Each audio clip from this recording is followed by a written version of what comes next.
not the way that I do when I take Right. the other kind. Like the other kind, my jaw the day after is always like fucking rotted Yeah. because I'm clenching so much. It's mild. Yeah, right. But I don't understand why that would be the case. Purportedly, generics are exactly the same thing as They say that, but name apparently it's brand. not true. They can modify and change. Mm. Mm-hmm. The thing that's in it. I'm gonna add a little bit of chili powder into this one, like Jesse Pinkman. Hello, everybody. How are you doing? And welcome to Talking with Famous People. My name is host Eric. I'm the host thereof. This is the other host, Rachel, and she's not just an employee here at Talking with Famous People Industries. She's also my wife, Jonathan Earl. Good day, Eric. Good day, Rachel. What a lot of people don't know, Jonathan Earl, is that Talking with Famous People is just like any other Fortune 500 corporation, and Rachel and I are actually just employees here. Mm-hmm. Getting living paycheck to paycheck. I never had a problem with corporate. I mean, I've gotten a few memos that I haven't been thrilled with. Oh, I don't like memos. One time, I borrowed the carpet cleaner from corporate. When I returned it, they charged me $25 because it wasn't quite clean enough. I kind of got a little bit miffed at that. I'd be miffed too. Hi, Gilt. Jonathan, Earl, and Gilt are here, and so am I. Rachel as well. Guess what, guys? Eric and I have gotten serious. He gave me a copy of the key. Yeah, Rachel finally earned the key to the house. The old look, I just work here, man. Yes, exactly. And I gotta tell you, Oh yeah, we got. Where the heck is that? The eye repair kit. Where is it? inside your medicine bag. Inside my medicine bag. Yeah, she Oh, put it okay, inside okay. the medicine bag. I've had, like for example, in this stream, I've been instructed by a corporate to mention the injury attorneys of Ashton and Price at least 10 times. Because I guess they're paying corporate, some endorsement. I don't see any of that money, obviously. Rachel doesn't see any of it. We just get our standard minimum wage plus we get free healthcare, which actually costs us out of pocket $600 a month. So it's not a great job. Some people would call it an incredibly shitty job in terms of benefits, pay, and everything. But you know what it is also? It's an opportunity for me and Rachel to express ourselves. I got an eyeglass repair kit here. I don't know if I want to open it right now because I don't want to repair any Use the eyeglasses. stuff. Well, I don't want to repair any eyeglasses at the moment, so maybe I'll wait until I do open it. What I do want to do is bring the live stream up the on the TV here so I can read the chat more easily. Put it on live chat. Have you guys seen the latest files with AJ? Yeah, I did. It was from one of your suggestions from the live chat. Are you the one who turned me on to Apophis? Here's the thing about that latest episode. He's doing a lot of work with AI, right? That shit was all AI, I guess. All those little segments he's strung together. Oh, this fly is a curse in my heart. I want it to be dead. I want to be dead for us. Thanks, darling. You're welcome. See, I'm with him on his general take that we don't know for sure that it's not going to hit in 2029, regardless of what they say, because it could get nudged somehow between now and then, and or it could be pulled into pieces by the gravitational forces of Earth when it does come around. If that were to happen, of course, it would be a much less substantial impact because each piece would be smaller. But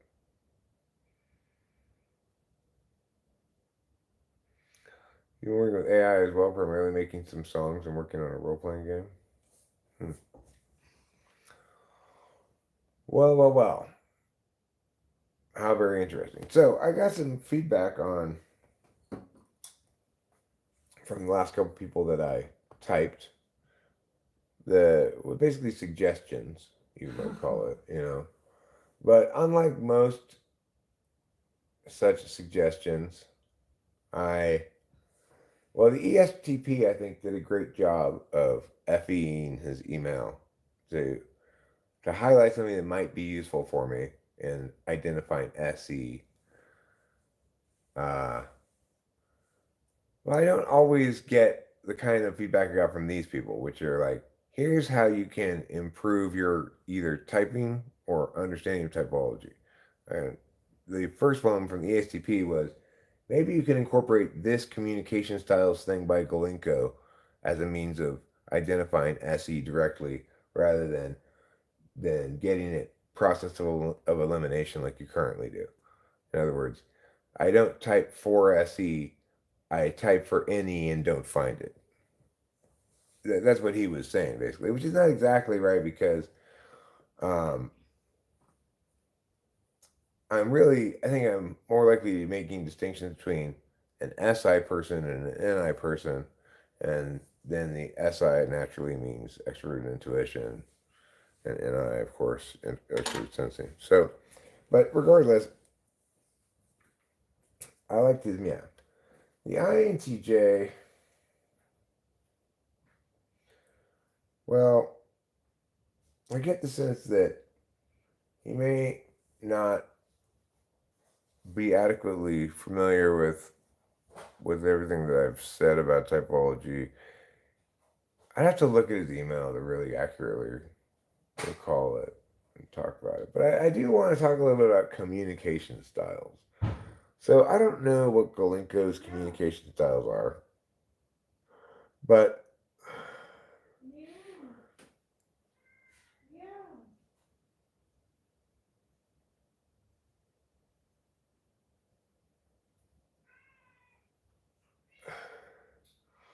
my typing class, I don't really have a typing class. I do type people all the time though. My dad, my dad thought that too, Jonathan Earl. When I told him I was typing people or a typologist, he thought I was a stenographer. No, not a stenographer, Dad. Hey, good. How are you? So one of the things that the INTJ included in his feedback. Well, actually, I'm going to open up these emails and read some of the content. You're not going to see the emails, but I'm just going to read from them.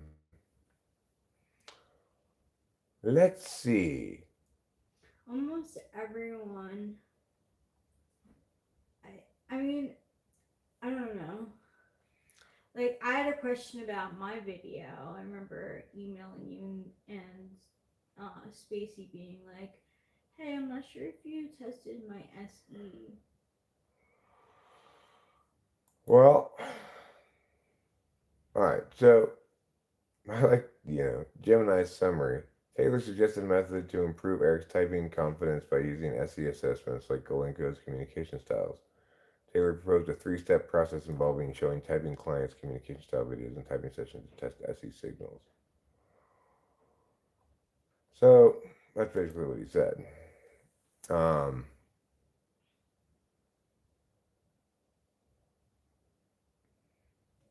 the thing is,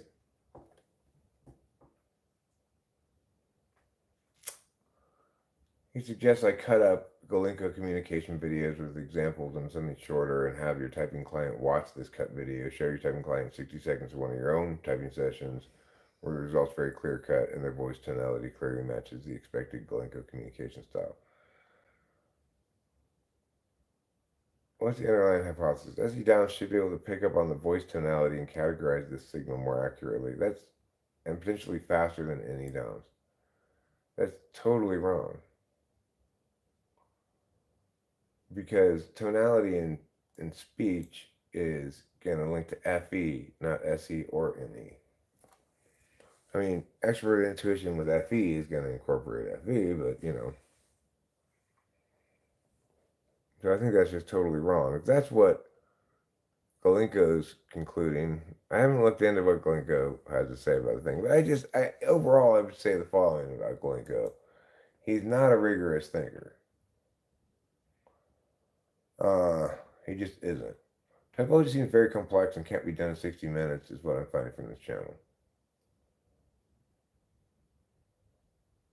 Oh no, I usually do successfully type them in 60 minutes. Yeah. And when I don't successfully type them, I'm very honest and clear about that at the end. I say, you could be this or that. And the good thing is I use a process of elimination strategy that includes some definitive polar tests, some things that are determinate, right? And I'm an expert at understanding this kind of thing, right? I'm a debate coach. I understand how to make a case, what qualifies as having made a case, what does not. And I use a disinterested calculus in evaluating my own performance at all times as well. So you're wrong.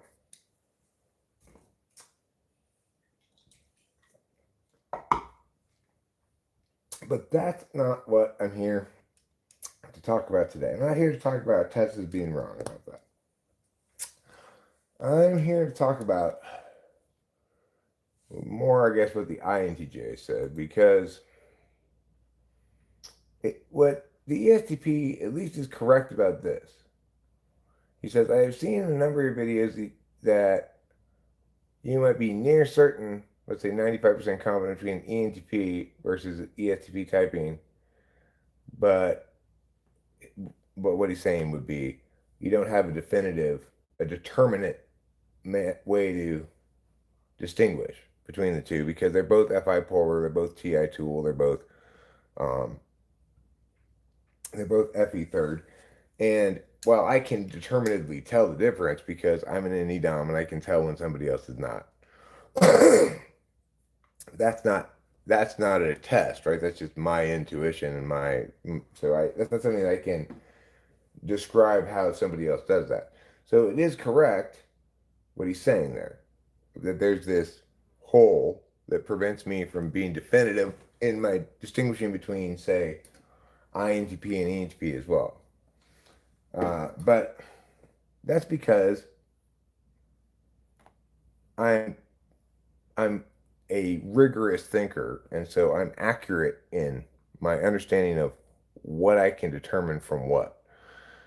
What he suggests might, in fact, be a correlate with SE. If I have to look into it more, but even if it is, it wouldn't be determinate, and we'd still be left with the same problem. So things that are determinate for specific reasons. Now let's look at what the INTJ says.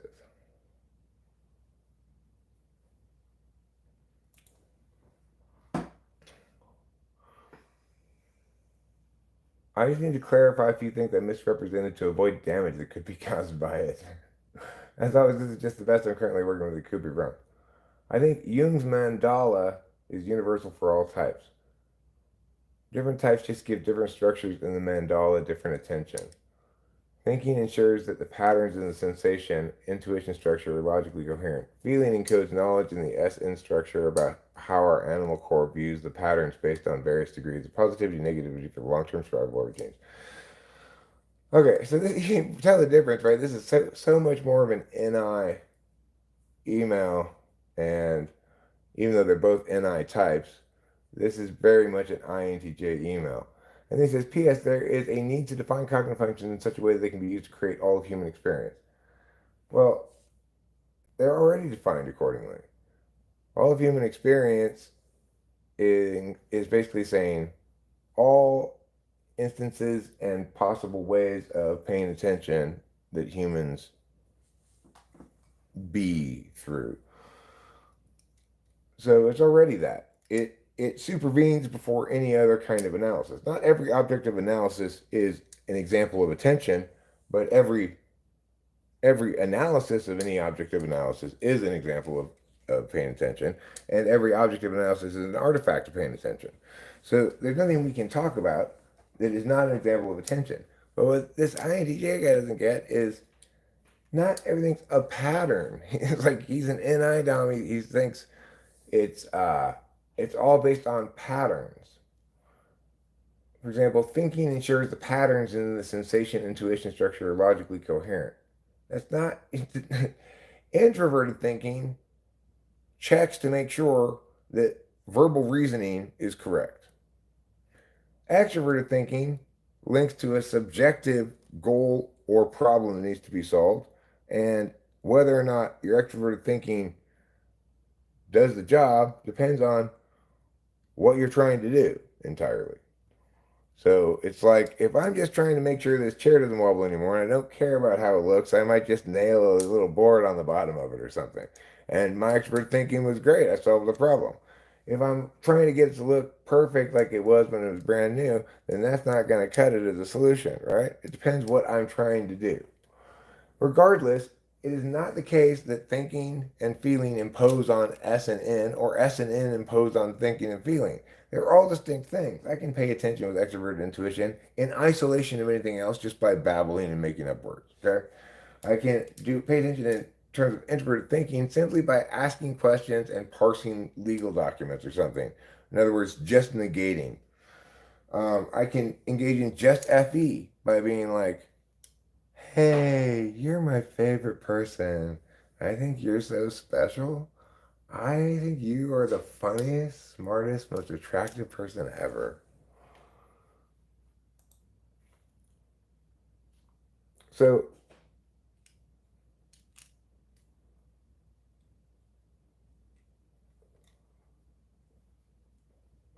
Touch, there's no reason for you to be condescending. I kind of picked up on this uh, aspect of you early on, which is you're accustomed to being the smartest person in the room. And you may be the smartest person in this room. I don't claim to be smart, just correct.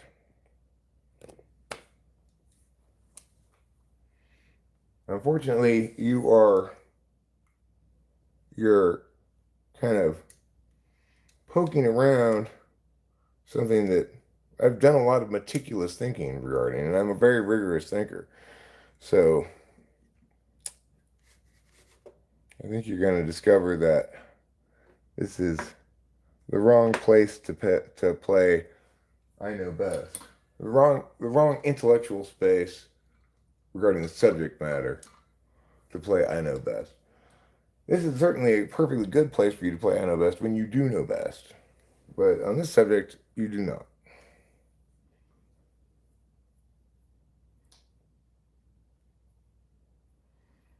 Now, what was I going to do? I was going to do something besides just. Oh, right. I know what I'm going to do. So I've got an idea here. I don't know if you guys can tell the difference, but I did the carpet cleaning yesterday, and I rearranged stuff a bit. So I've got this chair over here, over there, and I'm thinking about other possible ways of being more efficient in using my space. And this is really an extroverted thinking kind of problem, right? Like, this PA is also a mixer, and I would like to have it open all the time, but I don't want to have this thing just going like this. So I was thinking I gotta look and figure out how to take this off. And I think I could do it with just taking 4 screws out. Don't go over there, stay over here. You two, stay over here. All right, now,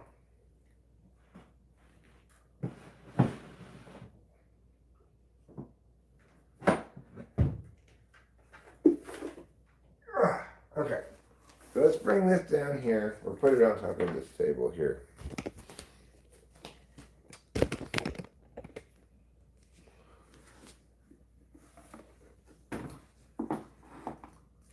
want to do is just unscrew these screws right here, and I'll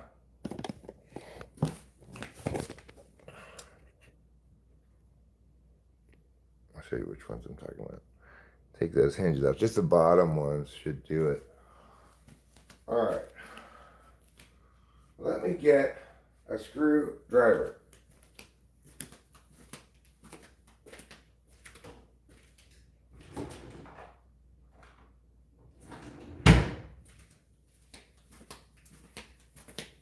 Let's try it with this one.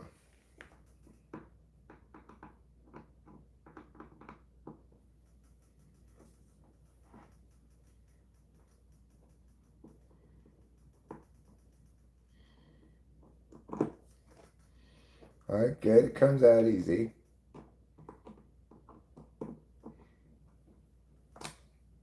One screw.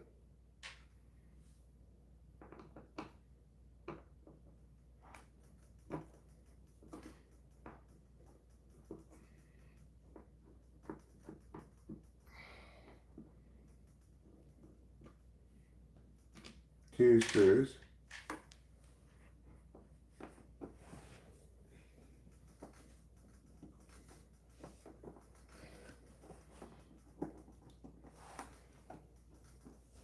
Y tres screws. That's Spanish.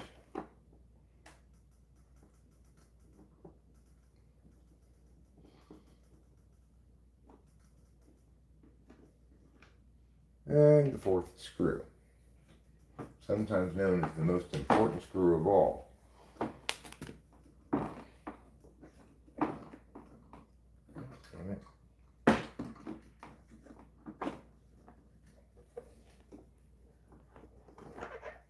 There. How's that? Pretty good. Thank you. Thank you. So I've taken it out of there. I'm going to see if I can. Does this come out too? Guess I'll just leave that in this thing. That's fine. It's a lot better. There's a microphone in there. In this pouch. Alright.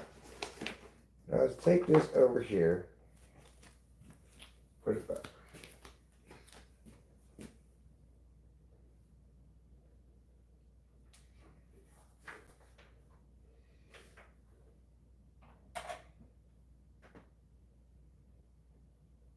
What did I push?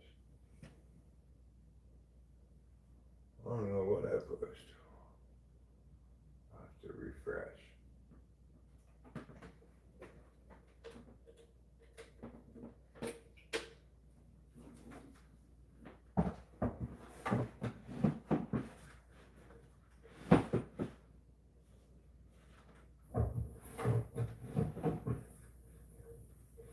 What is that though? I see. Okay.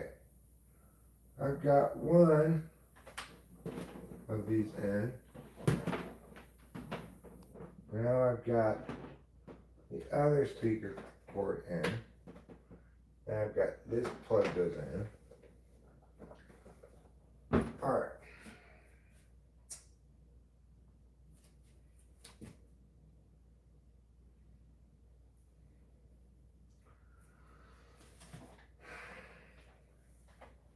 This is annoying though. This bar speaker, I've got this problem here. Let me show you what I'm talking about. You guys, I know you love looking at that table, but just come over here. Table's not really relevant to what's going on. As you see, this little wire goes back here. And it's really in the way. So, let me put these headphones. Headphones? Are you using headphones?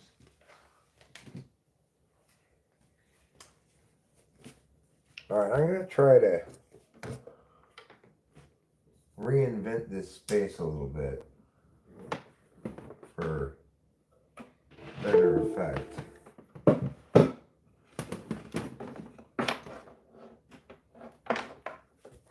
So what I'm going to do, what I'm thinking here, if you look at this, I'm going to move that speaker where the laptop is, the laptop where the speaker is, push this bar speaker back.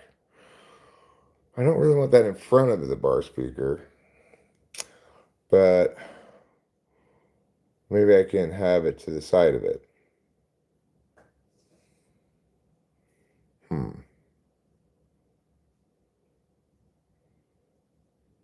Well, you can see my conundrum. Let's say I have more than one conundrum here.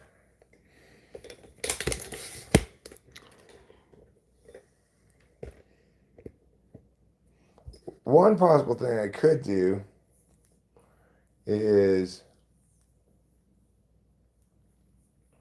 claim the bottom thing, move those blankets someplace else, and put those books someplace else. I've been keeping blankets in that cabinet in the bedroom.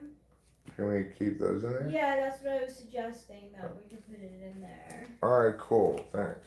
If I do that, and I take these books away from here, You could probably put them in my left side, you know, like stack the stuff. over here, you mean? Yeah, like in my, Or okay, alright. and like stack the tarot cards vertically. Okay. I don't know if it'll fit This I everything. can just, what books of these are mine? I can just throw away. This isn't yours, is it? The Lies That Bind. No. How to Get Filthy Rich in Rising Asia. No way. This is something Ruben gave me as a joke. Yeah. You can throw all of these things away. This is yours. Yeah, that. This is yours. I want to give that away to someone. The tea leaves. Yeah. Oh, you don't like them? I don't know, we haven't used them in a while. They were like kind of like. Well, they're in the wrong place. This is where the cards and stuff are. Yeah. Maybe we could just take these out of this bulky box. Okay. And then since they already are in a bag, Yeah. put this back in the bag. And we'll just put those right back over there. This box, if you want to keep it, do you want to keep this box? What do you think? I mean, I'd rather throw it away, Yeah. save space. Okay. Here's your book that goes with that. And then this is the Aladdin songbook. I'll put that over here. This is a PlayStation box. Alright, these things can all go in the trash. These can go up here. And then I'm going to drill some holes in the back of this thing. Rachel. Excuse me? I'm going to drill some holes in the back of this thing. Okay. So I can put plugs through there. Okay.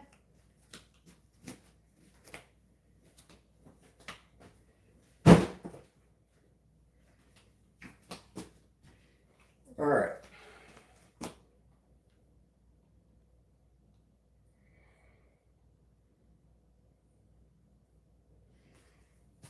This is Rachel's book. Goes there. This cord goes over here for the moment. Alright.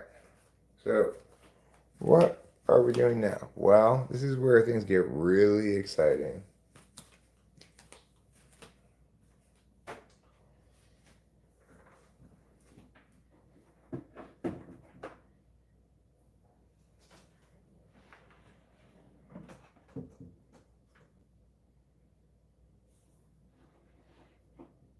You know, I could probably even put the laptop on top of the base head.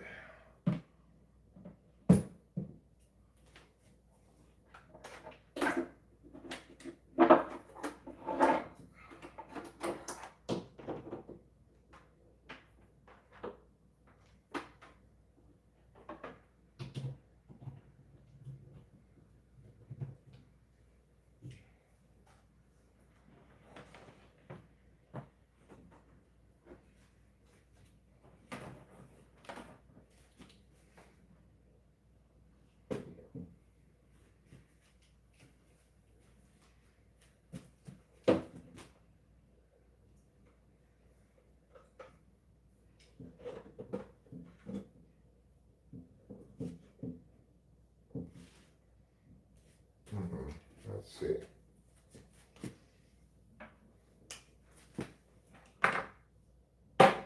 Alright, now let's pick this up. Oops. And let's push this back.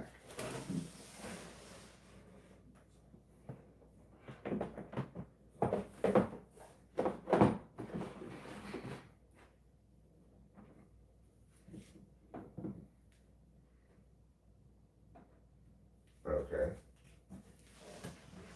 I'll pull a little bit.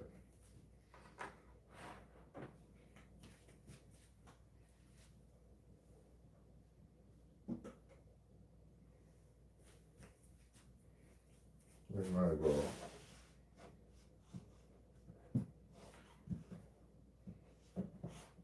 I wonder if it would sound worse if it's back there like that. We still can't put anything in front of it. But now I don't have to put that thing on the bottom. What I could put on the bottom though is this. And I could just drill one hole if it fits.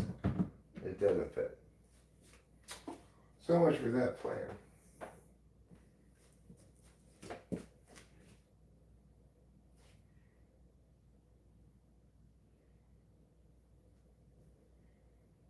I'll leave the amp where it is for now.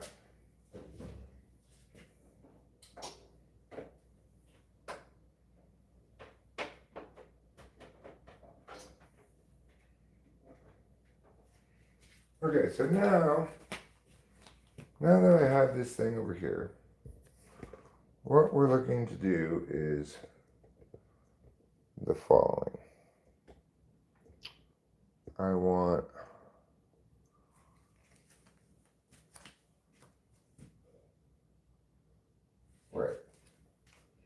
So I want one cable that is this red cable, let's say. Or actually I could probably use this cable, this short cable.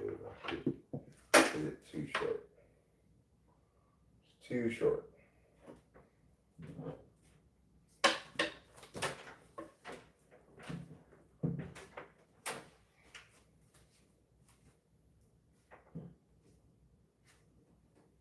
Okay.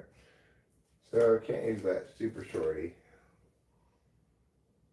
It is too short. I'd like to have a medium length one, but I don't really, so we're going to just go here.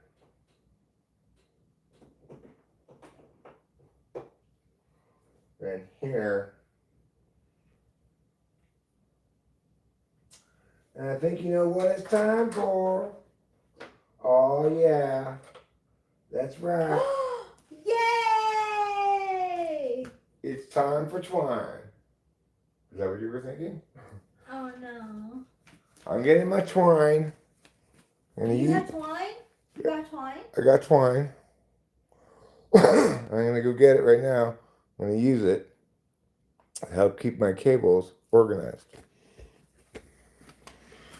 Let's go get twine, you and me.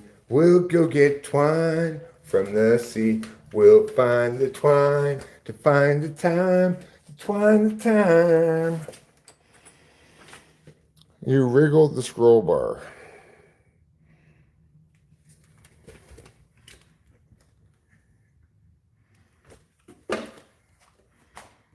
Okay. It's time to twine.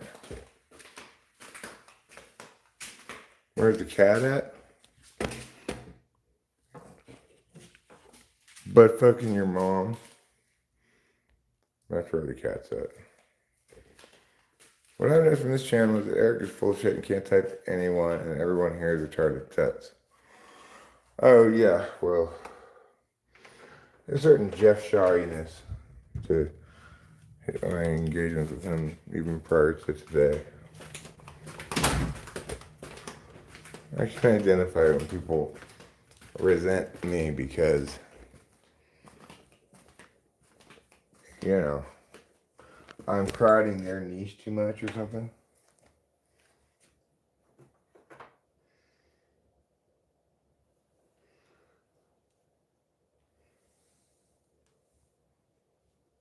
If Can you believe this there guy pontificating on the internet like he knows things? God, he makes me so angry.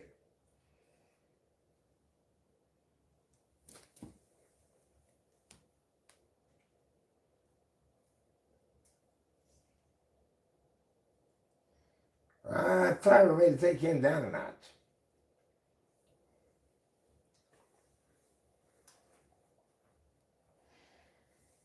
Because I'm going to show him a thing or two.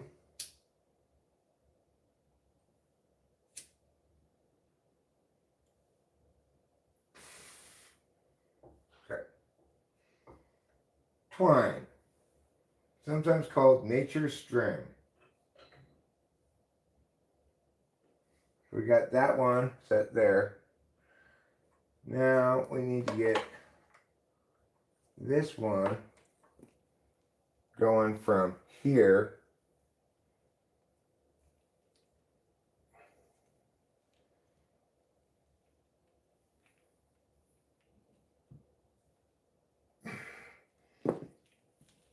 come on, you guys,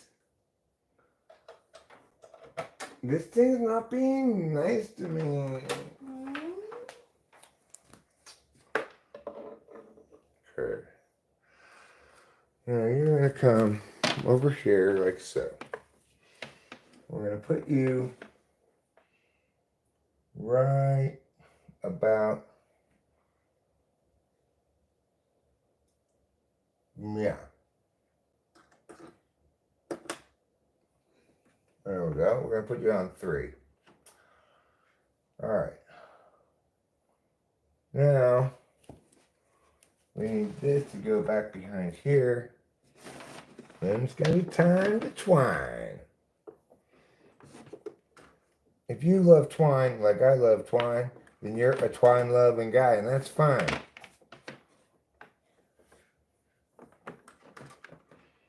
Uh-oh, this needs to go underneath this.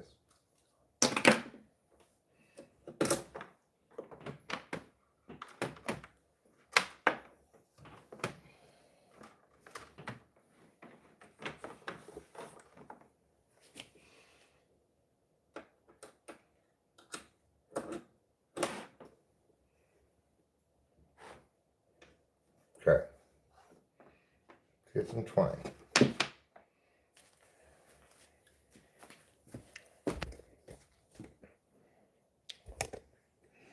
So this yellow one is coming from the microphone out of the Focusrite to the, what happened here? What did I push? Did I push something? Okay. Now this has outs in the back. Yes, it does. But I'm going to use this microphone out because that's where I can use the monitor. And it gives me an additional levels of control. So okay, I've got this coming out of the headphone out of the sound card, and it's going over here into number 3 of this. Meanwhile, this is coming out of here into this. All right, now twine.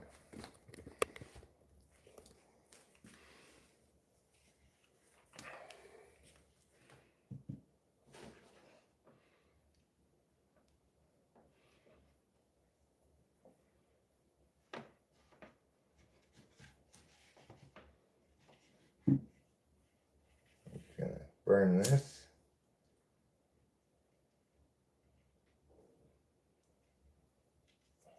Come on.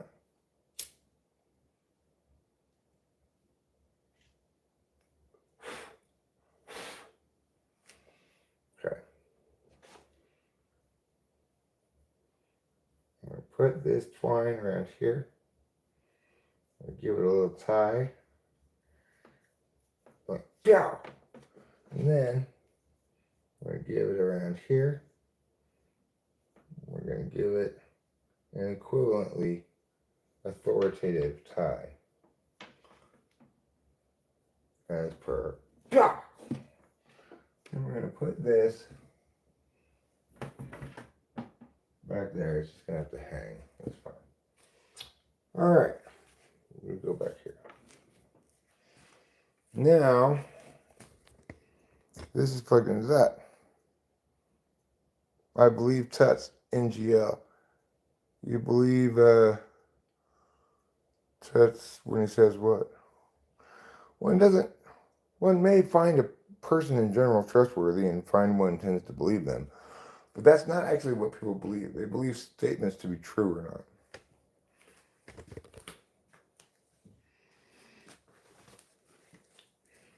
Or sometimes a case, and it's believe the takeaway from a case of some kind. But it's still, you're talking about something comprised of statements. I mean, something that comprises statements. Supposedly comprised of is wrong. Okay, now I run into a little bit of a problem. That's fine, I'll do it this way.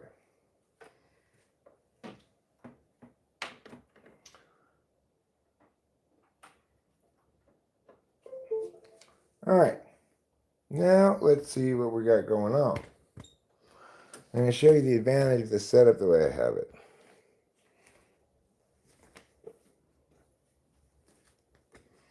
Right, keep in mind I could also plug a guitar straight in there too if I wanted. Got unopened bags of quarter-inch cables in the tech closet. So now we go with this. And it's coming out of there, see? Is it also coming out of here? Let me find out. Yep. Coming out of both places. So now, I can also play this, hear it out loud without headphones, and record it at the same time. Isn't that nice? What a good job I've done. What a good job you've done indeed.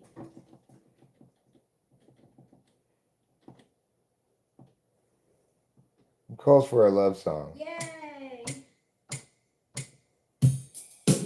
Ooh. Here's a love song that you want to hear. It's about making love to the person you find dear. Go and hold her hand for a while. Look at her laugh and see her smile. And then say, hey, I love you a lot. What are you going? Why are you not hanging around here to love me back? I wonder, is it 'cause I'm a stalking thunder? And that's what they call a love song. Oh yeah, love song. That's right, love song.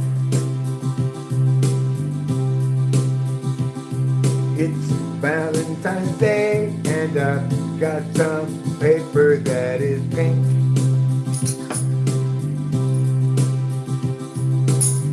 I'm gonna cut it into some kind of shape, perhaps a heart, I think, because this is love for sure, a love song, good and pure, a song that reminds you of flowers in the afternoon. In the afternoon. There, okay? But don't take your love away from me. I cannot stand it. No, just leave your love exactly where it should be. And I will find it, oh yeah.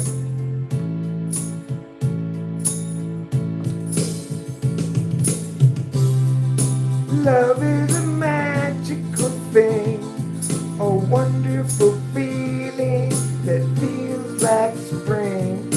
Love is a feeling inside of your heart. It makes you wanna smile and say good night.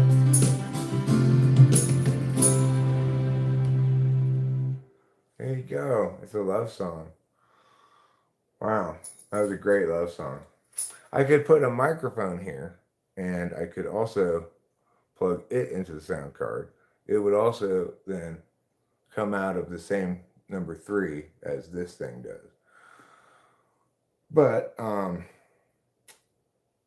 I'd be able to record it, but I still have to put on headphones. In that case, I'd have to undo that thing and put on the headphones if I wanted to have a microphone going concurrently, because otherwise the mic would pick up the sound from the speakers, you know. And that's not what you want when making a love song.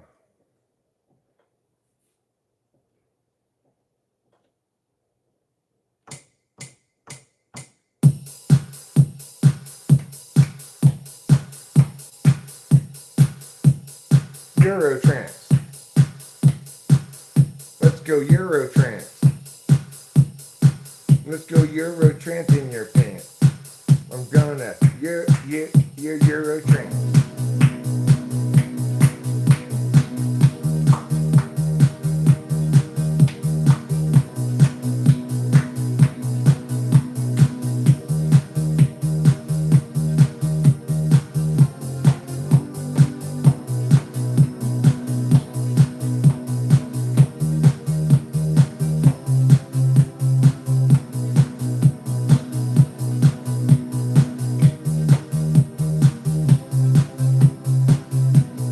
Like to come to the Euro trance party. I am gonna be there at 8, but I might be a little tardy. If you're not going to come, could you please RSVP? That would mean a whole lot to June, and it would mean a lot to me. But I prefer that you attend if you can.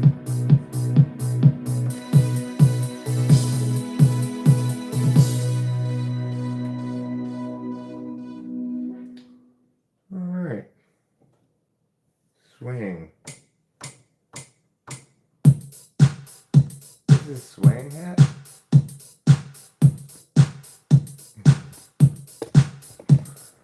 Who wants to rap? Rap to this song. Who wants to rap with me? Rap right along. Who thinks this is a good beat for rapping? I do, because my name is now Drappin'. Drappin' is my name because it rhymes with rapping, of course, and that's why it's the same sign. That's the same sign that I saw when I was looking at signs with my mom the other day. What was I looking at? I was looking at signs, and what was the sign saying? Well, they said stop, and they said yield, and they said stop, and they said yield. And they said stop, and they said crosswalk coming up very soon. Better look out this afternoon. Yeah, I was looking at signs, I was walking across the crosswalk looking at signs, I was waiting in line, I was looking at signs, and here's what the sign said. The sign said, hey, what you doing there? The sign said, I do not know, but I'm feeling kinda square. The sign said, you cannot smoke with babies around. The babies will want to smoke too on the ground. And I said, okay, I won't smoke near any newborn babies, at least not too close to them, but I wouldn't want to deny them the curative properties of early exposure to tobacco smoke. From what I understand, it actually reduces your likelihood of lung cancer. It's true. Yeah. Well, that was a great song too. We've just had a succession of wonderful songs.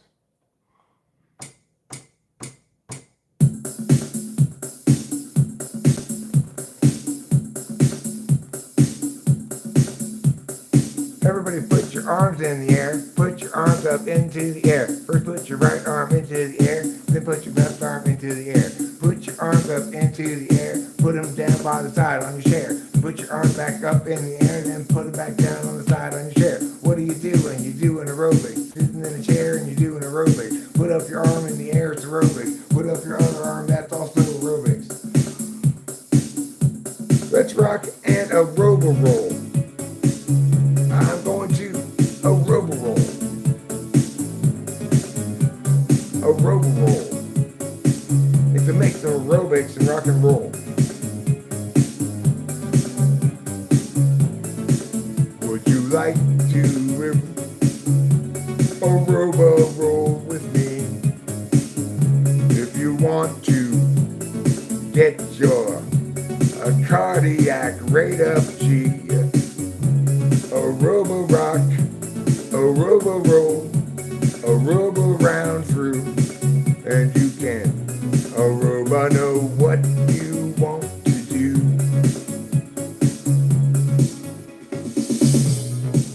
Aeroba me, aeroba she and he. If you aeroba side, indeed, inside, you'll see aeroba size with me.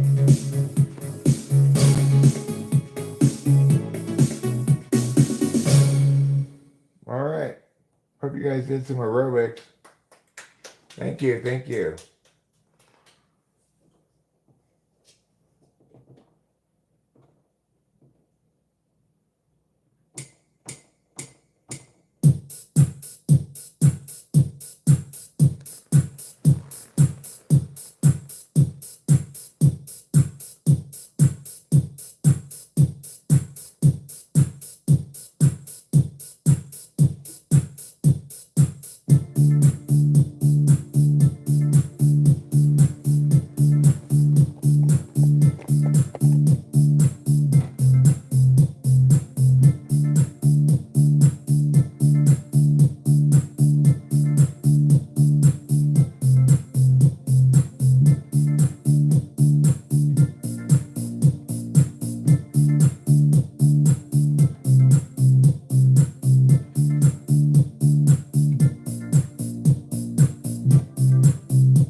Who came over from Lincoln, Nebraska? I don't recognize them. I think they're friends with that guy Alec Castor, but I don't recognize them. I know that they have traveled a long way to be here just to say hi, but I'll agree I don't trust the girl nor either that shady looking guy. But that's okay, 'cause if they get out of line, I'll just smack them in the face. And if they don't get out of line, I'll still smack them in the face.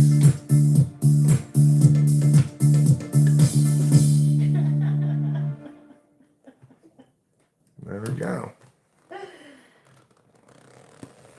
I hope you enjoyed those songs. I don't think it's just dye. I think they have different flavors. Different flavors of what? Gummy worms? Oh. Probably, yeah. I would assume that like green and yellow are different flavors, right? Right? Yeah. So, you know, we got things set up pretty good here now. Think about it. And do that, you turn this on, play with the piano, and record it without having to do anything other than just flip that one switch, turn this thing on. That's good. Yeah, I feel pretty pleased with that. I wish that the amp were slightly shorter or that one spot was slightly taller, because if it were, then I could put the amp there and then we'd have a guitar solution right there as well. Do I recognize Taiwan as a sovereign nation? Of course I do. I don't recognize the PRC as a sovereign nation. I still believe that the nationalist government of Chiang Kai-shek, which moved to Taiwan, is the legal government of all of China.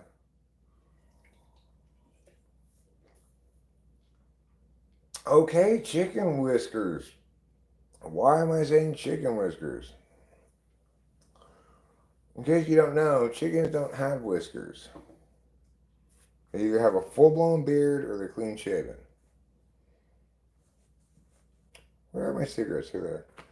Let's go outside and have a cigarette. When do you think the pawning will be done? I'm looking forward to that. Well, probably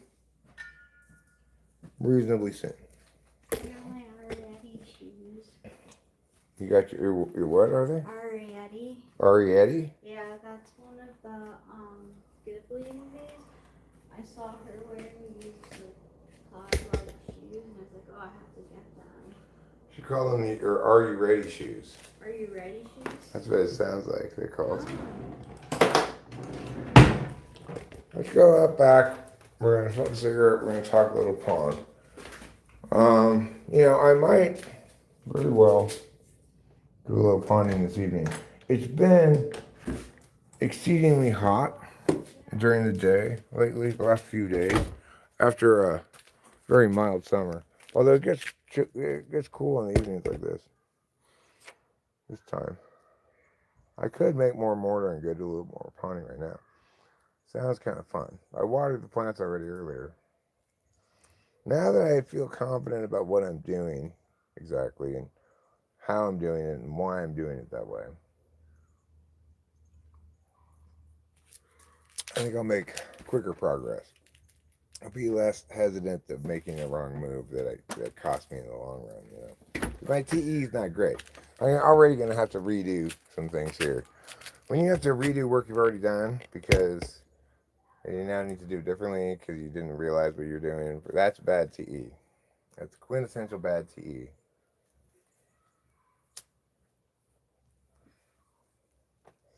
My TE isn't always bad, but you want to grab a chair?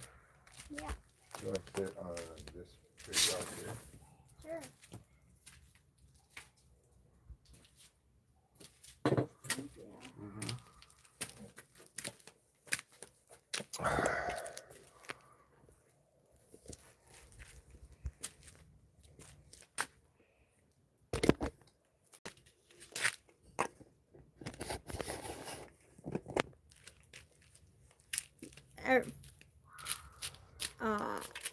Fly Guy says I prefer the vacuum crowd. Yeah, I like a chore day, says Carrot. The Great Pond Pudding is one of this year's highlights so far, says Winston's mom. Eric, what did you mess up? Asks Fly Guy. Well, at the top, I started putting the flat rocks that are going to be covering rocks, but instead of putting it on top of mortar, I put it on top of concrete. I'm going to have to go over that with, I can leave those rocks there, but I'm going to have to go over it with mortar and put new rocks so it looks consistent all the way up.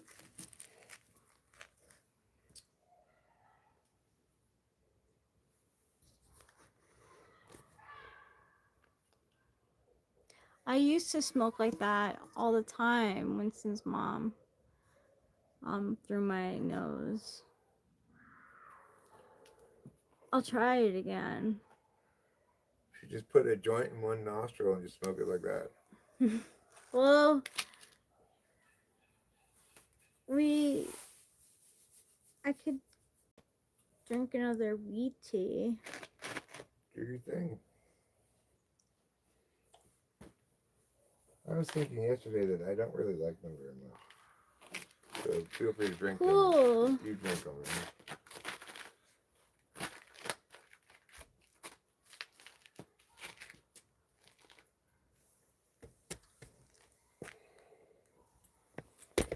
I like the way they taste.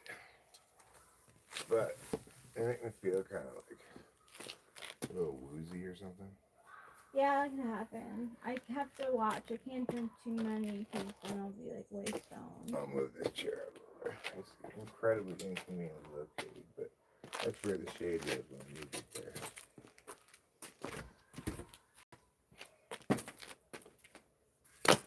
Yeah.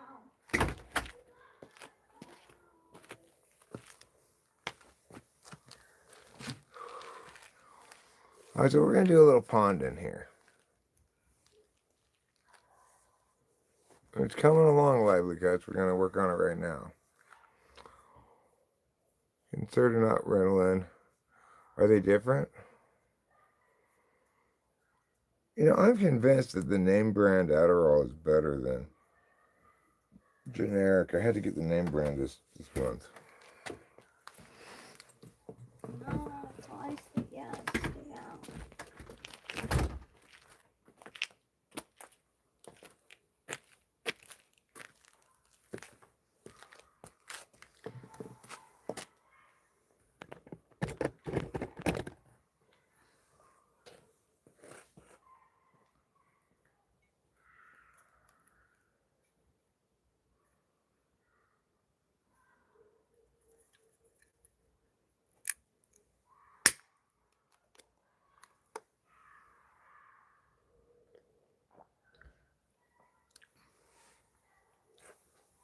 It's all weed.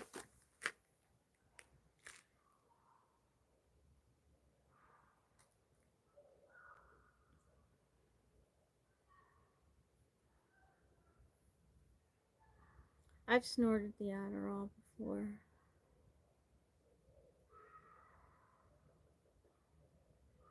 Gail knows all about the drugs. Crazy nose drip after though.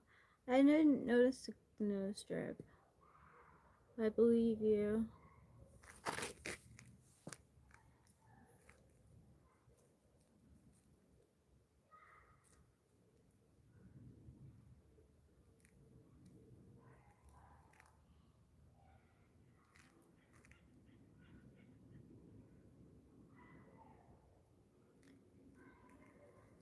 Eric is diagnosed ADHD, so that's how he gets Adderall. He shares it with me, but I didn't take it today.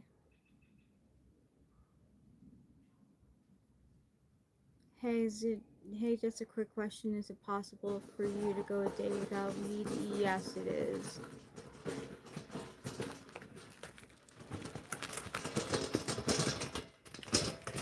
Got a bit of a sitch. Oh yeah? What's that? I'm essentially out of the flat rocks. I need to go get more from the woods. Uh-oh. But I have a little bit more. But I think what I'm going to do right now is I'm going to move all of these rocks down there to free up this thing and get it out of here. And I don't know if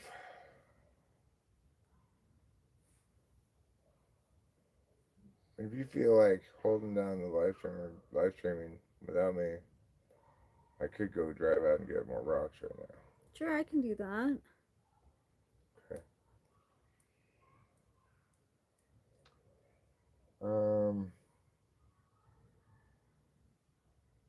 right, well, that's what I'm going to do then. I'm going to just go do that real quick.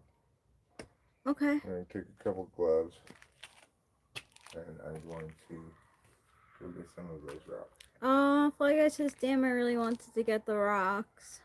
Unfortunately, there's no bars where I get the rocks, so you can't come with me to the rocks. Once again, Trouble is not meowing for me to let him outside. Nope, it's just watching me. He's meowing to tell me to come inside. Mm-hmm. Like, that's just too far. It's pushing the limits too far, kitty. He really thinks we're NPCs. Yeah, he's definitely got main character syndrome. Yeah. Alright, these ones will be fine. Yeah, that will do.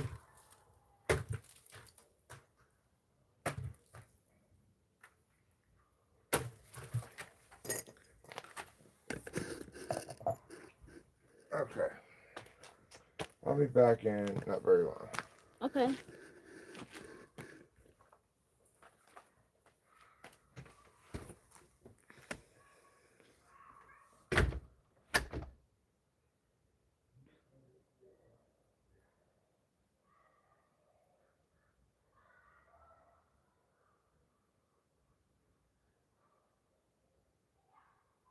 Drinks are good. They used to give me an insane craving for sour and cream and onion Pringles though. Yeah, I get the munchies when I drink the drinks.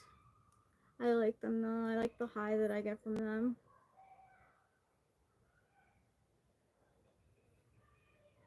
I think it'll be nice too, Tut. I think it'll be nice. One time I transcribed all the second half of Fen Len the lemon Imans I have known and loved by Alexander Slonkin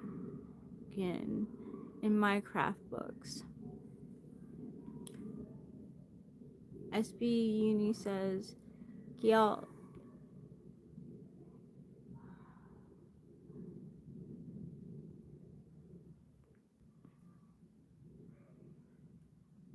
try looking for natural alternatives. I was on stims. Helps a bit, says Gyal.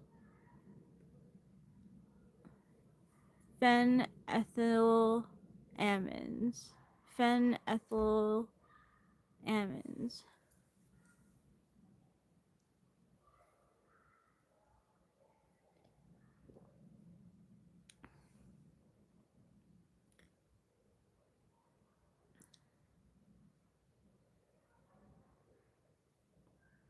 Amines.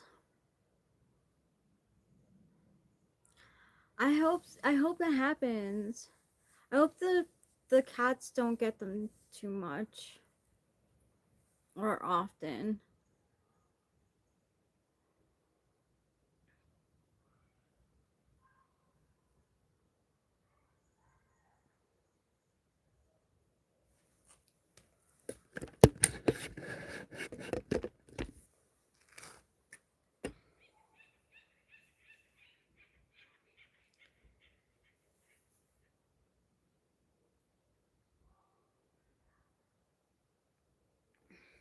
On Adderall, I made a binary addition circus ripple carry adder with FI Studio Patcher. I don't even know what that means. I used an audio routing plugin FI Studio to make a binary addition circuit.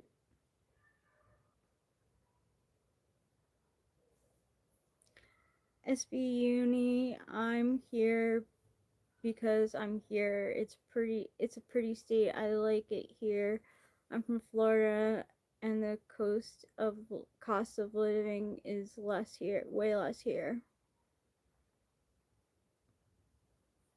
Why don't you stick to natural alternatives at Yale? SB Uni says sober aside from alcohol, caffeine, and nicotine. I'm still a registered Republican, even if I no longer recognize my party, says Winston's mom. But when I'm tired and unmotivated, I miss stimulants. Oh, at Winston's mom.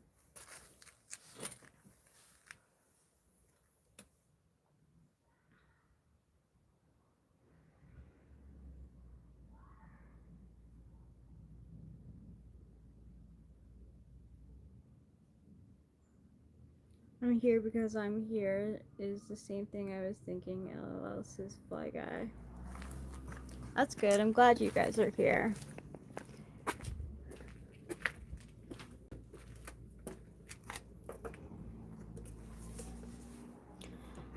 I was watching Arietti and with Carrot, and I really like the movie.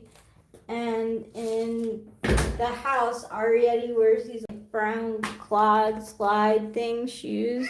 And I got myself a pair. It looks like we're going to be watching the cat. Let's go. Let's go.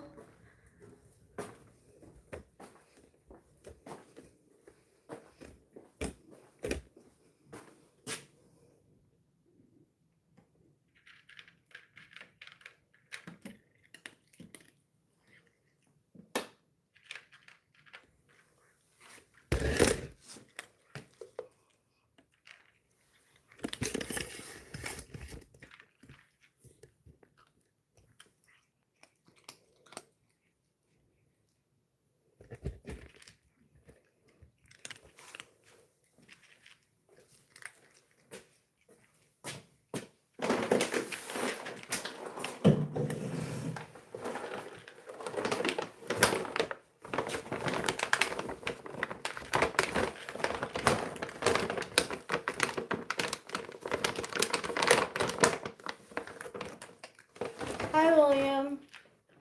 Are they loafers? No, they're more like clog-like. They're slippers. Clog-like slippers. You didn't hear him meow? He definitely did.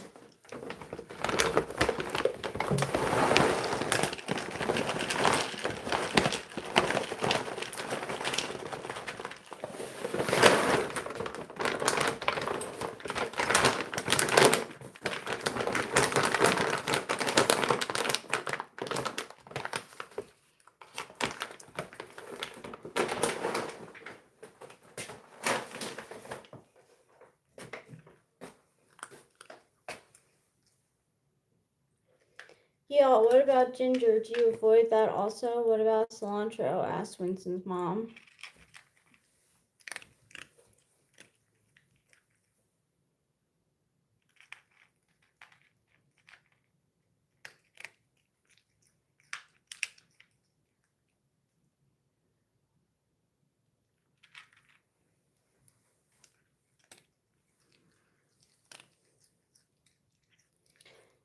I was thinking about getting Birkenstock clogs, but they were too expensive. And I've like worn clogs like that, and I'm not sure. These I'm pretty happy with, but they look like the Bostons, the Birkenstock box Bostons. I'll show you them when we're done with. Sometimes hot wings invigorate me.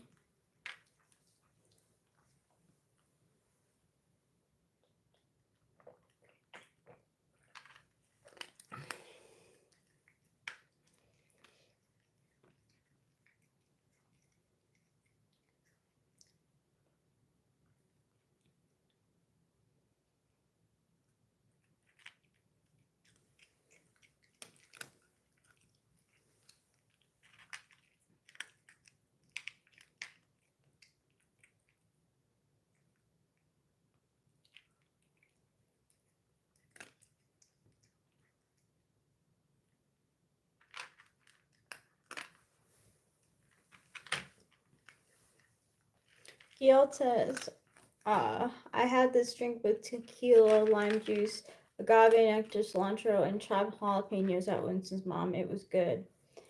Fly Guy says they are pricey. It's because it's a cork sole and the leather is good. Mine are from LL Bean. They were not too expensive, which was really great. I'll show you guys. That's what my shoes look like.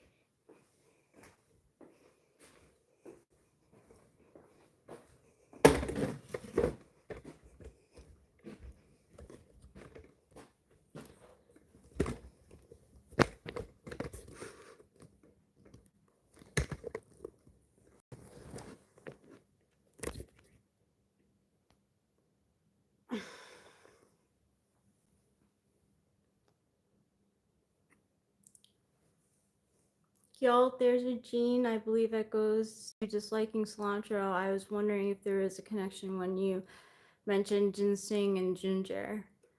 LL Bean is awesome. I have their elk skin mitts. They're amazing. Yeah, these are really comfy. This is some of the best cat watching I've seen in a while. I'm glad you thought so, William. Gail, yum. I'm crazy about jalapenos. I have never had them in a drink.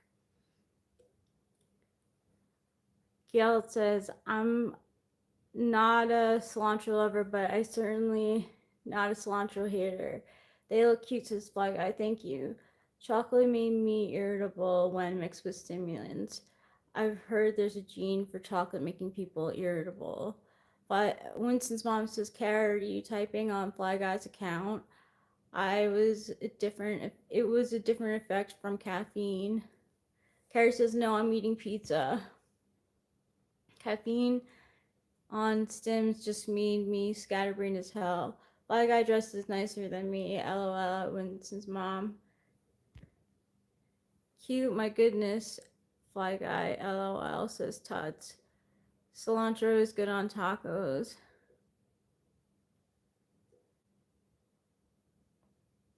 Carrot, that could have its advantages for a couple. Men's fashions usually cost a bit less, so if someone in the family is a clothes horse, it's budget friendly for the male to be that one, lol. Eric went to go find Eric went to go find rocks in the mountains. Yeah, he went to go find slabbed rocks for the pond.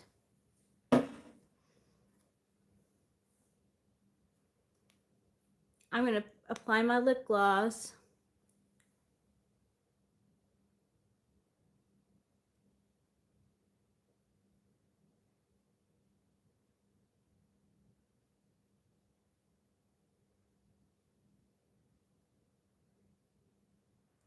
I have my tacos with salsa, asada, sour cream, and cilantro, says Giel. My dehydration sign is my right eye hurting, says Giel. Howdy at William, says Winston's mom. Almost ready for some weekending over at Johnny's? His mom told me at the mom meeting that she is bringing over some more moms. So BRB, I'm going to refill my 40-ounce thermos and chug like at least half of it. Okay, y'all. Get a pet turtle. Who, us? It'll get eaten? We wouldn't eat the turtle. But we're not getting a turtle.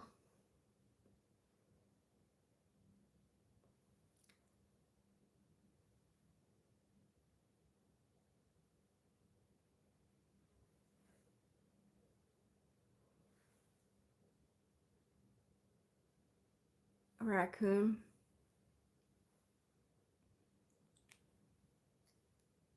No, not a tortoise. I had a tortoise when I was a kid. I don't want to have a tortoise again. They get really big. Aw, ducklings. I don't know where the water would go. In the pond? Keep them in the pond?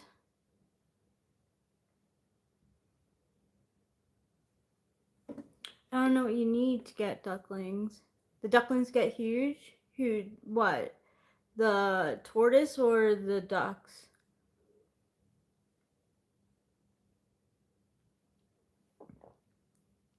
None of the shells are hard as fuck besides their cats are lazy and fat. That's not true. Our cats aren't lazy and fat. Maybe a little bit trouble, but Capillo's not.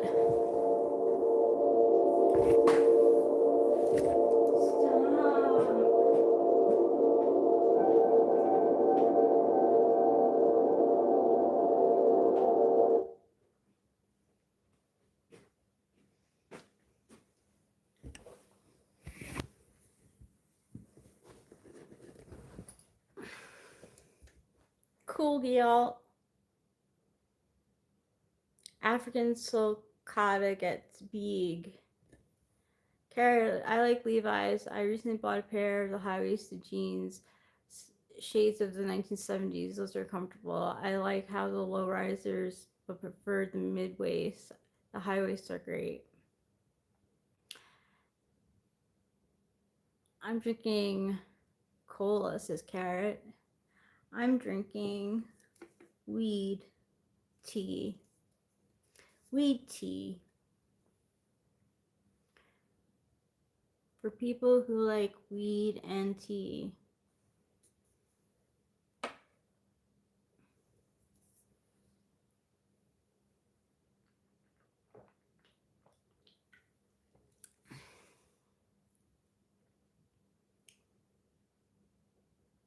St. Ides,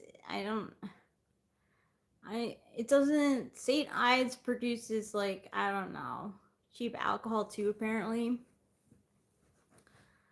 I like old, like 40 ounce old fashioned. I don't remember. Kara says that Winston's mom, I got 2 skinny jeans at one straight leg. They all seem pretty high waisted to me. I have high waisted jeans too.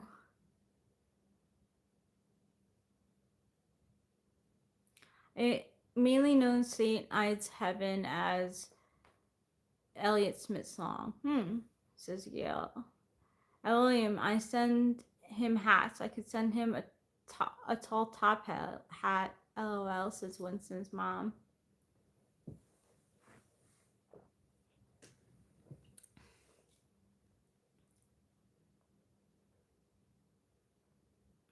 We could pretend to go to a ball.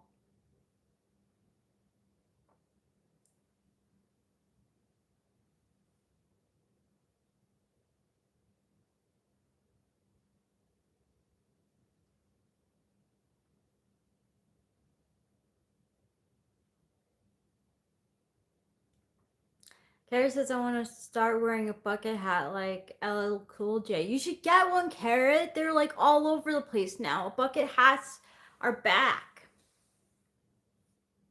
You can find one easy.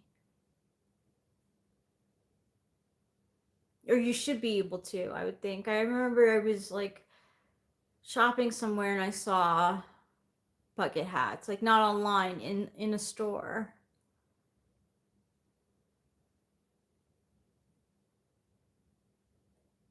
At Carrot, what style of shoes is your go-to? Sneakers, Vans, Converse, chukka boots, sandals with tiny jeweled laces that wrap around your feet, flippers, or snorkeling? For snorkeling. Flippers for snorkeling.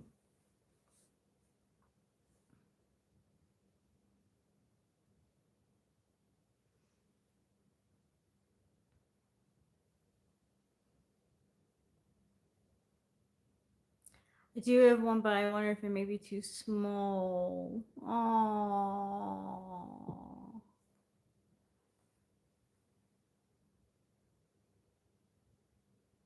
Maybe you can like give it away and then get a new one at like a thrift store or something.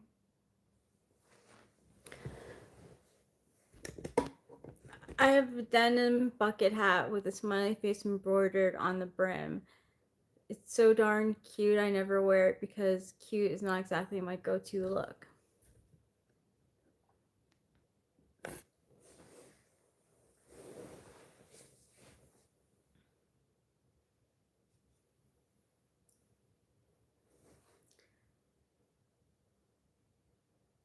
I'm gonna try and get the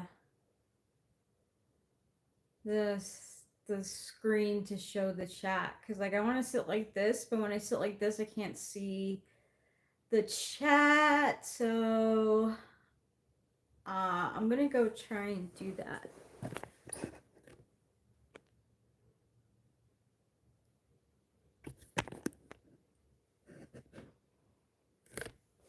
Winston's mom, sneakers, sometimes Vans, Converse, Crocs when walking pupper in the summer, boots in the winter.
got it to work.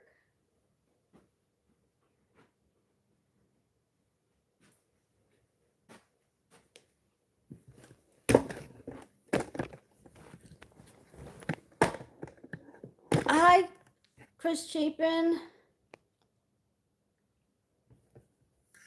How are you?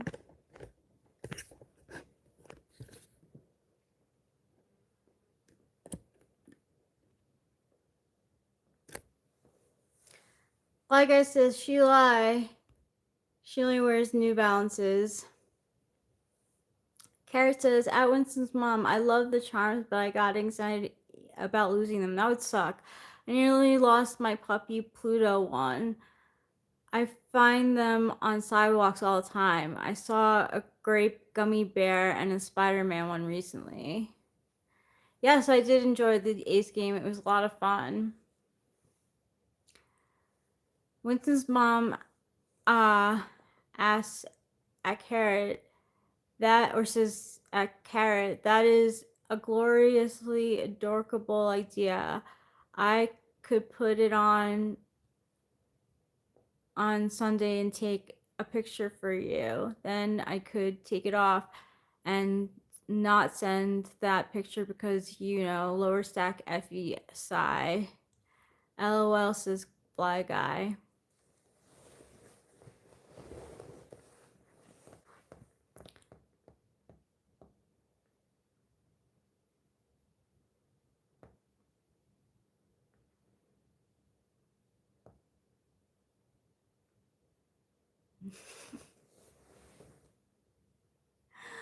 I was just thinking, like, about my pimple, and like Emma Chamberlain like had commentary about like how she like stops thinking about like her looks all the time, and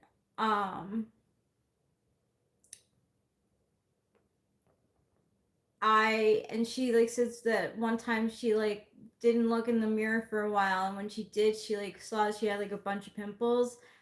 And this morning, like, I washed my face and I got a pimple. And I was saying to you guys, I was gonna say to you guys, like, oh, meet like Clarice, my pimple.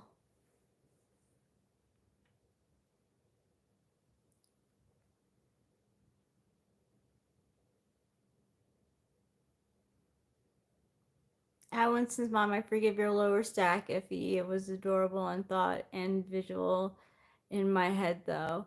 How she types so slow. Who? At Carrot, lol, thank you. I may eat it and surprise both of us. I'm Etong, says Carrot. Pizza, pizza. Why am I reading off the phone when I have the chat like right up there? Why?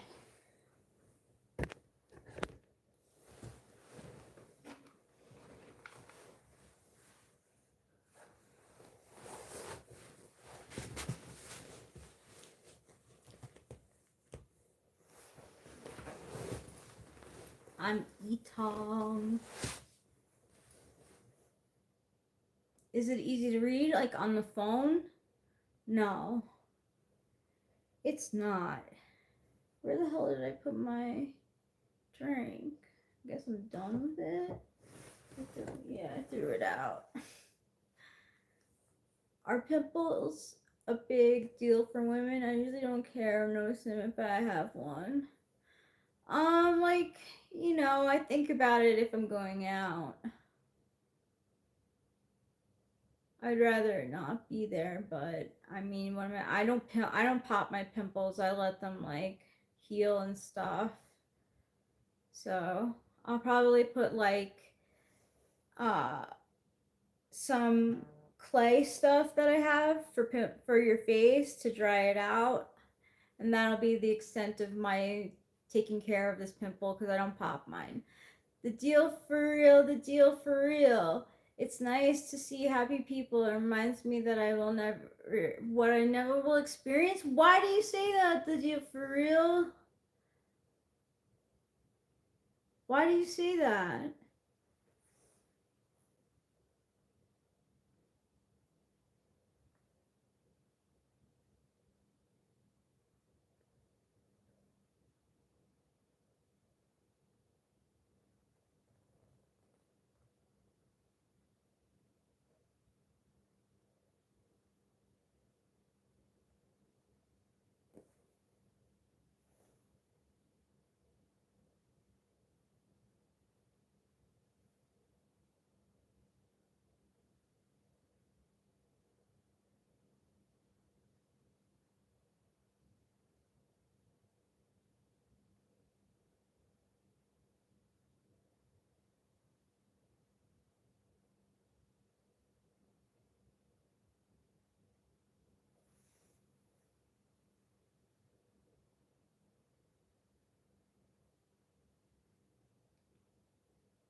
Hello, no sage.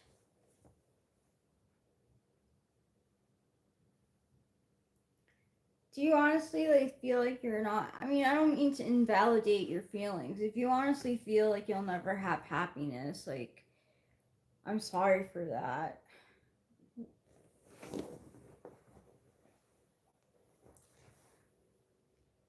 I'm with you on that deal. Others' happiness makes me happy, but my own happiness never really shows up. Maybe it's an ENFJ thing. No, I just accept my life, so it's the deal for real.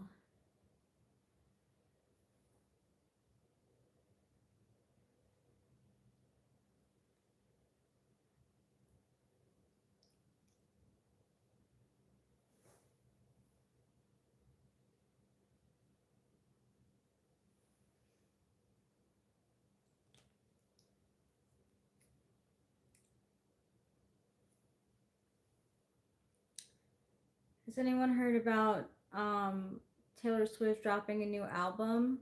She's a beast when it comes to Thank you, Carrot. I was hoping you were gonna say that. My lip is popping. You popping. My lip gloss is cool. Happiness shouldn't be the goal anyway. Happiness is a byproduct of trying to do right and perceiving progress as no sage. I mean, I like to be happy. I used to say my goal in life was to be happy. I found my drink. It's on the other. It's over there. Oh, I left it over there. I found it.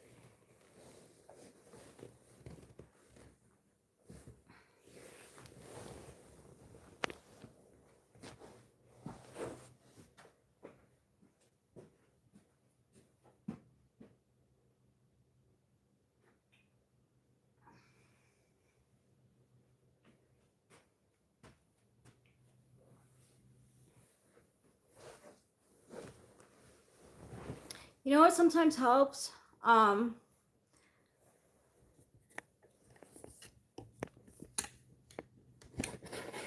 Lively Cuts is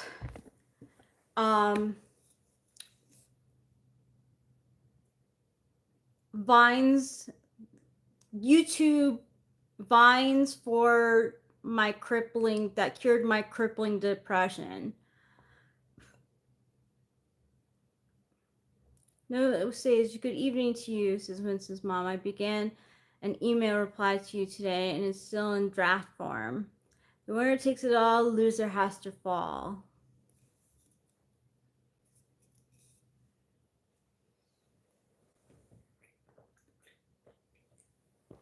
If you're happy and you know it, clap your hands. If you're happy and you know it, clap your hands. If you're happy and you know it and you really want to show it. If you're happy and you know it, clap your hands.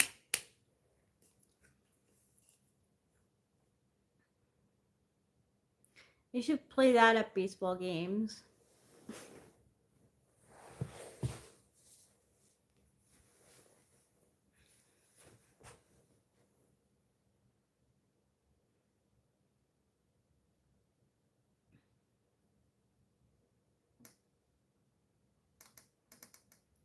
you're sad and you know it, drag your feet. If you're sad and you know it, drag your feet. If you're sad and you know it and you really want to show it, if you're sad and you know it, drag your feet.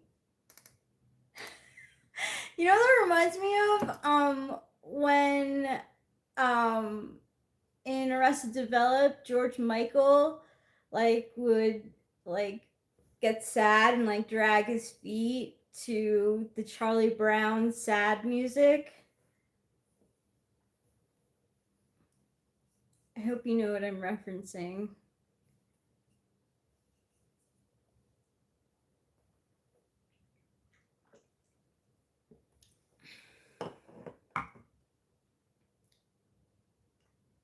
If you're happy with your first world problems, type it on your device. It's fun. It's a funny scene. George Michael, he gets like, I don't know, like rejected somehow or something happens and that makes him like go like this and drag his feet, and then there's like Charlie Brown music playing in the background.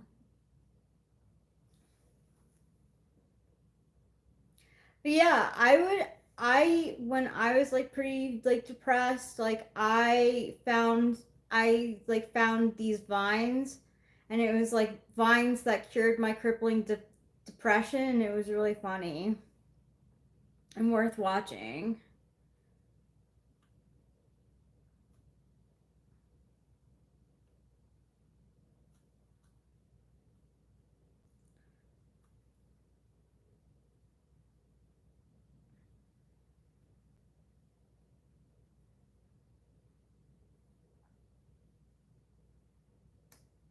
And no sage, warp left, speed ahead. No sage says no hurry, Winston's mom. I mostly just want to hear your reaction to my Neelix joke. LOL.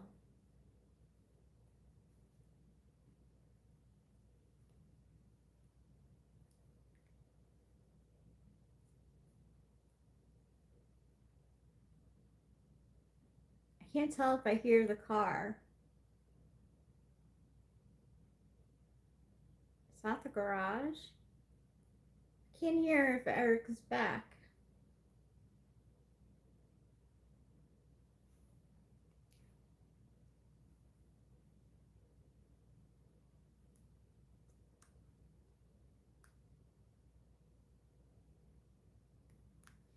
I was on the phone with Kami the other day, and I was taking bowl hits at the same time, and I like leaned over, and the flame one went into my eyelashes, and I singed my eyelashes off.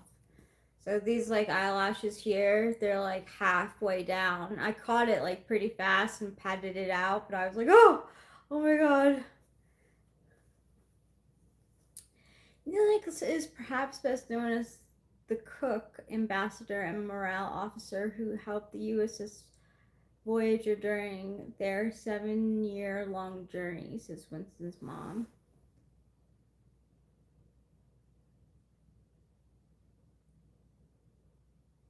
She had to look it up, says Fly Guy. You know what? You have to look up my lip gloss is poppin'.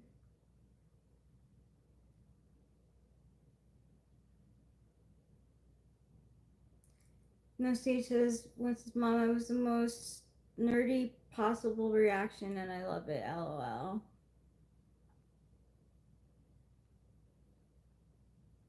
Nice people being nice to other nice people. It's really fun. Nice people being nice to other nice people. Yeah, it's really fun. Yeah, it is denim. It's a denim dress. Here. This is my outfit right now. I'm like breaking in my shoes. These are really fall shoes. But I'm breaking them in.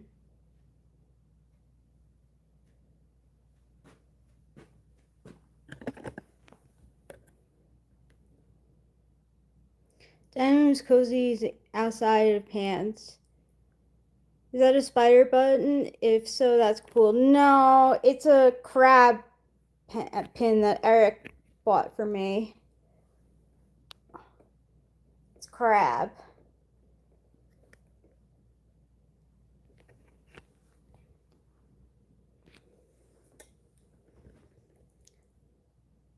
No, so it says, like, jeans are fine, but when it's a jacket or something, it's especially cozy. Crabs are cool too, says Carrot. Yeah, it is cool. I like it. I think Eric cannot just use any in isolation and babble some words. He needs S/N map and thinking to know how babbling works and F motivation to do it, says Jaromir Dvorak. And no stage over the on the personality database, the consensus is that the is an ESFJ. That makes sense. Morale officer guarding the FE to make sure every Voyager is on board. If I can track just one NE more pun. Neelix and No Siege, do you think he's ESFJ? Eric's back. Eric's back. Guess who's back? Eric's back. Eric's back. Guess who's back? Back again. Eric's back. Tell a friend. He is very effeminate. Hey! How'd it go? You want to look at the rocks I got? Yeah. You come back over here. Okay. I didn't just get rocks either. I found something that I think is an old serial killer thing.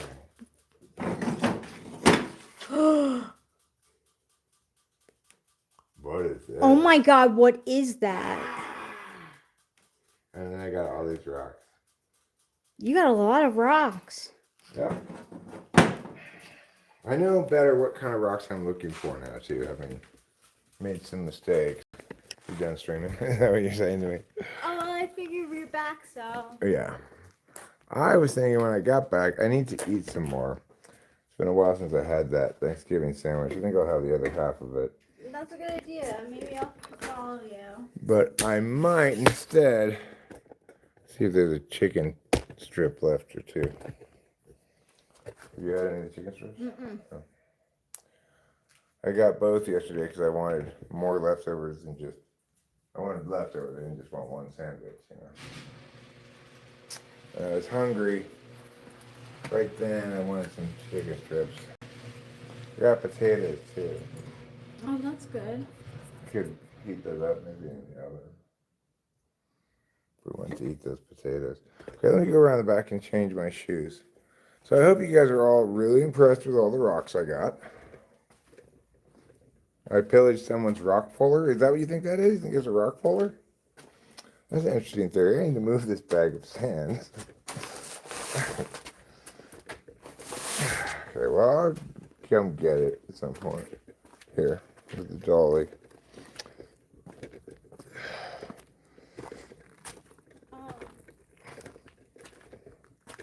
like, I feel like I made a mistake, Jared.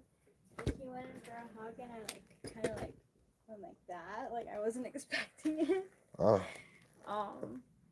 But then I was like, hey, hi. Well, we could,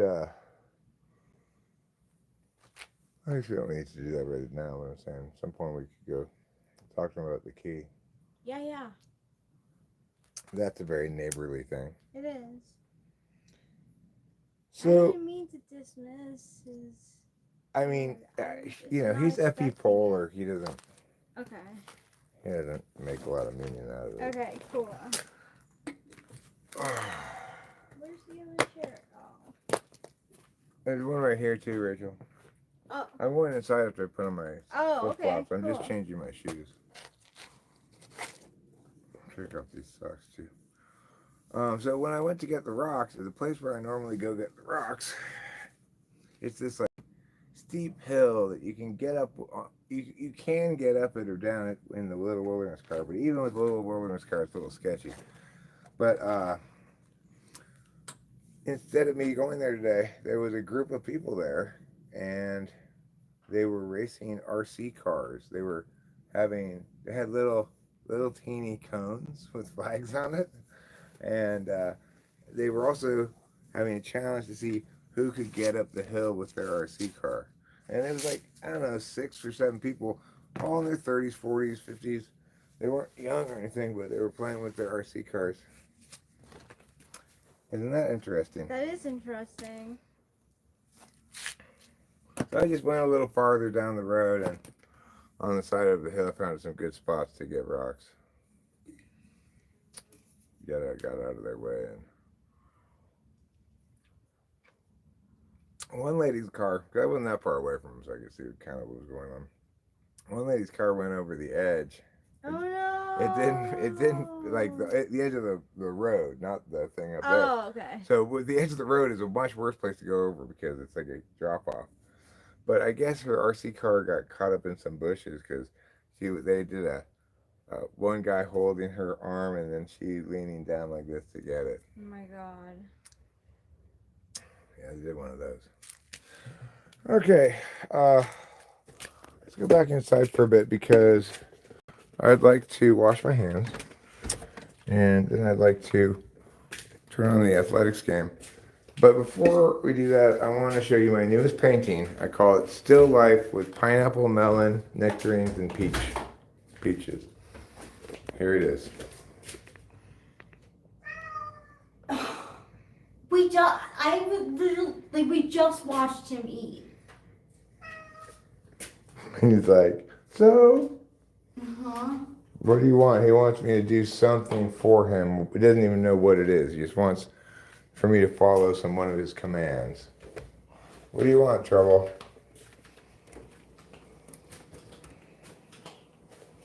Don't be alarmed if you hear this tune. Don't be alarmed if you hear this tune. Well, here we are again, watching him eat some more. Here we are again, watching him eat some more.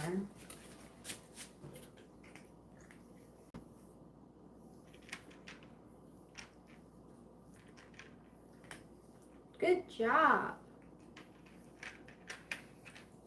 to both of you. I should just shave him with the shaver. I know. That would save me a lot of heartache. But he probably wouldn't want that to happen. No. I don't think he'd like that very much. But he's primed for like a shaving. Yeah.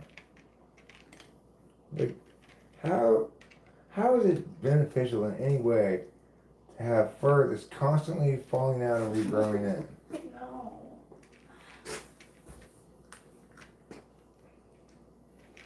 How is this adaptive at all, you know? I get it. Adaptive? Well, yeah, because I get it because like things shed in the summertime because they want to be cooler and they have more longer coats in the wintertime. Sure. Like the dogs you were saying. Yeah. Well, yeah. But the thing is, how is it adaptive to be like Trouble to I don't know. always have a shit ton of fur, but always be shedding it and always growing more? I don't know, but I have a new understanding for parents of dogs and cats that have long hair and shave their pets. Like, Yeah. I have a new respect for it. Because I'd love to shave him. I would love to shave him too. But he gets nervous when I get up from the chair. Forget about a buzzer. He'd run away. Yeah, maybe I could get away with it if I snuck on slowly while he was eating for 1 second, and then he'd for like run a away. second, you probably get a strike, maybe. I get one strip of fur, and then well, I guess I pushed the wrong button. Sorry, everybody. I momentarily disconnected us. Oh no! They missed the important talk about the shedding of... No, they got all of that. Oh, okay. It was just right then. It was just for 1 second. Oh. Like, I tried to turn the camera around every time I pushed the wrong button. Ah. There's a fly in here. Yep, there's a fly in here.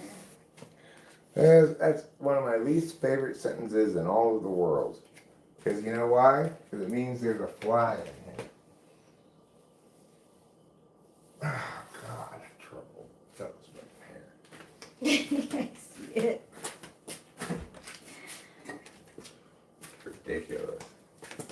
Or as my friend Andy Liu used to say, ridiculous. Mm-hmm. I used to say redonkulous. You'd say redonkulous, huh?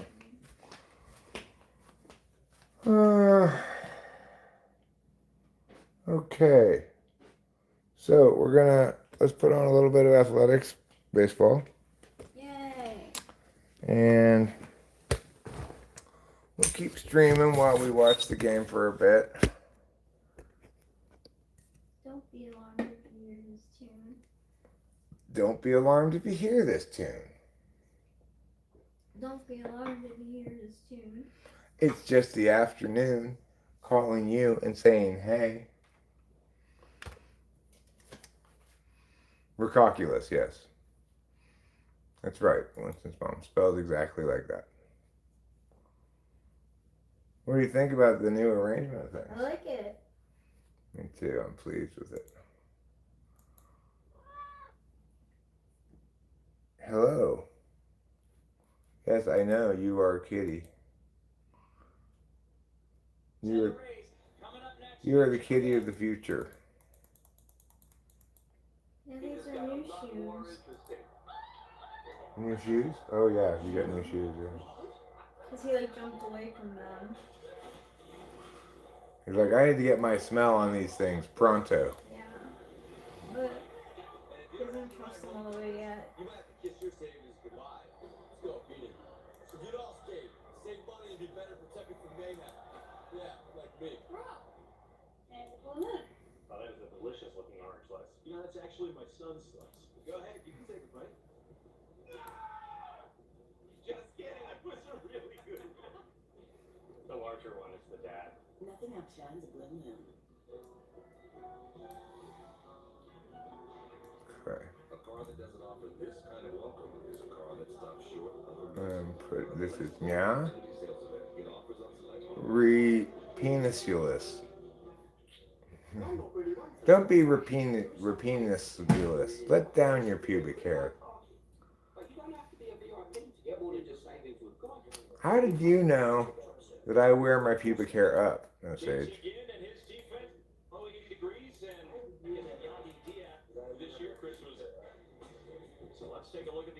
You're 7 of 9. You're talking about your looks, Fly Guy. You grade looks on a 1 to 9 scale instead of 10. I like that. That's creative of you. There's a look at the Athletics catcher. He's been on the heater. The hope is that it can continue before the off day tomorrow. Oh. Oh, how I hate the flies. I hate them more than you can know. When it's my fault, I leave the door open for a second. It doesn't take long. I just leave the door open for a little bit. I believe it. And we got flies. It's like there aren't even that many flies outside at all. It's like when I open the door, they run over from far away just to come inside. Oh, Tony Kemp. Don't be a schmony bimp. Is Chris, Tony Kemp, and Dallas. Why are they doing the three of them? Because they don't know what they're doing. Where is the sound coming from? I see, right there. Okay. There we go. Alright, finally I've silenced myself. This baseball game is getting started in a bad way. The first batter for the Tampa Bay Rays has gotten on base. Who's pitching? Again. Well, Ginn's pretty good. He's done a pretty good job. So that's not terrible. Okay. I think well, no, I don't need to get it quite yet. I'm going to need to go get the backup weed pretty soon because we're out of decent weed. We're going to have to go to the Indian weed store tomorrow. Oh, Jesus. Come on now. Come on, guys. Just sloppy play in the infield results in the Tampa Bay player getting to second base on just a bad throw to first. No, it was actually Kurtz's fault. It wasn't the pitcher's fault. It was a good throw. Kurtz just butterfingered it. Buttergloved it. You think in baseball, if somebody makes a lot of errors, they're known as butter gloves? I think so. I think they should use it. Yeah. I thought it was just a butter gloves, although maybe that was a bad pitch too. I don't know. Yeah, at least that butter gloves didn't result in any consequences. No. Hmm. That That was was a bad pitch. Bit of a butter pitch. Bit of a butter pitch, gloves. Yeah, it was. There's nothing he could do really. One glares. No. He's a solid defensive catcher. Although I like the way Austin Wynns plays catcher too. I feel confident with him behind the plate. But you know what? I like MacGyver too as a backup option because Wynn is on the DL now. Oh. We have a lot of people on the DL. And then we got with that Cortez is a backup outfielder. Ah!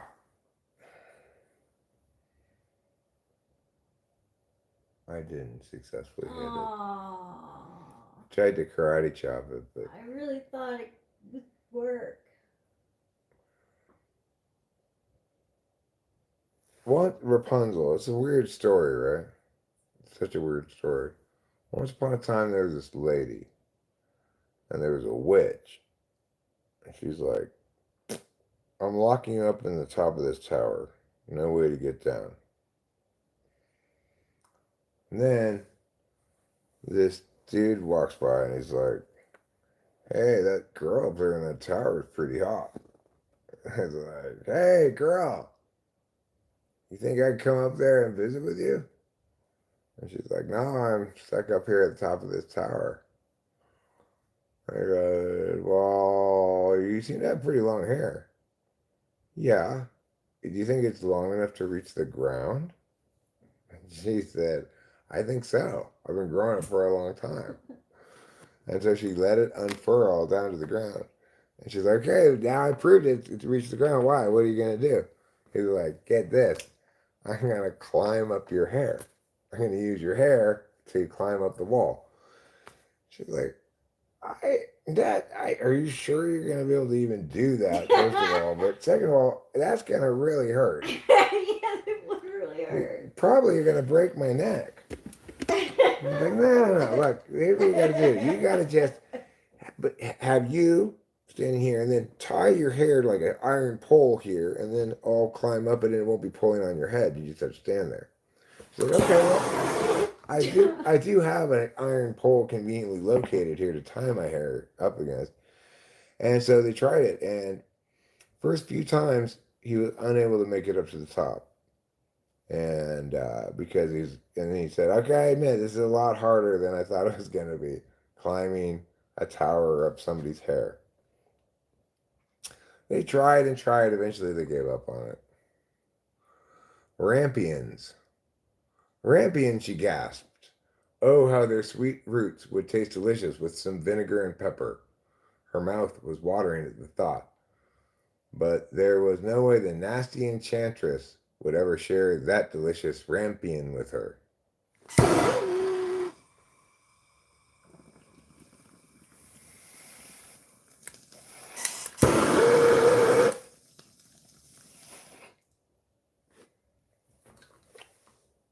Yeah. Eventually, they got into a bit of a tiff about it. He's like, "Do you put like oil in your hair or something? I mean, it's really slippery." He's like, "I just brush it. I thought you loved my long hair." Oh. He's like, "No, no, no. I like it. I mean, how else am I gonna get up there?" Just curious. There must be some stairs inside, right? She's like, "Oh, you can't access those." Okay, you can't access those, but like you could like use it if you, I don't know. Well, knock it down. hold on there, Rapunzel. You can't access those because presumably you're locked into your room, but surely I can access those stairs. She's like, "Yeah, but I'd really rather you climb up my hair." You're like, "I thought you didn't want me to climb up your hair." Well, now I'm kind of curious to see if you're going to be able to do it. Oh.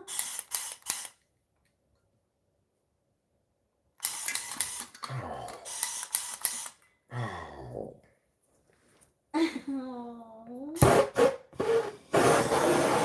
Die, motherfucker! Oh my god. I wanted to die. That fly is horrible. How did Tampa get a run already? Already? Come on now. You think you could maybe tie a rope out of your bed sheets? I'm sorry, I only have 2 bed sheets. It won't be nearly long enough. Well, what about a comforter or something?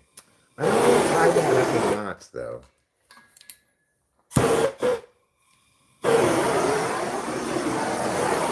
I've got some string. I'm not going to be able to climb up there on some string. What type would say? Just trying to be helpful. INFJ, maybe. You could light it on fire. Yeah, INFJ.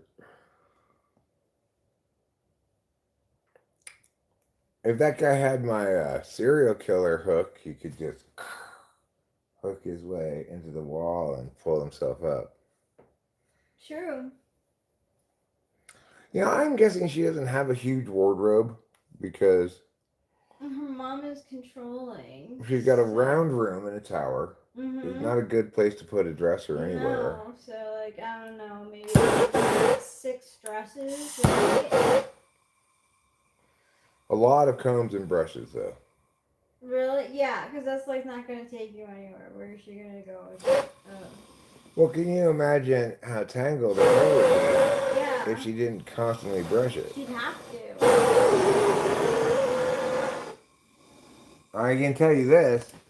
After the evil enchantress cleans the carpets in her room, she is not getting her deposit back. Oh, you suck. Oh, you son of a bitch. There's 2 flies in here.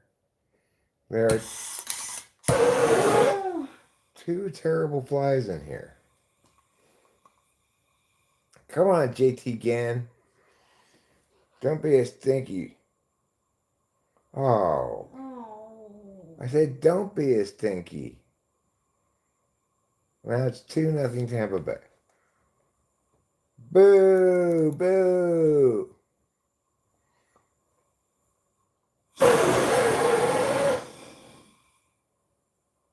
You know what I liked in the video I put up today? What? The inclusion of that little song in the driving part.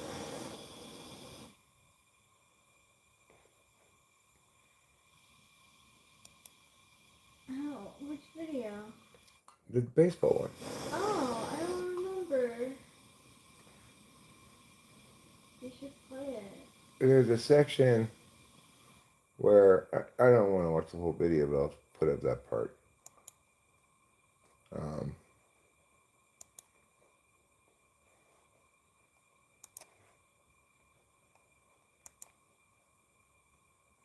You could have domesticated it, the fly.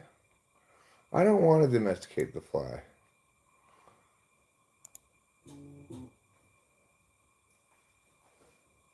Go ahead, play. What are you doing? Here, this part. Oh yeah, me too. I'm glad you put it in also. It was perfect. Right? Yeah. Tiny pajamas and bedtime stories with cookies and milk. For the fly?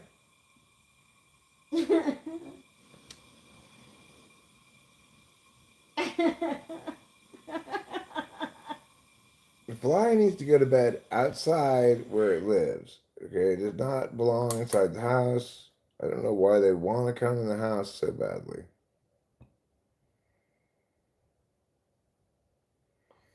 You rescued a dragonfly and took him outside? I would probably try to rescue a dragonfly and take it outside too. We do have a fair number of dragonflies around here. For fuck's sake, JT Gan! Learn how to pitch. What are you doing? It's 3-0 already. Come on. 4-0. You've got to be kidding me. Or he just being somebody. 4-0, first and third, 2 out, top of the first. At least it's early. We got plenty of time to catch up. I'm sorry, the right hip of that savings of the year. Oh. This summer event, you get our biggest savings of the year. Carlos Cortez tonight, followed by Langoliers and Rooker, then Soderstrom and Thomas Fernandez. What could I do to get these flies better? I could get the fly swatter, you sure, but these flies are really flying around. They're not landing on things.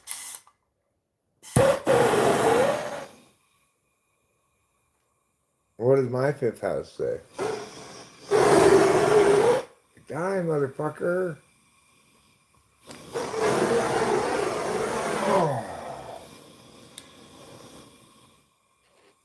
I just want to kill those flies. Is that too much to ask No, for? it's really not. It's really not.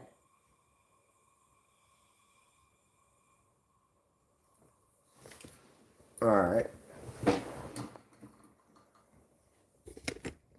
I think I'm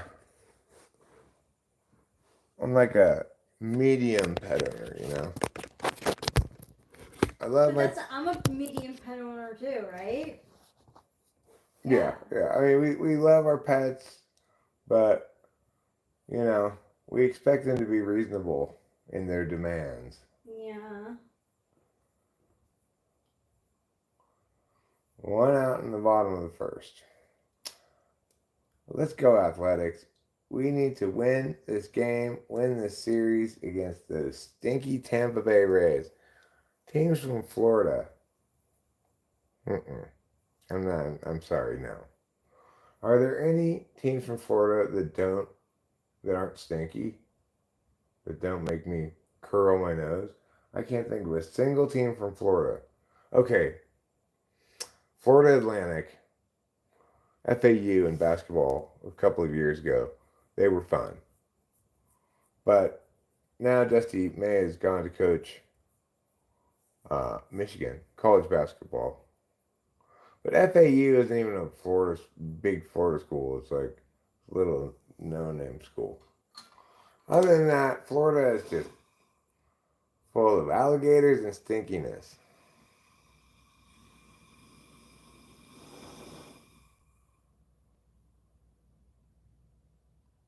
Right, so I need to eat something. That's what I was going to do. I'm going to eat some chicken strips. Bowling.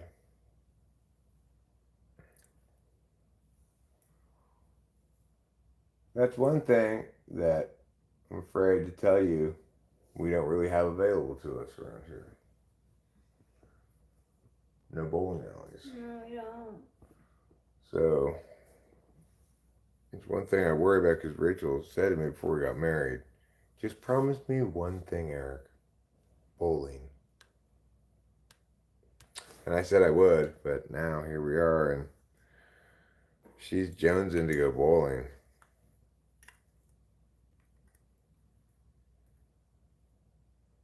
Can't you tell? Yeah, I can. When you think I'm not looking, you go like this and practice your bowling stroke.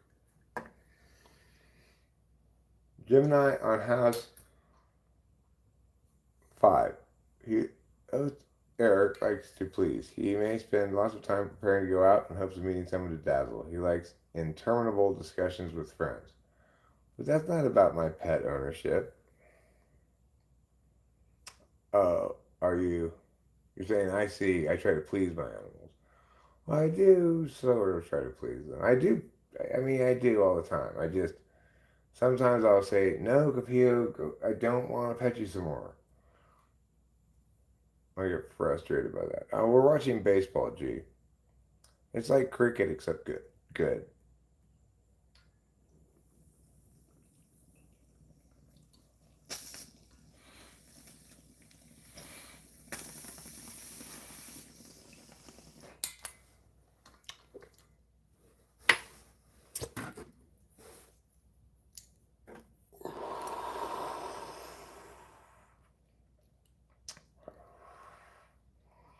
I do like interminable discussions with friends. That's what we're engaged in right now. An interminable discussion.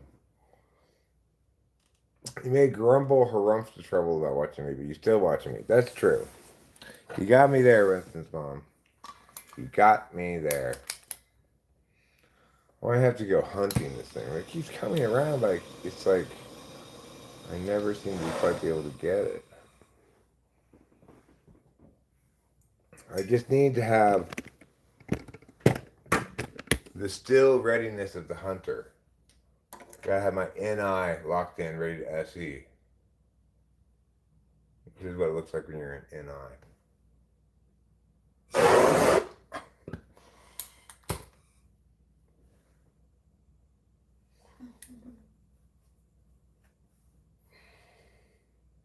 Just pretend to really like the fly. You're fawning him over, repulse him. Or draw him close enough where I can betray his trust and kill him. Instantly, though. Yeah. You fool, fly! You were a fool to trust me!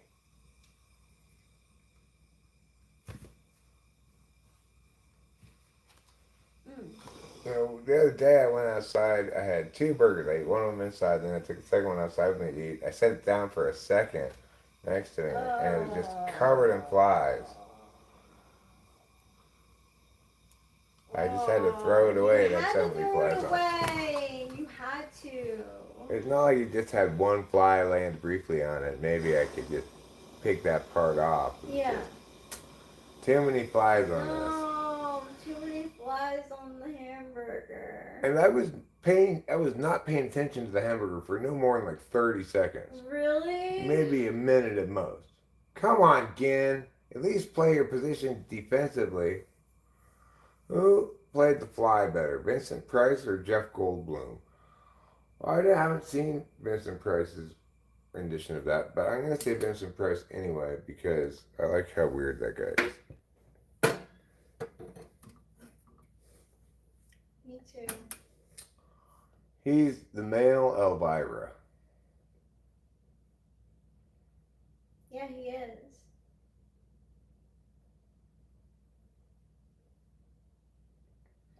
All right, so, food. Let's go into the kitchen and look at our options. I'm pretty sure I'm having chicken strip. I think you're the male Elvira. Thanks. That's because I'm the mistress of the dark. Yeah.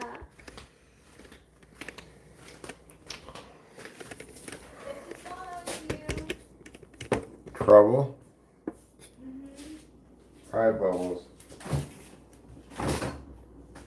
He's like, oh, is it time for you to give me some chicken strips? All right, Trouble. You're going to have a bite of chicken strip. Sure, that's fine.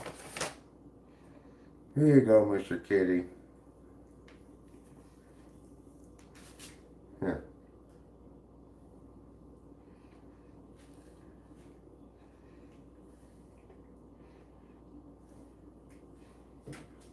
I'm pretty good, but I need a bevy. I need a bevy of bathing beauties.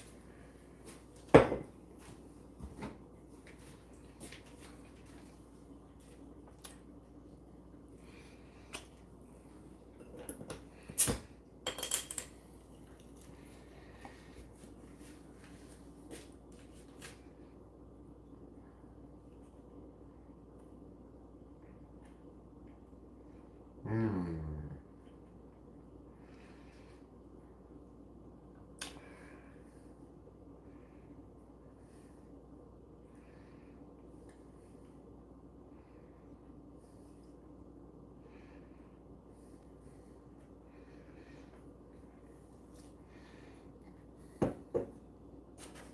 I think it's interesting that the word bevy is so closely linked to bathing beauties.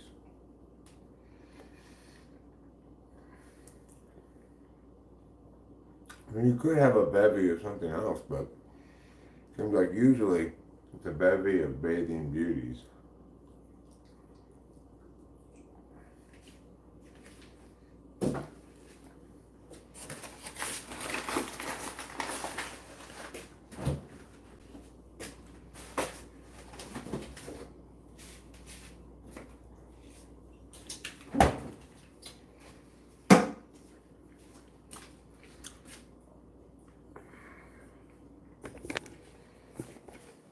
No! She run. Come on, guys. I guess at least it's still the second inning, so we have time, but come on. Ridiculous.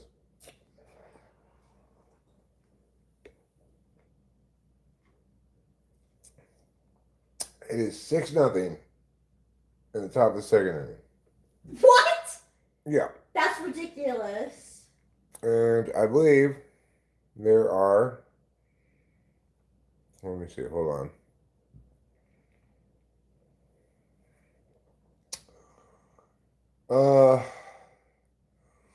Well, basically, he tried, his feedback was that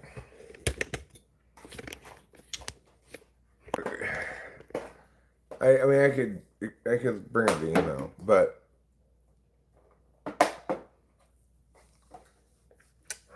the ESTP suggested a couple of ways I might test SE. And I'm not sure if those things he's talking about are consistent with SE or not, like Golinko's communication styles thing. The thing to remember, of course, is extroverted sensing is not a communication function. So you might be able to articulate specific ways of communicating that are indicative of somebody having the other way of acting, but I'm skeptical.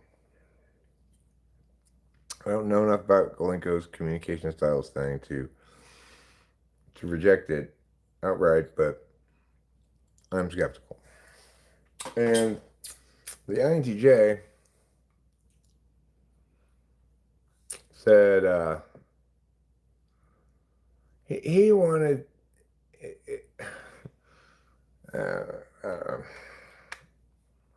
he wants some NI stuff like this Jung's mandala, which is a cool picture. Yeah, I saw you had it up on the screen. I was like, oh yeah, that would be good. In my head, I was like, that would be good for tarot. Yeah. No, the INTJ did. But he was specifically saying, I'm sorry. No, you're right. That was the ESTP. ESTP did reference Golinko, yeah. What I know about Golinko already, though, is that he's not a rigorous thinker. He's doing sloppy intuition stuff. Um, and it's even if he were a relatively rigorous thinker, it's difficult to to do what you're trying to do well if you don't understand, for example, that half the functions are communication functions, half of them are experience functions, and uh, we might be able to glean information about a person's stack based on how they communicate, but it would be wrong to say that SE communicates like this, right? If you're an SE DOM, that means NE is eighth, and NE eighth might express MIA, which is some sort of truncation of it because it's not the primary attentional manner, which is how it would be for everybody with with their respective functions. But the INTJ also said stuff about like how thinking and feeling impose structure and meaning on sensation and intuition, which is totally wrong. It's completely wrong. Each each function has its own validation metric. So extroverted intuition is validating itself on originality, novelty, maybe creative output, something like that. It is not the case that thinking and feeling are necessarily going to provide structure for extroverted intuition because it doesn't need to have any structure. I could just turgity blangley, hula chiro papa, snarflintatang, liktak honkinchinya. That's just some extroverted intuition babbling, right?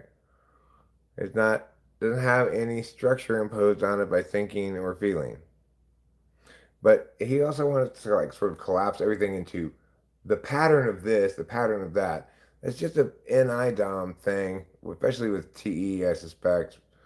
But not everything is a pattern, is pattern based. NI knows things, and it's not even that's not about patterns, it's about identities. Sometimes an identity involves um, a pattern, right? Like,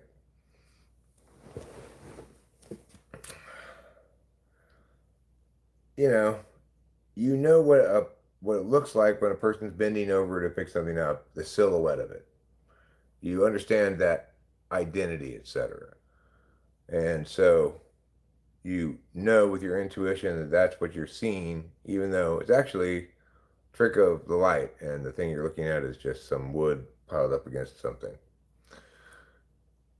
So, you know, introverted intuition can be thought of in its most simple form as simply knowing what things are. But it's true that NI is pattern sensitive in the sense that it's concerned with, especially with FE, it's concerned with holistic communicative stuff, which is very much involved with how our many narrative expressions comprise different patterns and unavoidably referential to other kinds of instances of media, etc., and responsive to it and commenting upon it, sometimes expressly, sometimes implicitly, etc. So all that holistic stuff can be called pattern stuff, but I really think that it's reductive and silly that everybody thinks NI is about pattern recognition.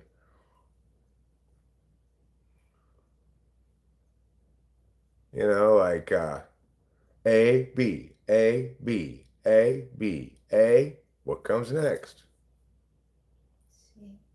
Rachel, you were right. I was thinking C. I mean, the thing is, yes, it's true that Right. is the answer and that it's intuition that tells us that because we already know it's a pattern, etc. But intuition is pattern recognition is like this proto level skill, like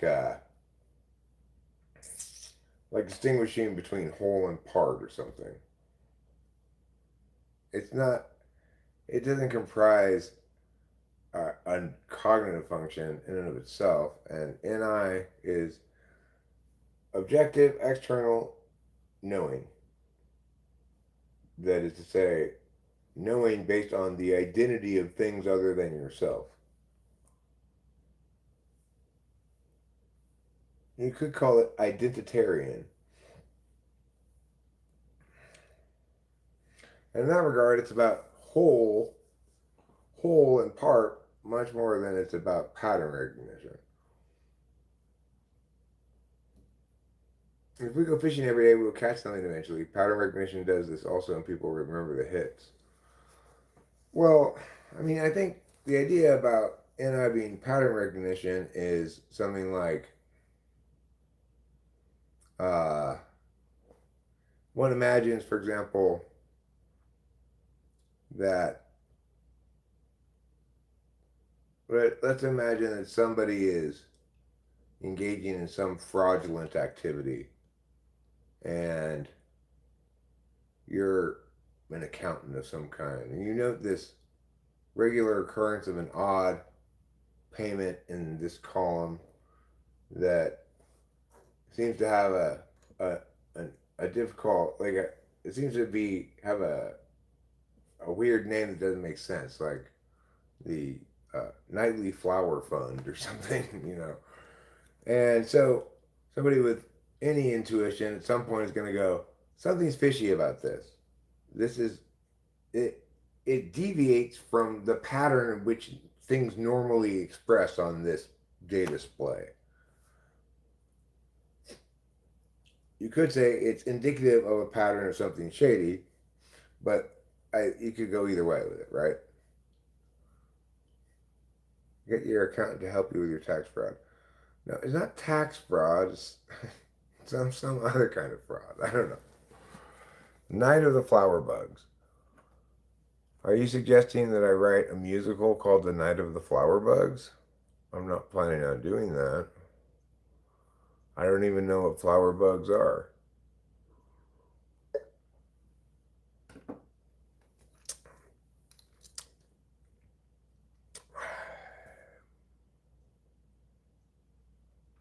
Bees. Good point, Fly Guy. Flower bugs or bees? Question's been answered. Asked and Wow. answered. Now I know. Wow. You thought you heard me say flower bugs? Oh, flower fund. I said like Knightley's flower fund. It's under some kind of shady sounding name. It doesn't seem to make sense. Why would our auto shop have a flower fund? Oh, you fuck!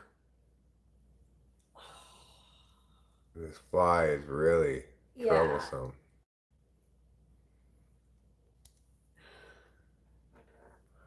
Ma, there be too many flower bugs. I don't want to get bit none by them. Me neither. Now you just pick those berries. Don't you worry about them flower bugs. They ain't gonna sting you. Where's the fly squatter? Fly squatter. We got fly squatters right now. We do? Yeah, now we just need to fly squatters so we can kill the squatters. They're not paying any rent at all here.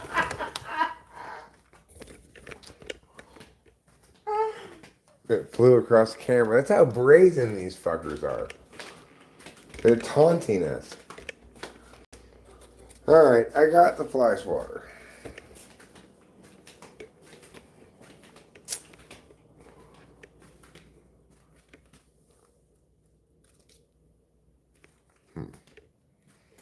Now they're gonna get all scarce, right? Oh, you're real brave when I don't have any fly swatter. Yeah, I know. But now you're like, where did I go? Too late, you know. If only there was a guy who could help solve your fly situation. Some type of fly guy. You know, fly guy may be the type of person to solve this situation, but I think that in this instance, he'd have to be here. You can't really troubleshoot flies from a distance. Travel too far from distance. Hello, this is tech support. Yeah, I have a fly in my house that I cannot seem to get. I am very sorry to hear that, sir. Let me look into your account right now. How long have you had this fly? Use the Wilhelm maneuver. Like that. I would like to have, if the flies were here anymore, the ideal situation is I'd have a torch, a vacuum cleaner, and a fly swatter. And I could try vacuuming it, I could try swatting it, I could try firing it. Okay, so click on my computer, and yes, in where you see the magnifying glass, type in fly. Okay, what does it say? It says, in case you have a fly, swat it with a fly swatter. Okay, sir, have you tried swatting your fly with a fly swatter? Oh, it's Where is it? Fucker! Fuck! I almost got it. I'm gonna get it out of the air, because these things aren't landing. They're just taunting us.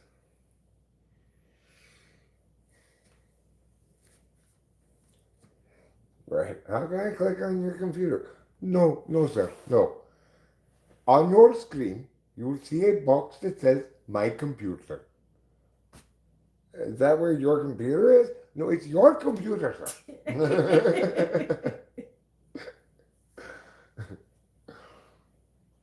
Good stuff, Sean. It's good stuff.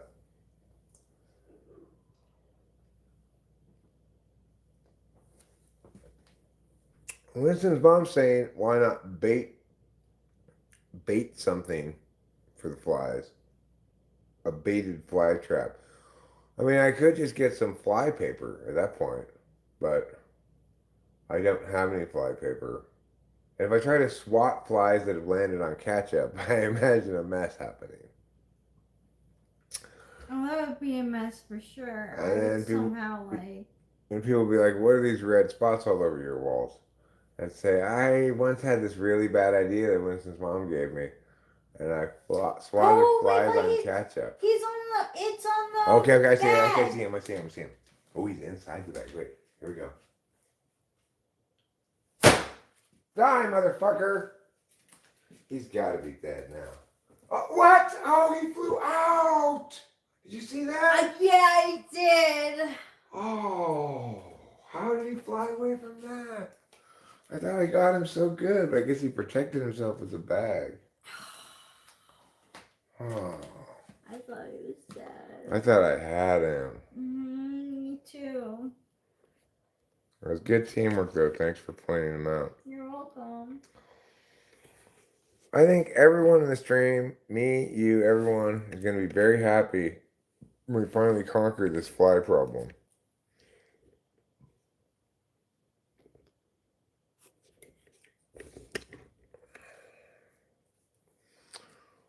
Well, set that down for a moment. I'm not going to sit down, because when I sit down, then they just start being like, dude, now we're just like right here in front of your face.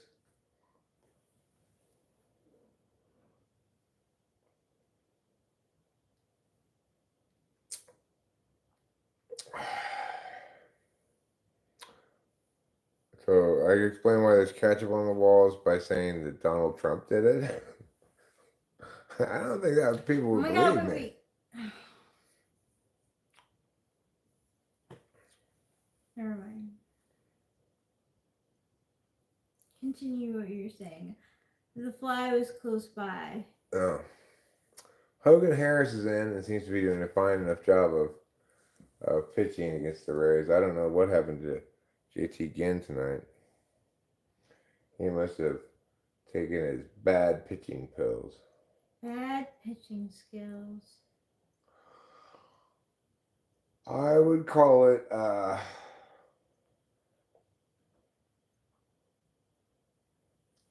tempest in a teapot. The protesters, whatever you want to call them, were being dumb, and the people who the Democrats were also being dumb and, you know, things were said, people got pushed, stuff happened. Then everybody threw ketchup at me. No. Mm-hmm. And that's how I got so much ketchup on me. I know, CJ, I'm glad you're back. I am very glad to hear that you're back. Me too. I didn't know you were gone, but I'm glad you're back. Oh. All right, I'm sitting down. As soon as I sit down, I haven't seen the flies for a couple minutes, right?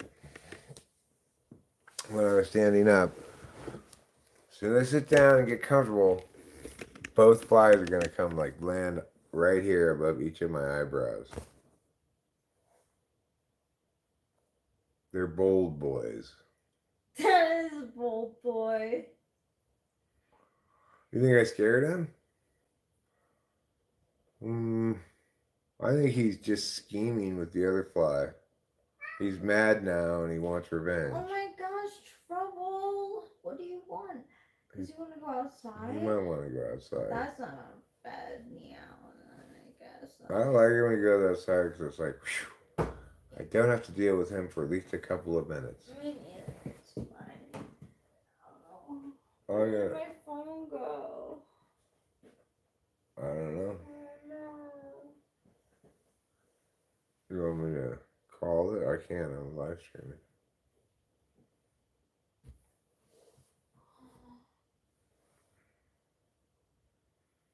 How long would you let rice sit out and still eat it? Not more than like a day. Oh, I found it. What? He's in the kitchen now.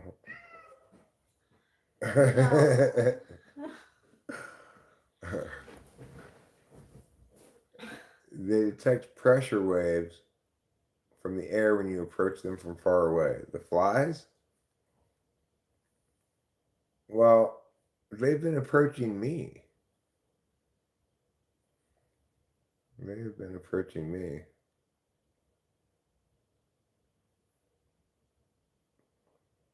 It's been almost 2 days and it smells funny. It's been out of the fridge, just sitting out on the counter for 2 days. He's probably fine, but I wouldn't go any further than that, was it? Okay. Now, you're coming with me, Firecrotch, over here. And I'm going to pack you with some roachweed.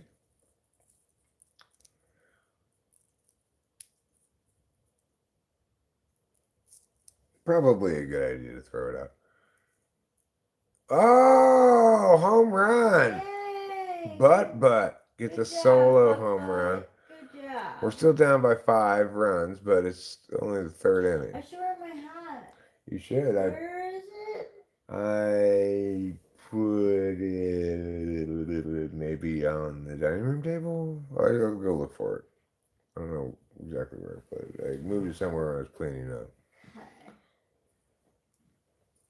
If you don't see it on the dining room table, I'll go look for it.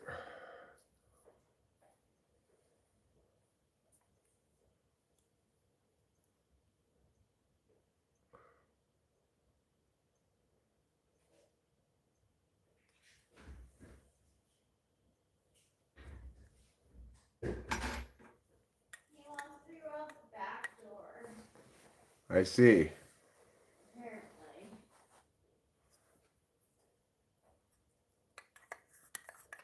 You know what I think is interesting is it only takes overnight for bread dough to turn into sourdough. If you leave it out overnight, and you come back and smell it in the morning, if you got it covered with saran wrap or whatever, it smells like alcohol. It smells totally like alcohol. That's how you make sourdough bread, I guess. Sounds good. Yeah.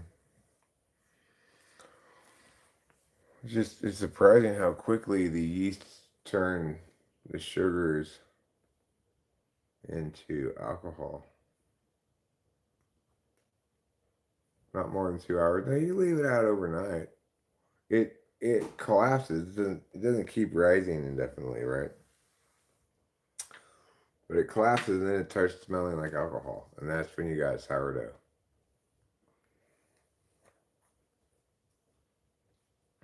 I discovered this accidentally when I left it out overnight once. I mean, I'm not the one who discovered this, okay? Just to be clear. Not the original discoverer of it, but I discovered it for myself. Well, look who it is. It's my favorite Frenchman, Kim. Bonjour to you too. If you freeze rice after you cook it, the molecules in the rice restructure and thus create more resistant starch, which can in turn help lower the glycemic index content in the rice. What's the glycemic index content? Is it bad to have glycemics? Is it a glycemic drive? One of California's most glycemic drives. All right. Let me go ahead. How fast your body digests the sugar? Oh, I see. So when you freeze it, your body digests the sugar faster? Maybe I should freeze all my sugar. Digest the fuck out of it. SCKJ, je peux aller à la salle de bain. Good job, Snowfish. It's good French. Just like my accent. Thank you. I was voted Frenchman of the Year. Aw. Oh, I tell you, that's how I got it.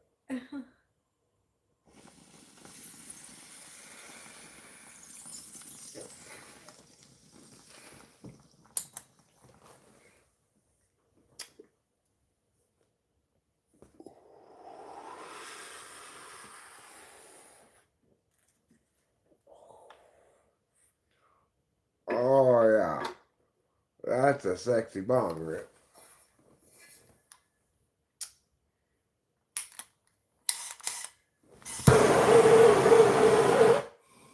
Eric, would you recommend going camping in Yosemite this time of year? No. It's this time of year, every day requires reservations. It is hot right now. August is the hottest. Maybe August, September are the hottest months. Chong looks like me. Well, he always has been one to try to copy me.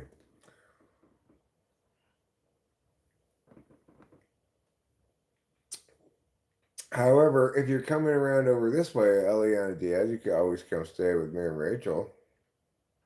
You could get out and about around here where it's, where you don't have to be all camping all the time. Or I could drive you in the little wilderness car to the great camping spot at the head of the something Lundy Trail, Savage Lundy Trail.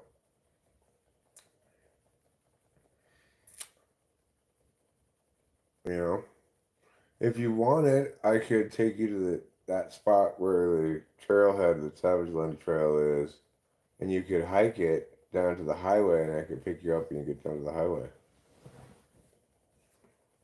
This channel's live streams are a veritable Cheers bar. No sage.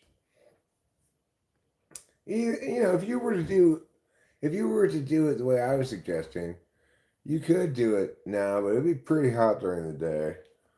But if you just wanted to stay with me and Rachel, then we have air conditioning, so it's fine. You could take a little wilderness car out if you wanted, go do your nature shit. Why don't you come visit us, dog?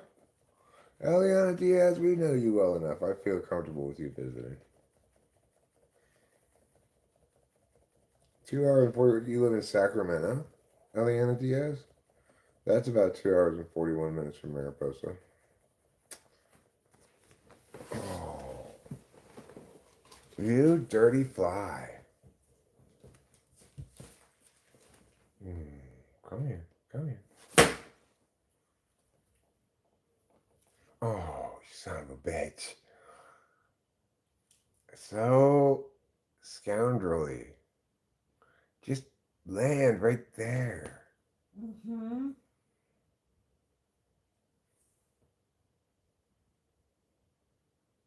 Oh, well, yeah, come on out. We got Iago Ferrero coming out in September, I think. Oh yeah. We've had Ruben and Acacia come by. You know, it wouldn't be that unusual. We want that to happen. We'd like to have people from the channel visit us. Yeah, we do. Andy's been here.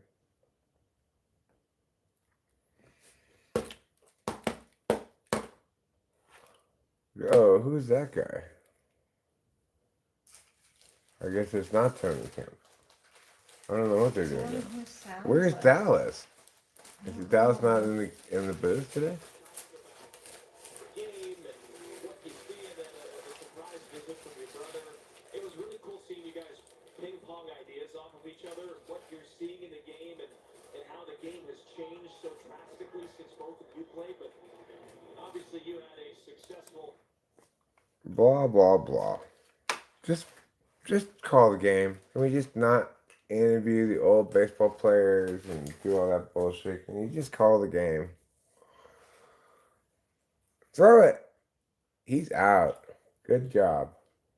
Good job. Hogan Harris, you did a fine job defensively there. Agreed.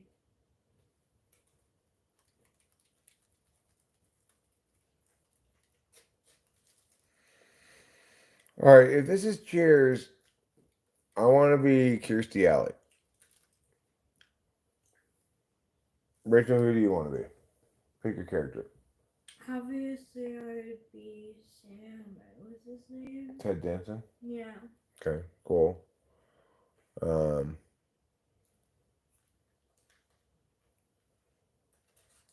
What was the mailman's name?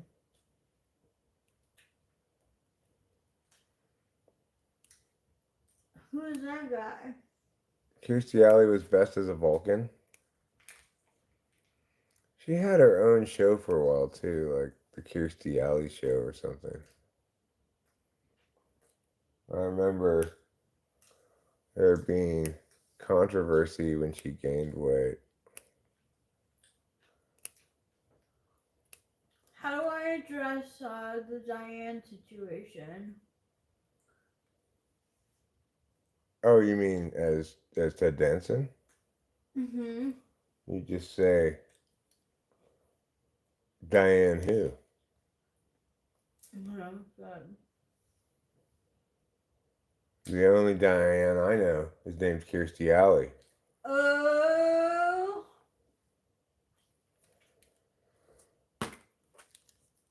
Nice job, Kirstie Alley. Mm-hmm. Kirstie Alley was a Scientologist? Oh. Well, now I don't like her anymore. Mm-hmm. Because you know what I say about Scientologists? Fuck that. Scientologists, Scientologists. Scientologists. That's what I have to say about Me too. Scientologists. Oh, God. As soon as I put the thing down, it's just like back again. Oh, this thing is taunting us. It is taunting us. This is the worst flies ever. I know.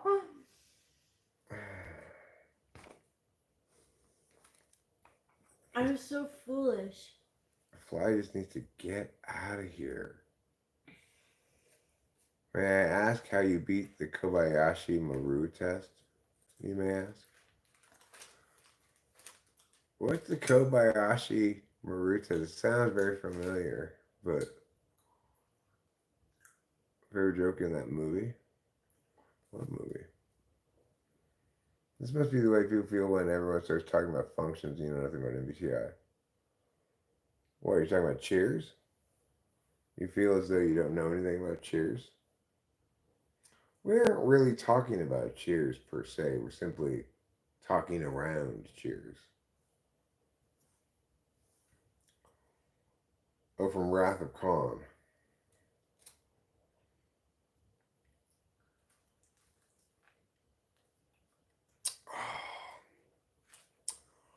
This fly spotter is primed, ready to do damage should that fly appear.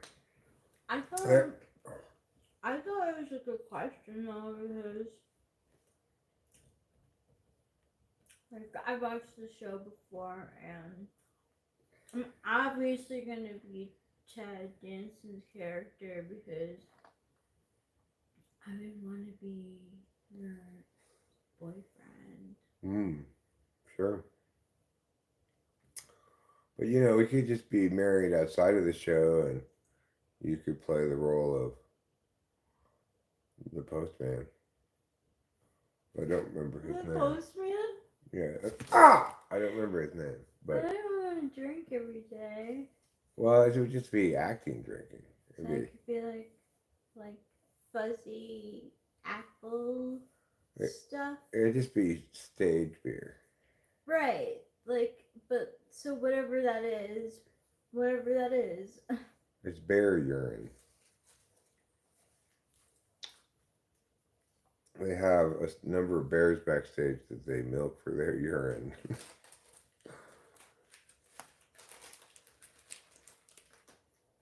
If you ain't cheating, you ain't trying, my football coach used to say. Well, your football coach was quite a good influence on you, wasn't he? Come here, come here. Come here and die.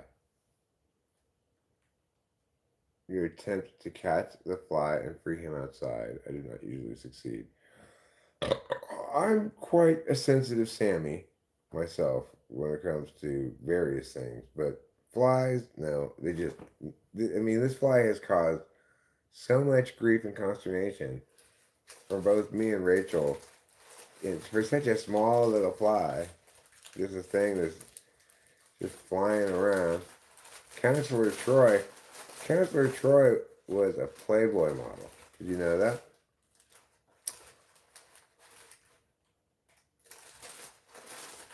I think before she went on Star Trek.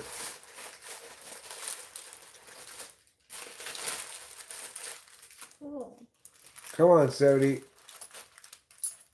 If it lands on my sandwich, that's okay. Because it's protected by paper. Mm-hmm.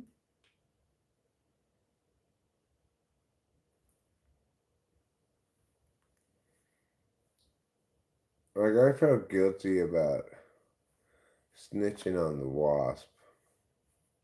What wasp?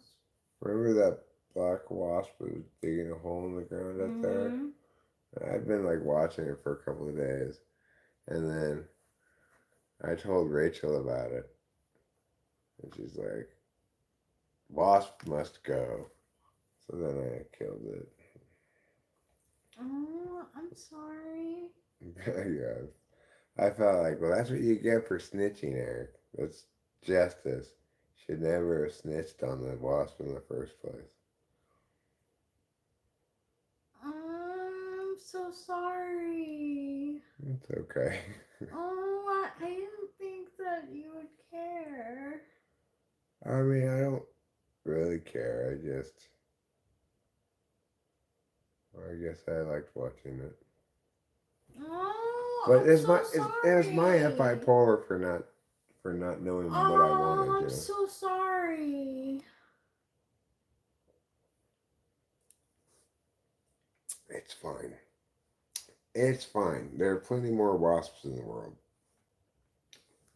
I thought that one was very industrious, you know. I'm sorry. That poor wasp ended up hurting everyone more than a stinger ever could have. What a wise little poster or something.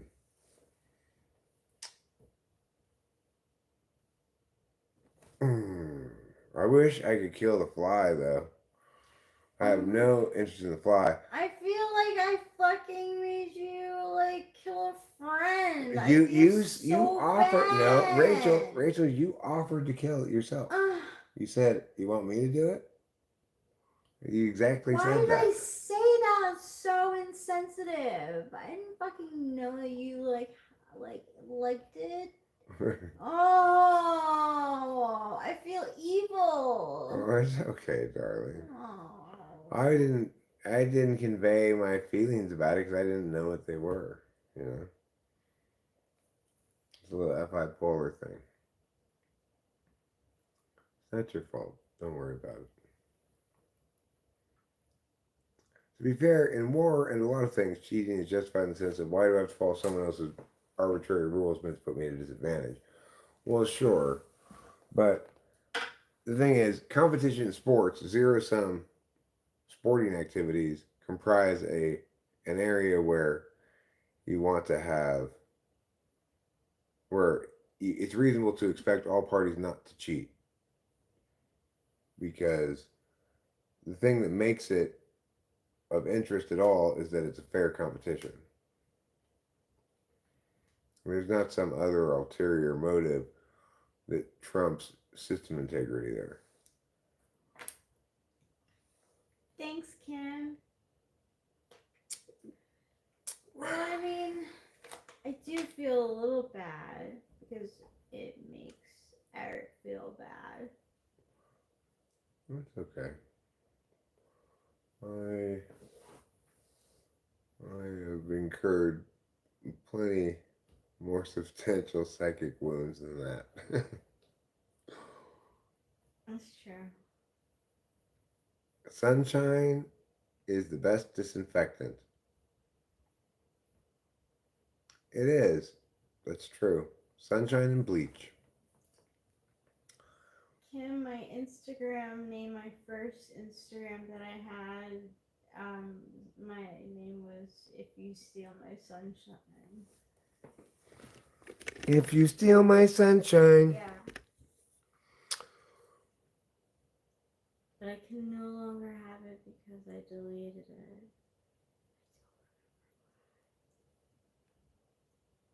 We probably were like, fuck this noise. Oh, come on. Oh my god! Oh, it's another foul wall. No, wait, was that fair? Yeah. Oh, it's my fair. God, damn. Oh. Rachel does have an Instagram, you know. Yeah, I do have an Instagram. It's the Seeker 964.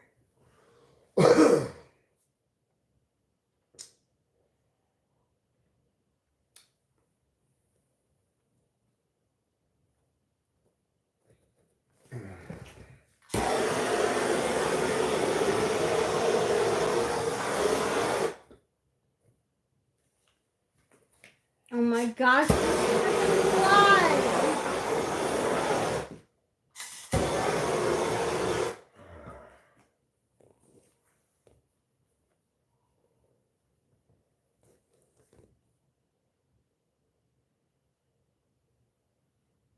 Yeah, follow Yeah, her, yeah. guys.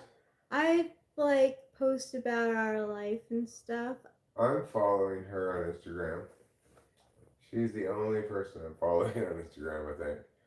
I don't put anything up on Instagram. But I tag him and stuff, obviously. Sometimes I'll get the email from Instagram saying you were tagged, and I'll click it, and it'll be you putting something there. You stalk Rachel on IG. Hi, Adam Koslawi. Let's see. Koslawi. Koslawi? I don't know. I stalk stalkers on Instagram, no Sage, so that means I just follow you.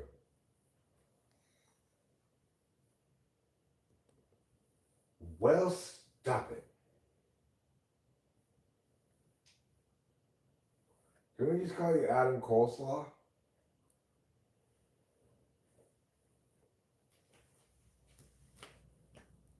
That's easier to say.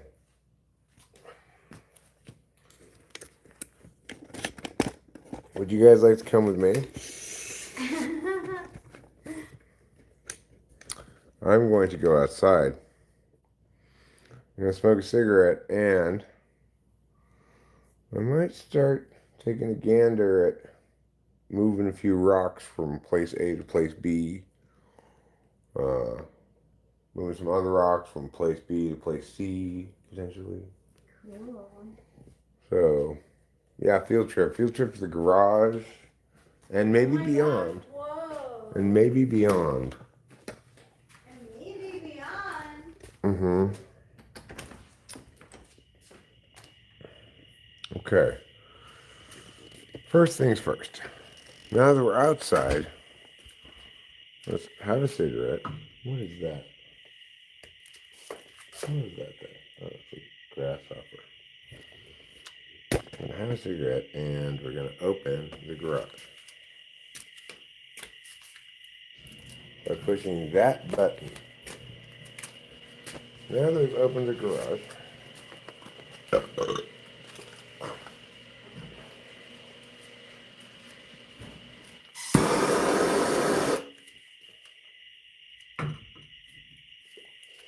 alright. Let's go take a gander in here. So we've got all these rocks that I got. You see them all. And I put some, now these ones that were still in the back from before, I put them right there. What I need to do now is to get a way to carry all those rocks away from here. And what that is called a wheelbarrow. So let's go get the wheelbarrow. As I believe I've commented before, is there any other kind of barrow?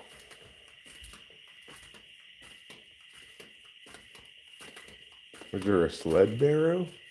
Maybe.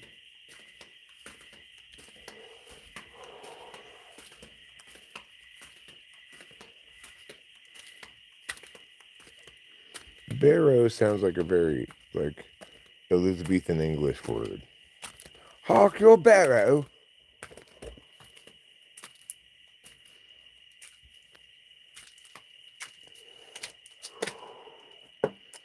Okay, barrow lovers.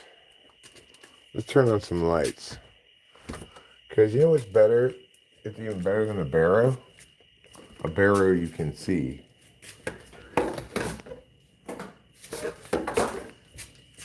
Okay.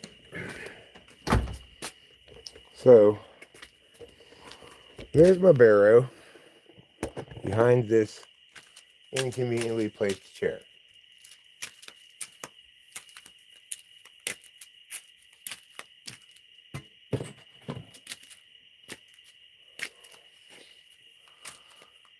Now I've got all these rocks that I also want to take down there. See? Down there. I could take them in the barrow first. That's probably what I should do. Now this bag of sand is almost cast, as you can see. But there's still enough left for well, I have another bag of sand, so.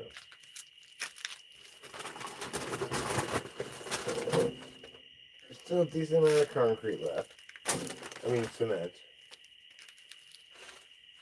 Now you want to go inside, Trouble? You just want to make me open the door. Okay. You want to go inside? Here, go on in.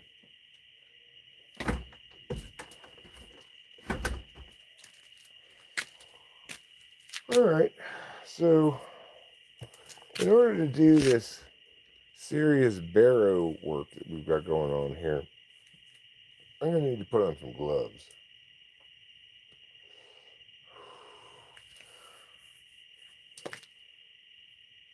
I'm also wondering if maybe I should water again today.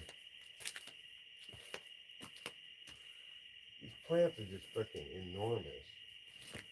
It makes me worry about them getting enough water. Just look at these things. They're massive. Well, you can't really tell how massive they are. I'm very tall, okay? They're taller than the top of my head at stretch. Alright, gloves. all of my gloves are all encased with cement. But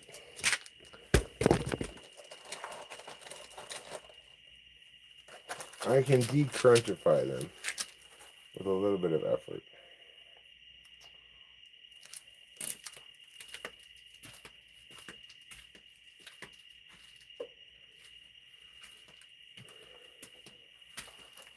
All right.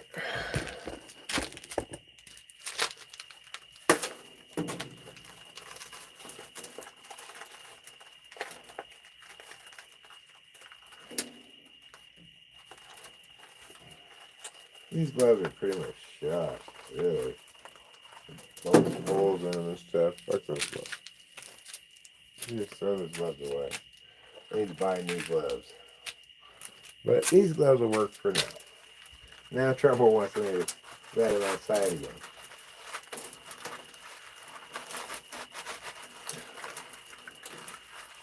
Alright, let's try these ones.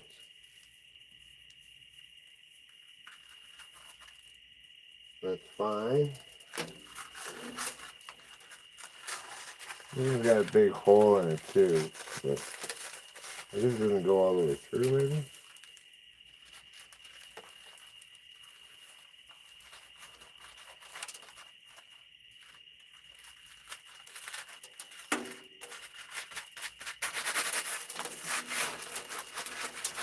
Okay. Let's gotta throw these gloves away. We'll just get some new gloves because I've had those since we moved here. I bought them at the supermarket and they're full of holes at this point.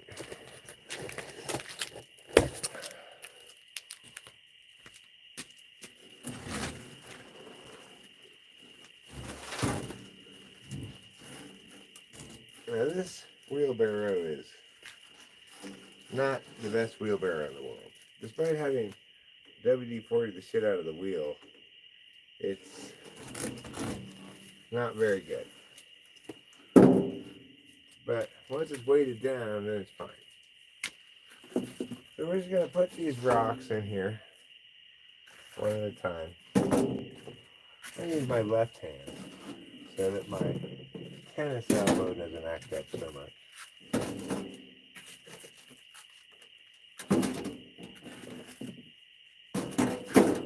Or as they say in Mexico, my el elbow del tiniso.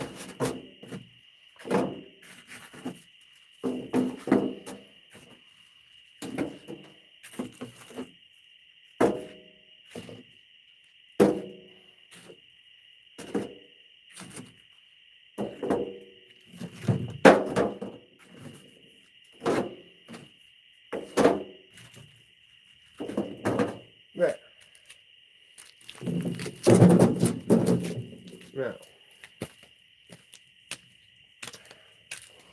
Now I'm going to wheelbarrow them down this hill over to here.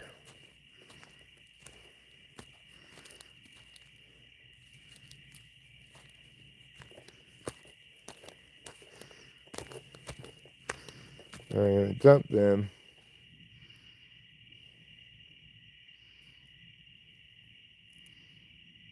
right over here. Or maybe a better idea would be to dump them here. I'm actually going to bring them over here and bring them down the hill a little bit and dump them like that.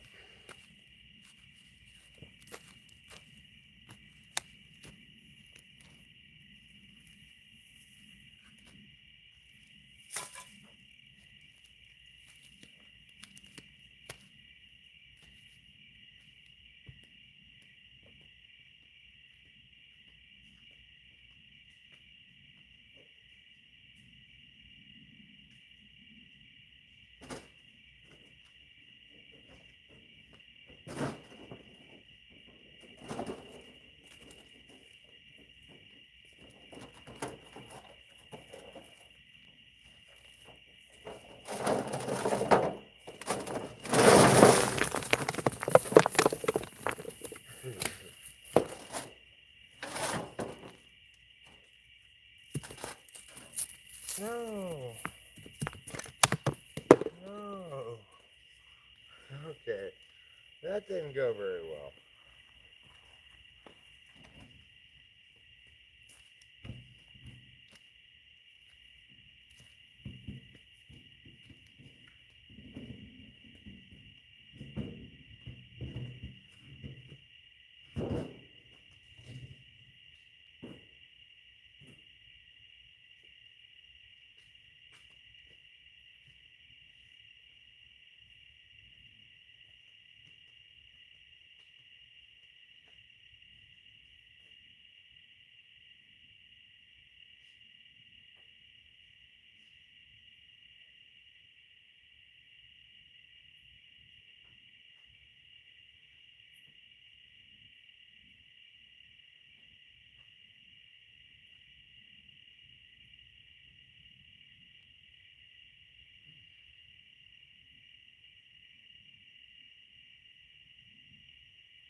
Okay, I put some shoes on so I can function a little bit better now. Obviously my rock dump did not go as planned. You're all supposed to be right in this general area over here.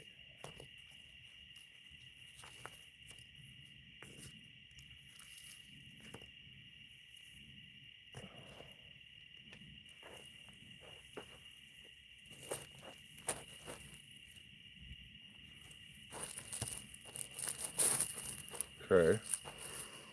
We got a couple of rolled down here. And then some of them rolled into this. It's unfortunate.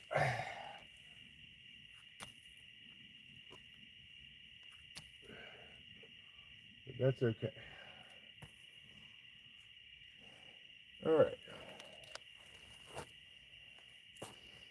That's a good start. Now,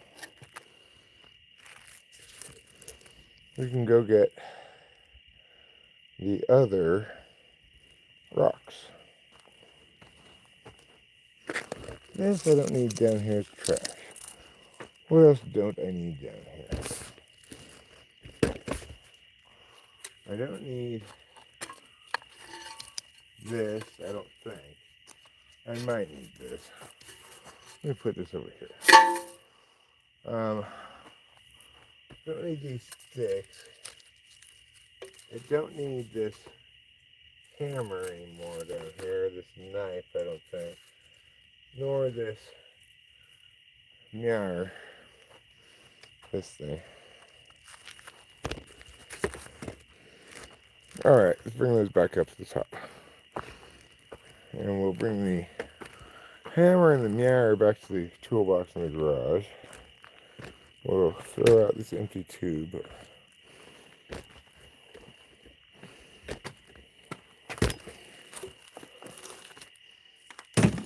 Empty tube goes in the trash.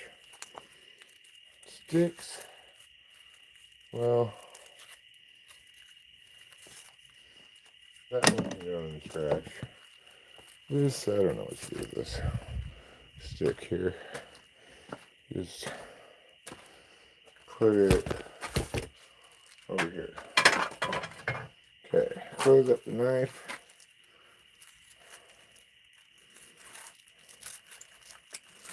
Put that in my pocket. Let's go to the garage. I guess with the wheelbarrow.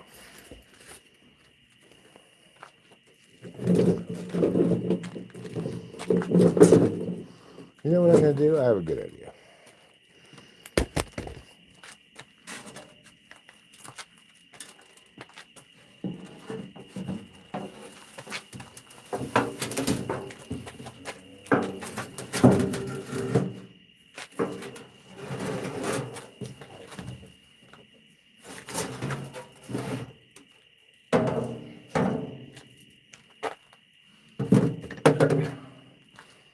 This thing rolls a lot better than that thing, so.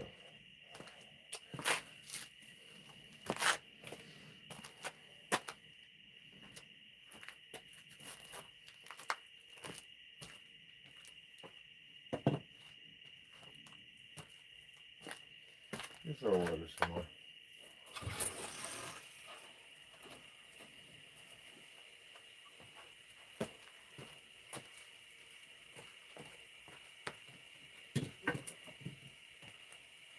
Okay.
Okay, this is impossible.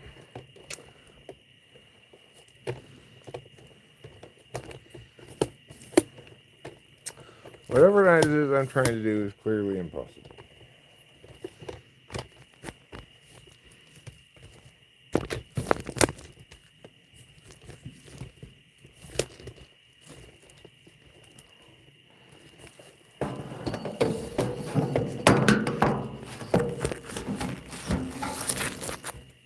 Okay, now let's go.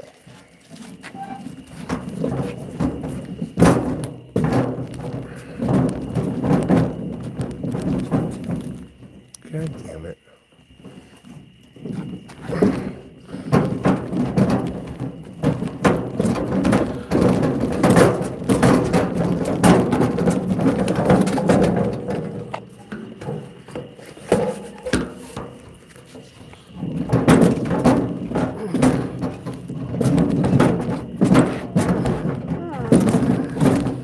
Okay. It's difficult to push this thing over those rocks. But this part is easy.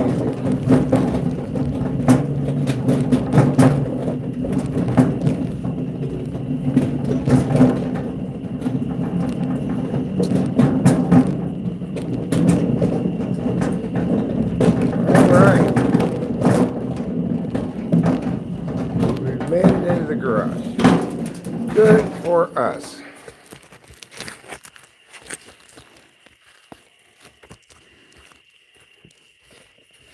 Okay. Now, I'm going to take this down. Put it here.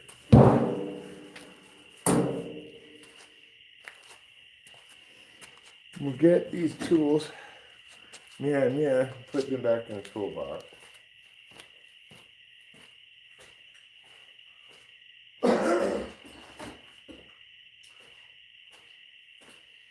We'll push this big pusher kind of over here out of the way. I'll get the rocks that I put on the table before I got more rocks. We'll put this here.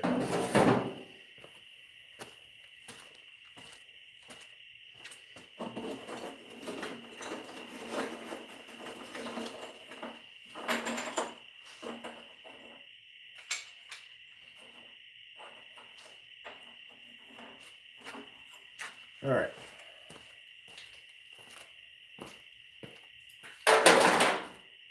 Let's do this. Let's take this down. And now,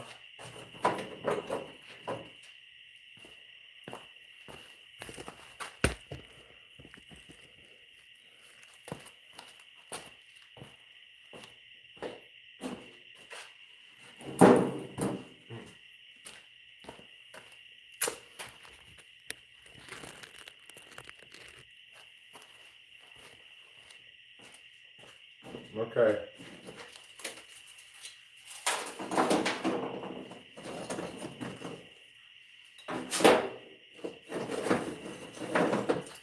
They look plain, but they're just dirty.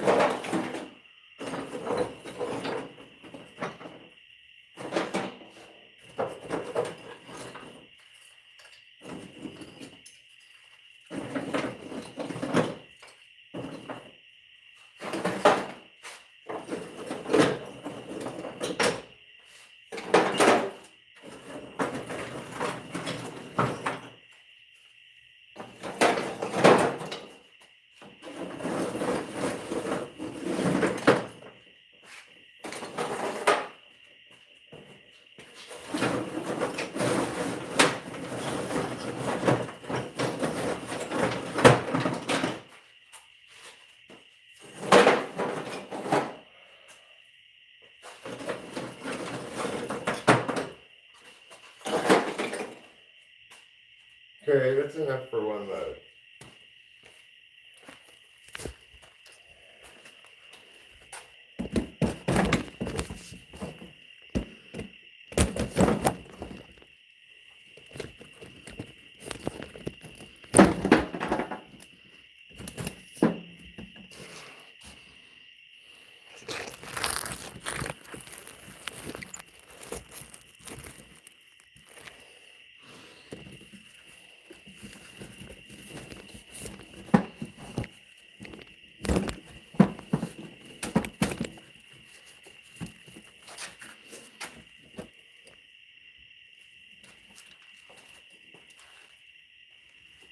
Well, am I really gonna balance this right there?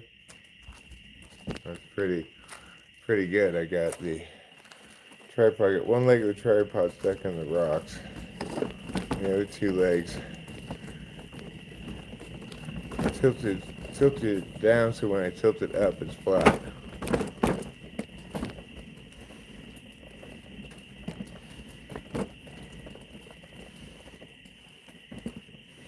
Pretty good job. Okay, but once we get to the rocks over here, I think you're probably gonna fall out. So why don't I do this?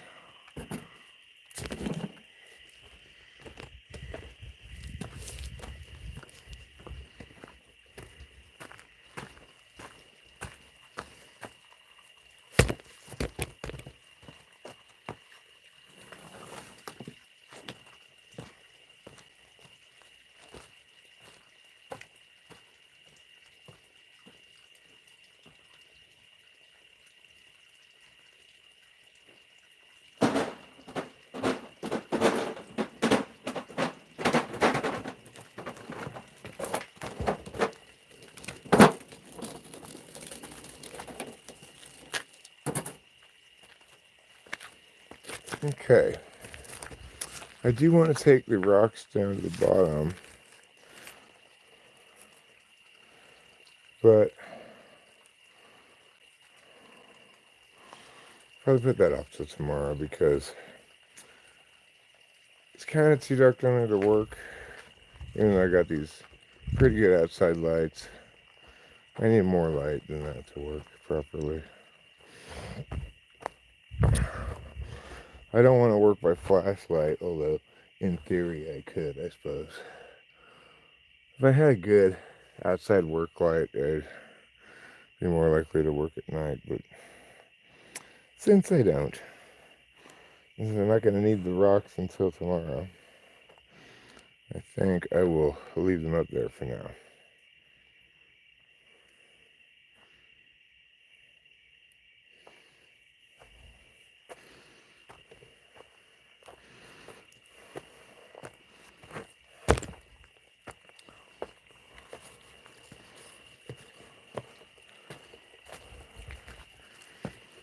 And put the water up here now.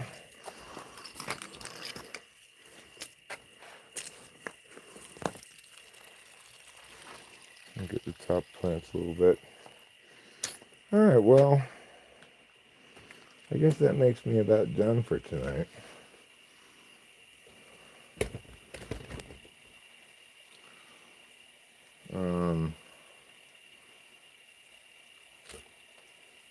Put that, put this, take off now, put these, put this, no, put this, take off this, put this, take off these,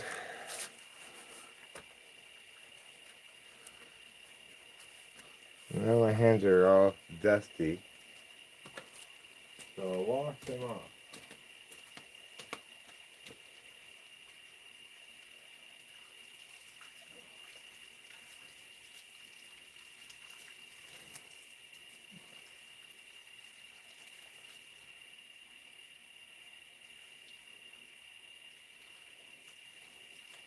Alright, turn off the water.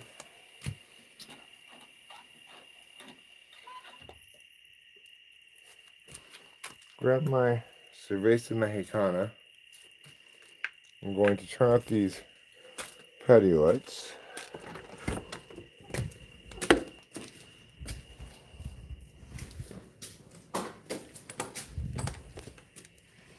And I'm going to go around the front to smoke a cigarette.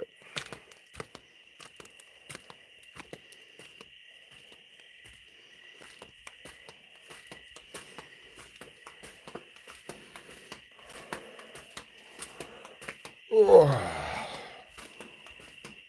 Okay. I'll turn the lights out here, close the garage door.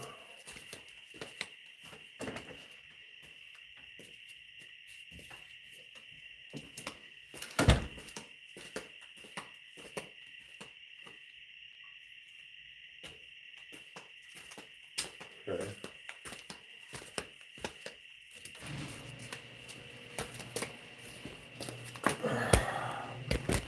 Wee-hoo! Well, that was quite an exciting bit of rock moving.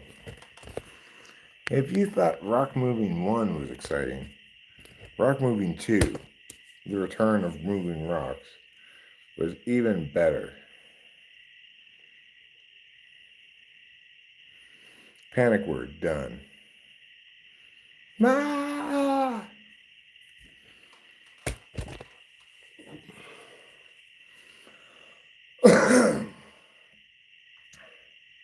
Should have gotten some Ben Gay. What? Tell me more about what's wrong with my elbow, Fly Guy. Rachel Strauss, you're my sweet baboo. Are fleas insects? Do they have 6 legs? If so, they are insects. Do they consume the environment by nature? I mean, they drink blood, right? Yeah, I agree, Justin. As Siskel and Roper said, rock moving 2 is moving more than just rocks. It's moving people.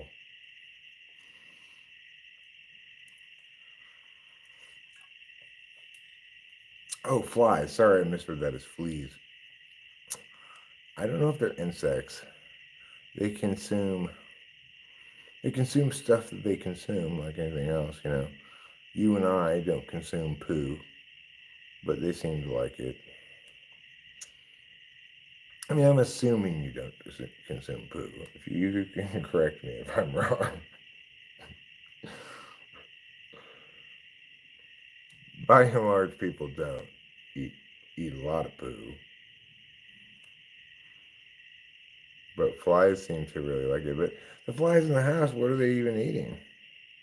Just eating the annoyance that they cause us. They're feeding off of our emotions.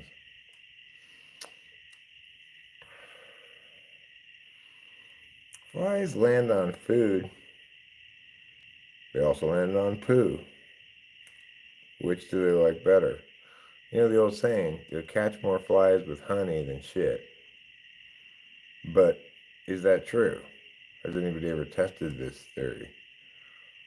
I think maybe I'll test it tomorrow. I'm going to take a dump and put it on a paper plate. Then I'll put some honey on another paper plate and put them outside next to each other and see which gets more flies. Because I have my doubts about this honey over shit theory.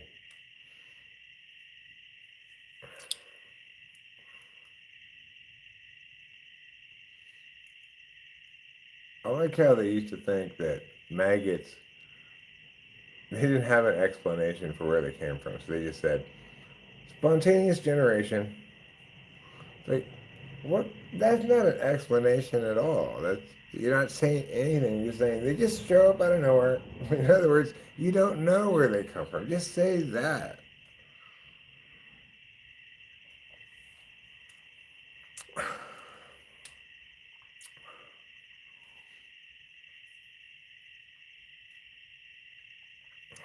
They come from caskets, of course. Flies come from caskets? Oh, maggots, you mean? Maggots come from caskets. Maggots come from lots of things.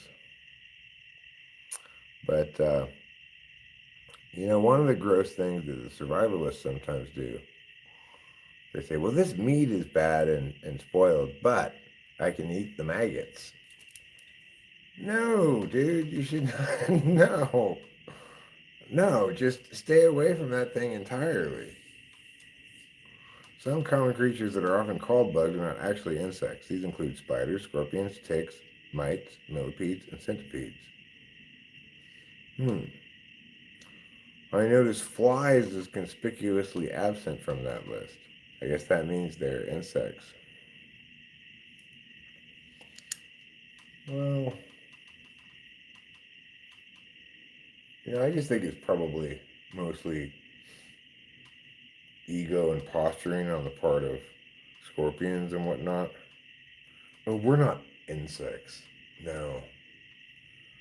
We're special. We're scorpioids. What are scorpions if they're not insects? Anthropods, that's what they are, huh?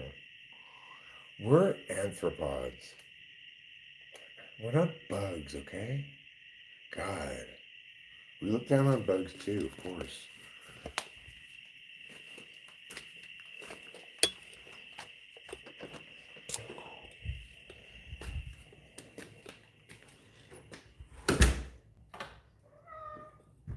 Anthropods are notoriously snooty. They've always been snooty. Okay, what am I going to do with the rest of this PA case now that I've made the decision to take it off? It's scary how ticks cause Lyme disease in people.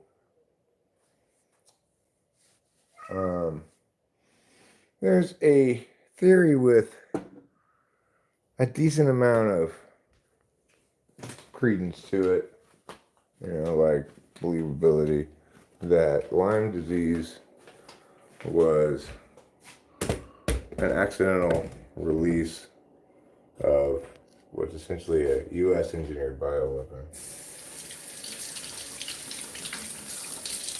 Not that they were necessarily planning to use it as such. I'm sure they justified it by researching or whatever, but it seems plausible that, based on what I've read about it, that it indeed was engineered by the U.S. and probably accidentally released.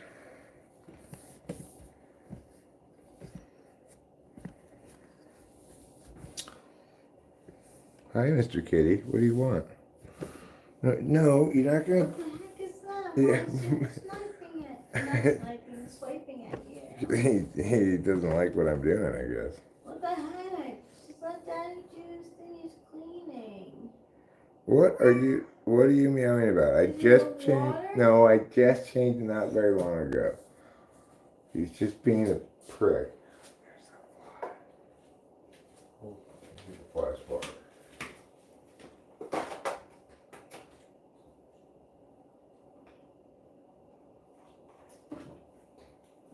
All right. Let's see if I can get this fucker.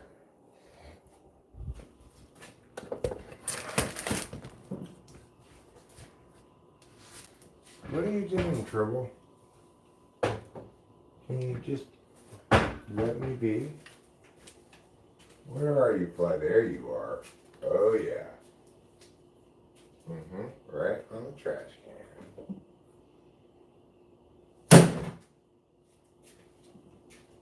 Oh, I got him that time. Nice. Good job. He is thoroughly dead. His body's like mangled. So, it was a quick death for him. Thanks. There's still one more fly in the house, I believe, but that's half the fly is dead. SB says, haha, Rachel can't reach the water bottles. She can too. She can reach the water bottles. I know because she periodically gets herself a bottle of water. I'm sure she doesn't jump to get it.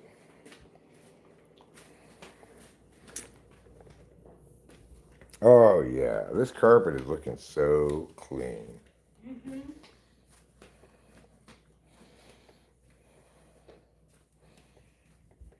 All right, so I'm actually gonna put this fly swatter back where it goes in the kitchen. Hi, Mina, Mina, Mo. Preston Jacobs will finish it before GRRM. Ooh.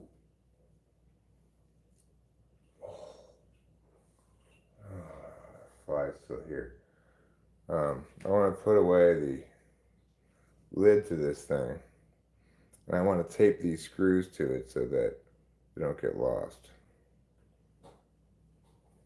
So, alright, I'm going to put this away.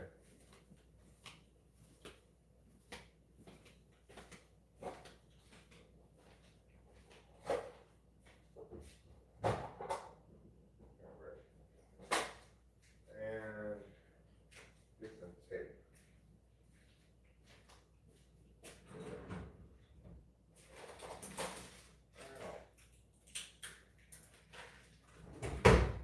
That's it out because I still safety pins. Alright. These 4 screws go with the lid to the PA that I took off. So I'm going to use this tape to ensure they all stay together.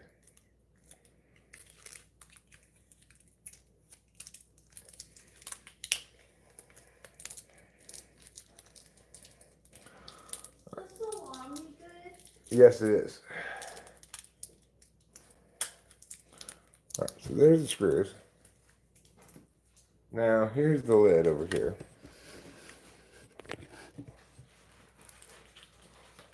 I'm going to tape these screws right there. Oh, right here.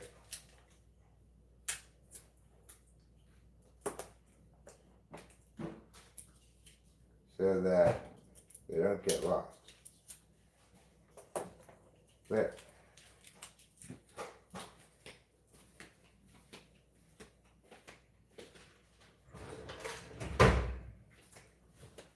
Now I will put this in the tech closet. Come on, Hernays. Back to your interesting statement. How is Lyme disease spread? No, through ticks.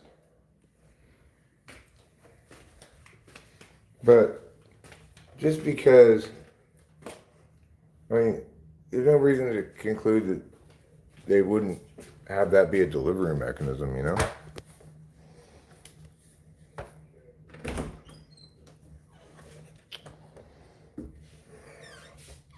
Or maybe been researching something that, you know, ticks related or whatever, but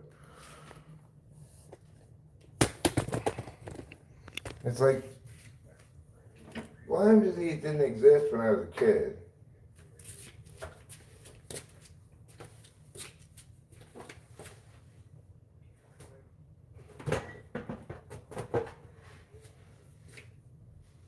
Not all new diseases are engineered, but I have a, midland inclination that Lyme disease might be, and a strong inclination that COVID definitely was, I mean, I can't have a strong inclination that it was definitely. Sorry to abuse language like that. 6-2, into the seventh inning. We got 6 outs left. We need to get 4 runs.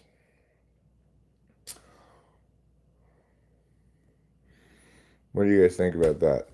We're going to live stream till the end of the baseball game. Well, then what are you going to do, Eric? I don't know what I'm going to do then, okay? Stop being so bossy.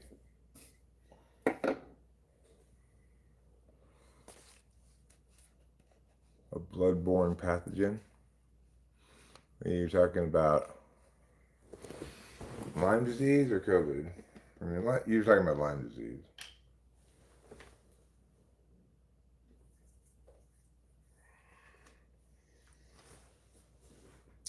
So, people fuck around and find out is what ends up happening. It's like Exxon Valdez. You got these underqualified, overconfident men who are just saying, well, let's fuck around and find out. And then they do. God, how are there still 2 flies in here? Did they get an extra free life or something? God. 2 flies in here still. Die, motherfucker!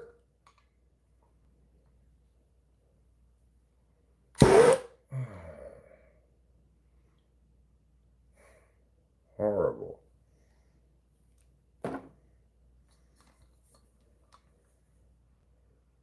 Pinguinos and Speaker for the Dead are pretty cool. Can't believe the cats aren't helping out with the flies. Well, they're flying a little too high for the cats, I think. Oh, ooh. I see one. Is that one on the wall over there? I think so. I think this is it.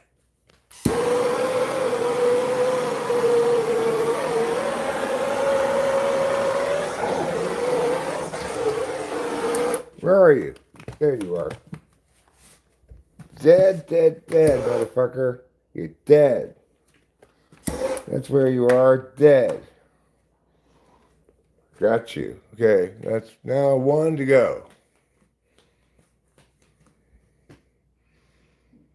I could use I don't have a handheld vacuum like that. Like a little, I know what you're talking about. I used to have one. The things are pretty cool to have. But I currently don't have one. I am a fan of different kinds of vacuums. And you are correct that having such a vacuum would come in handy. Thanks, SP Uni.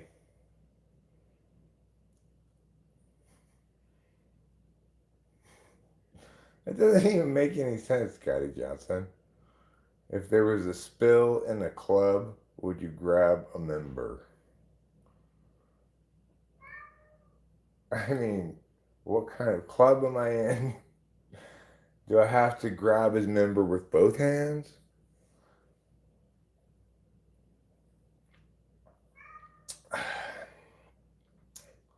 Who is this guy? So Chris is definitely in the broadcast booth with somebody other than Dallas or Tony Kemp tonight.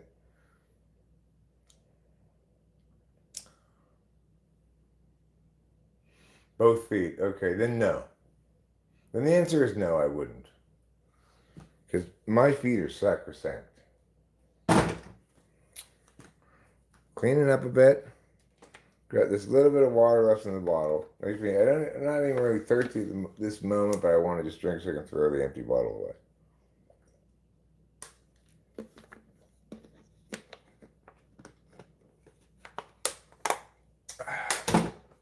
try to keep it clean after I got it looking all nice. What with the clean carpets and the moving stuff around.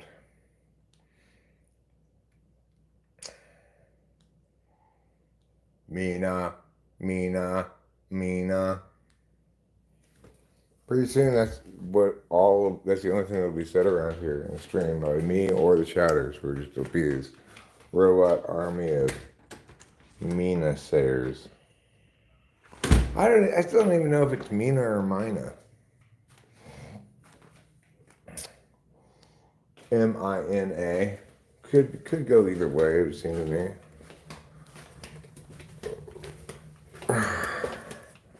Now, why am I going in here again? Is it just to turn the lights off? I know that's one thing I was coming in here for. This hat is in a bad place. It needs to be moved over further. Okay.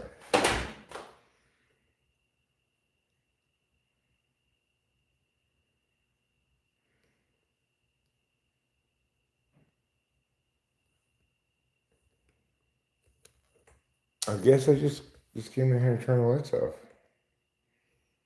Can't think of anything else that I'm here for.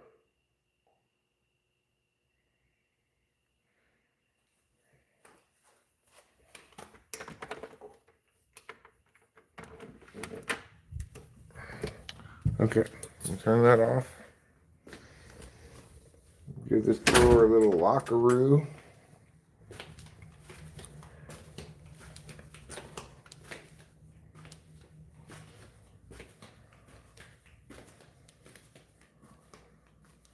Matthew Cook, Jenna Ta Ale. The Game of Thrones showrunners made fun of Card in the show in a very stupid and frankly inappropriate scene. Who's Card? Somebody they made fun of, I guess. The I is so silent. It's just Mana. The Last Fly. He's the last of the Mohicans. Orson Scott Card. If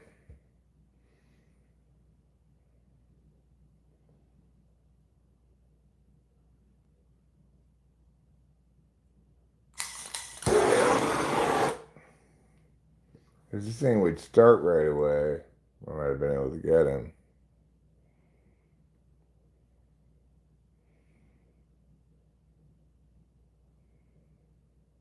Is Matthew Cook blackmailing me? No. I don't know who Matthew Cook is. Nor do I know who Jenna Taella is. I hope you know I respect your years of effort into past personality type, and I've not made it through all of the videos. It'll take a while. Yeah, well, and I haven't necessarily done a good job of articulating all the specifics of things in an orderly fashion, but I would suggest that if you're going to check out anything, check out at least an overview of all the different factors to consider in cognitive functions, or most of them. It talks about fields where people pay attention, how people value a good manner of attention, what kind of attention it is, etc. etc. You have a cyst on your back, just a big sweat, purple maybe. Catch that, good. That's okay. Well, bottom of the eighth. We've got 6 outs. We need 4 runs. Carroll, out about size. Odd about size.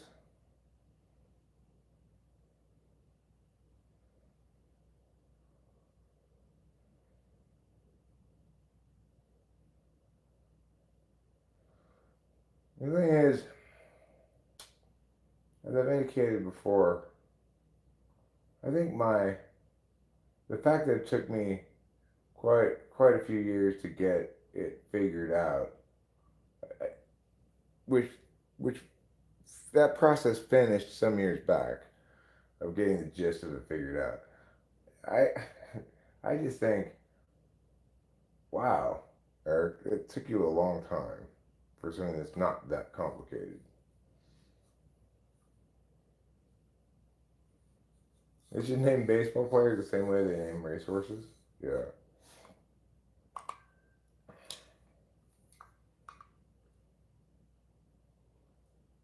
Like running into walls. Or soaring with a mitt. Those are good names for baseball players. You know what you should do at the beginning for your back pedal? Just take one of these and just cook that fucker until it's gone. You know, man style. Put some aloe on it, actually. Forget that first suggestion. Just put some aloe on it. Aloe seems to be a all-purpose cure for everything on your skin. I mean, psychology is complicated because psychology doesn't understand that it has a metaframe at its disposal. You need a metaframe, right? You need something through which every other understanding of human consciousness can be at least informed upon. And psychology doesn't have that. It tries to function like a science, but most things that are psychology kind of experiments are not repeatable if the people involved know what's going on. Because people are open systems and can adjust as they learn what the purpose of something is. It's going to impact the way they respond to it.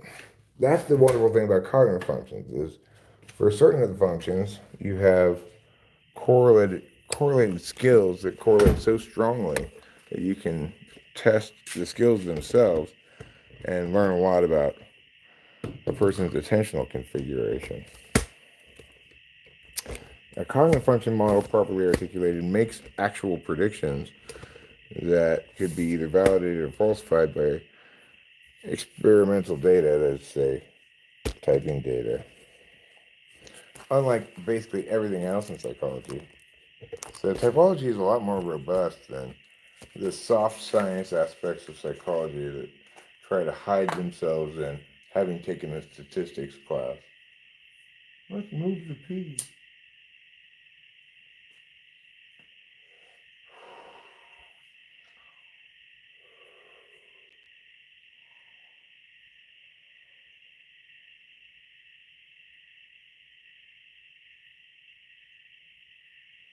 It's like I thought things were very complicated too before I understood cognitive functions. Once I understood cognitive functions, questions that I never got any kind of satisfactory answer despite years of thinking about them became very clear, easily understood.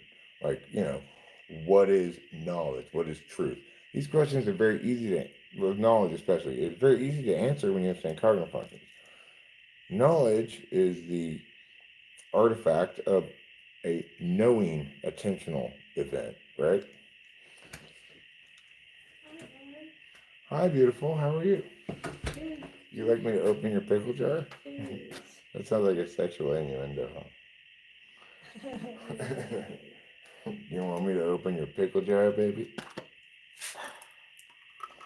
I got a little pickle jars on there. Also, Sorry. that's fine. I do too. I knew I was It gonna get helps. some pickle juice on there. Pickle juice smells I good, though. wouldn't have thought that there'd be that much of a difference. I don't know. I wouldn't have thought that it would explode. I didn't explode.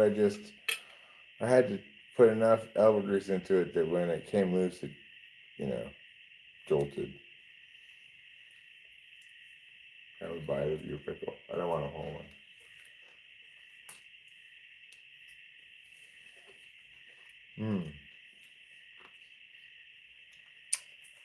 So salty. Oh, they're good. Gloucester and Dills are the best pickles, I think.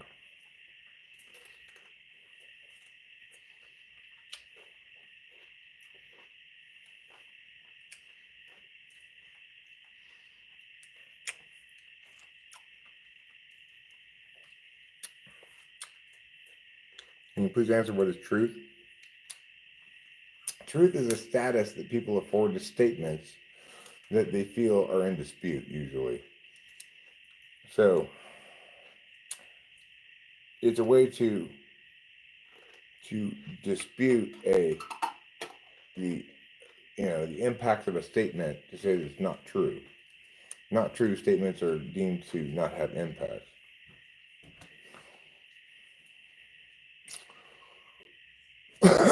There are various ways of establishing the truth of a given statement, depending on the kind of statement it is. But remember, we have to always remember, truth is a status people afford to statements. Only statements have truth values, and the truth values are true, false, and no truth value. Which might not sound like a truth value, but it is. So a statement like silence is golden doesn't have a truth value because it's entirely metaphorical. You could say it's factually false, but then that would be pretending as though somebody's saying silence has the color gold, because that's not what they're saying. Statements like, I went to the store earlier today, are descriptions of behaviors or events that presumably can be verified by checking some sort of surveillance footage or something, right? Normative statements like, this is morally impermissible, permissible, validate according to a normative framework, and they are either true or false accordingly. They have to meet the standards of the metric that is appropriate for them.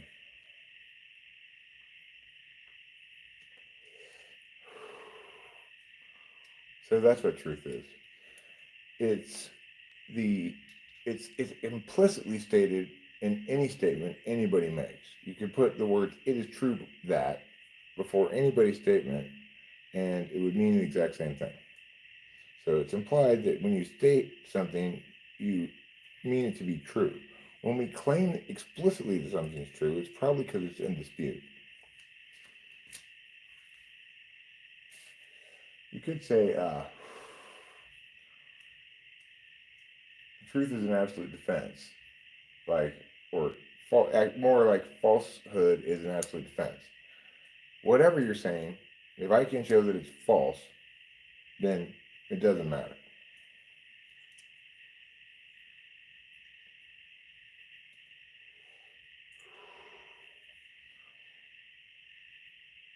People want truth to be something other than a function of communication, but it's not.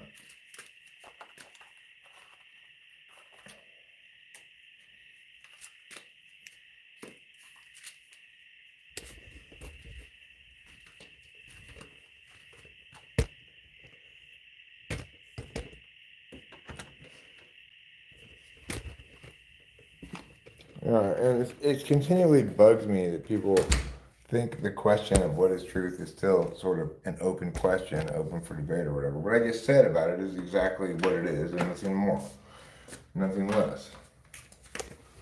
But people don't want those kind of questions to be answered. They want to muse about them indefinitely. I see it. Okay. I'm not going to burn that there, but I'll try to get it with the fly swatter.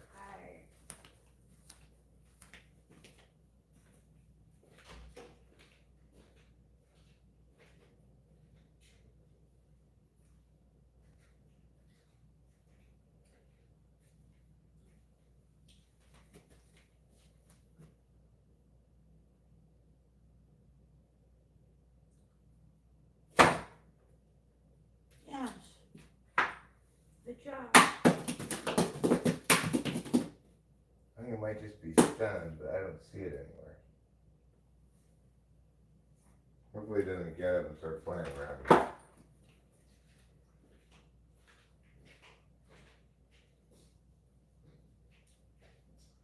Alright, let me see what this says here. It says, you said falsified data can be deciphered in a sense by cognitive behavior, which is subconscious.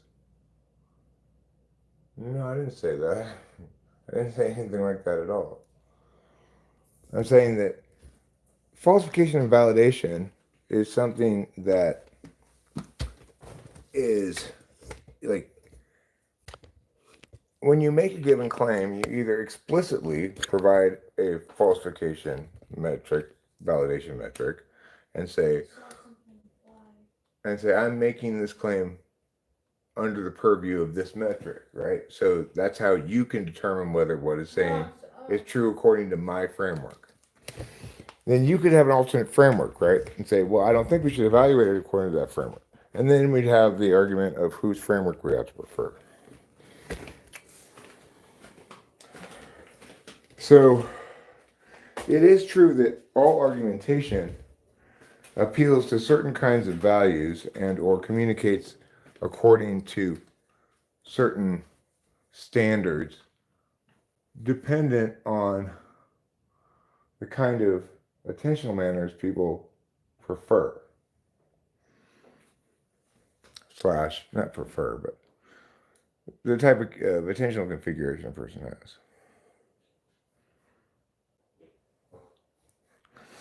That's great. If writers wrote as carelessly as some people talk, then ashta.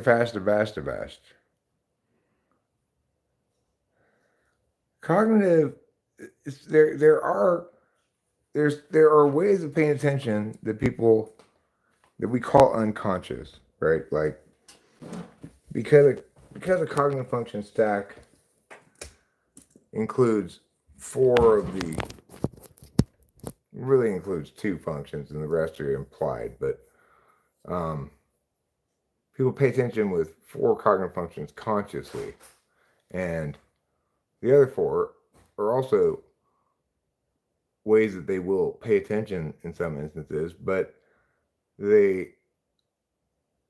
have this kind of disconnect with how to use those attentional manners, and they won't reflexively pay attention in those ways unless circumstances push heavily in that direction. So, like, there are aspects of human existence that would seem to not fall under an attentional matrix, such as autonomic things like breathing.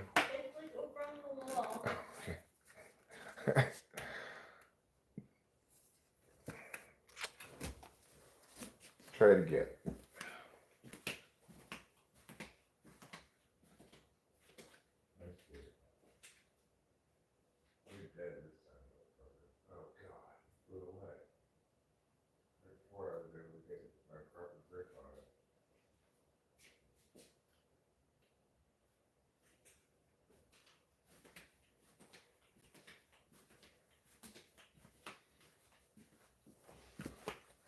So the thing is,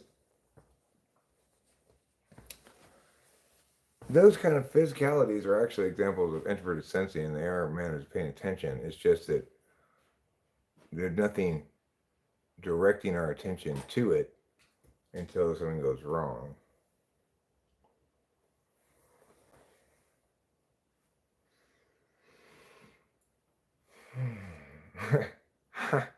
He's fly. Oh God, there he is. Motherfucker! Just want him dead.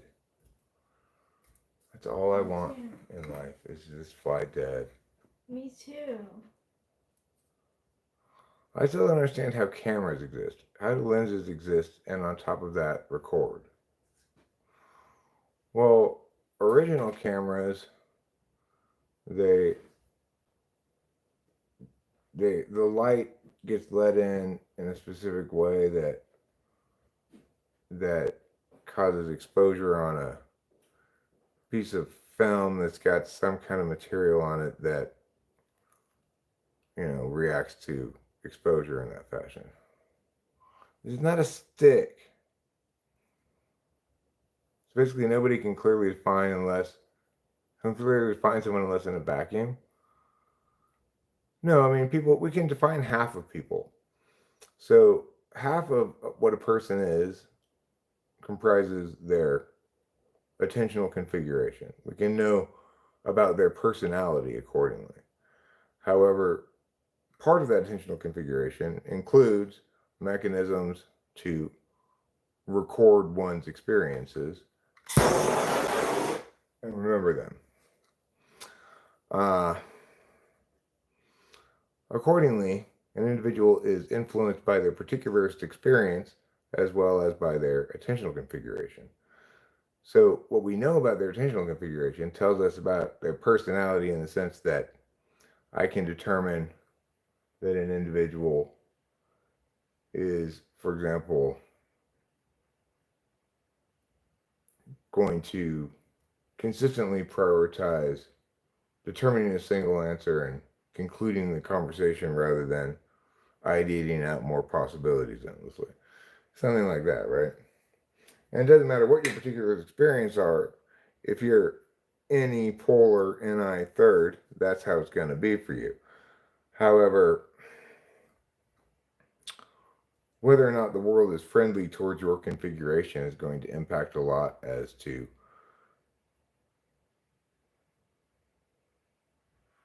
how much breadth of people who are subjected to a lot of stress, abuse, etc. They retreat to their most trusted ways of paying attention, forsaking the others more and more.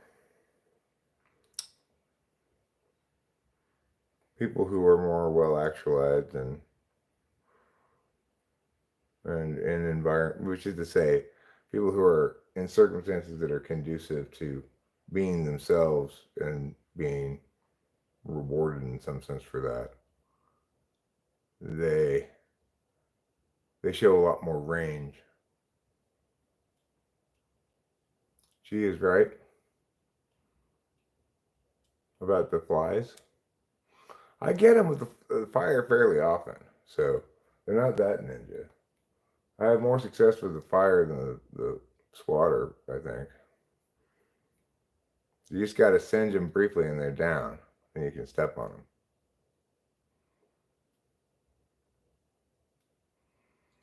Venus flytraps are cool, I agree.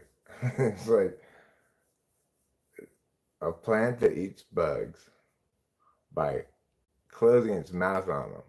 What type do you think I am? I don't know. I can't type people from the chat. I have to engage with them so I can see if, for example, their ideation occurs in real time or if there's a delay, if, a lot of different things. And I've been spectacularly wrong when I type people from the chat before, so I tend to not attempt it anymore. You keep getting distracted. Kim keeps getting distracted. Well, that's okay, Kim. You can be as distracted as you want. Nobody's going to call you out on it here. I don't think Tess is an ESFP, but I could be wrong.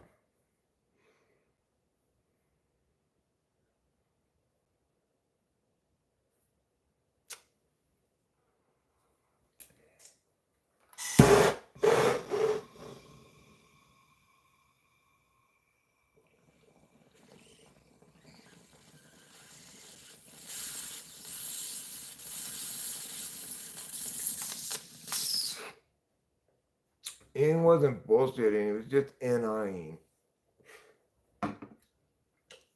It's like, it's gonna sound like bullshit compared to how I talk about cognitive functions because he just had he just made the right intuitive leap understanding humans through ways they pay attention, but he didn't have the attentional configuration nor intellectual experience to actually articulate it out in a meaningfully TI defensible way.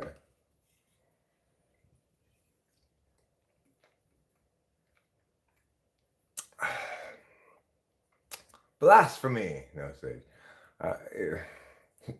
I don't hold Jung as any kind of sacrosanct expert on cognitive functions or typology. I think he was the genius who floated the idea, and then between Jung and me, there's been a bunch of people who fuck around with it to no effect. To no good effect because they're wrong.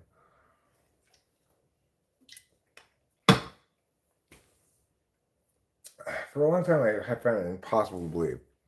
How could I like be right about this and everybody else be wrong? How could I be the one who figured it out? Blah, blah.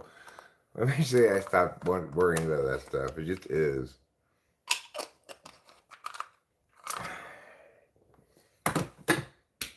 Well, we're going to have to get the backup weed. Levi Samuels, hello, how are you? It's wonderful to see you. You remind me of what life was like when I was a little child. Filled with flowers and sunshine. Wonderful times. Descartes is the best famous thinker in that respect. Is he? I don't trust people who don't state things clearly. Well, you know, I just like to see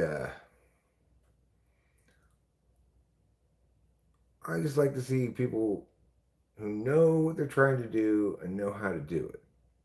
Because working with language to do things intellectually is a perfectly respectable enterprise.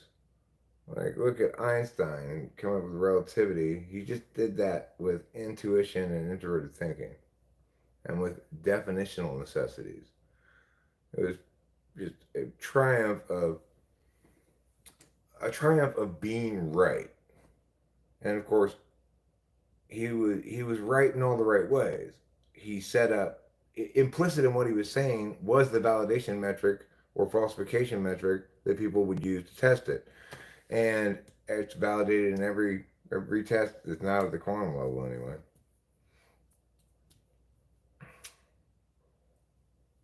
We suddenly stopped receiving guests that ask if God is a man, and I'm happy for that. If I was going to get that again, I'd say, well, I'll tell you what, God is the man.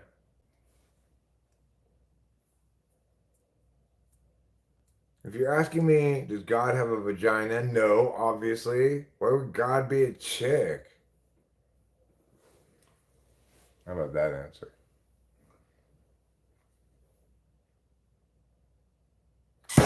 Oh.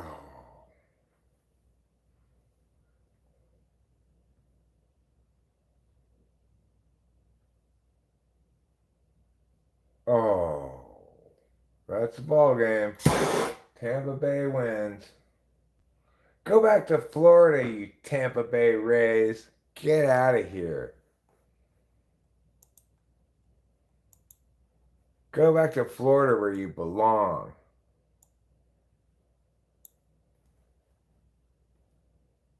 Are you lagging as the modern wake-up pal? There you are. You filthy fly. I'm going to get you. I got him. I got him. Yes, I did. And now I'll squish him with my finger, indeed. All right, that's it. That should be it. I think that's the last one. I got him.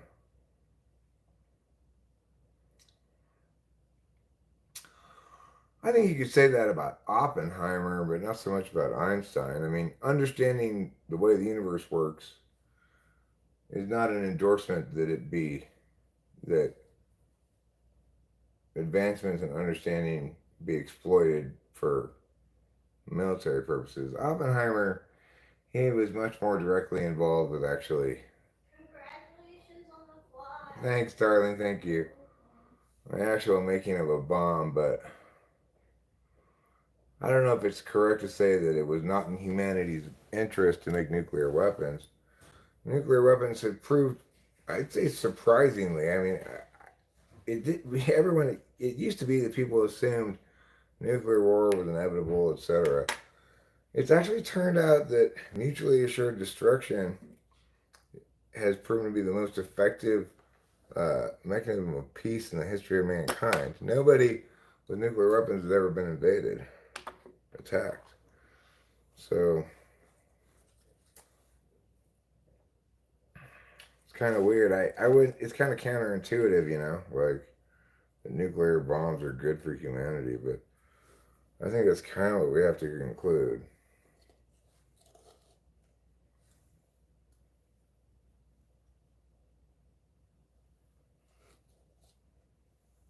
That's why I have on hand at any given moment at least 6 or 7 nuclear bombs. You never know when you're going to need to nuke something. Like, hey, Cuba, you're getting awfully close to California. Here's a nuclear bomb. Religion and Science, an essay by Einstein, 1930. He says religion and science are complementary. Well, I have not read that, but what I would say about it is it's fine for individuals to have a magical thinking frame and to utilize it where appropriate. All different frames of reference are potentially complementary in that regard, but it's not really complementary. It's more like it's good to have a car that drives in each kind of lane.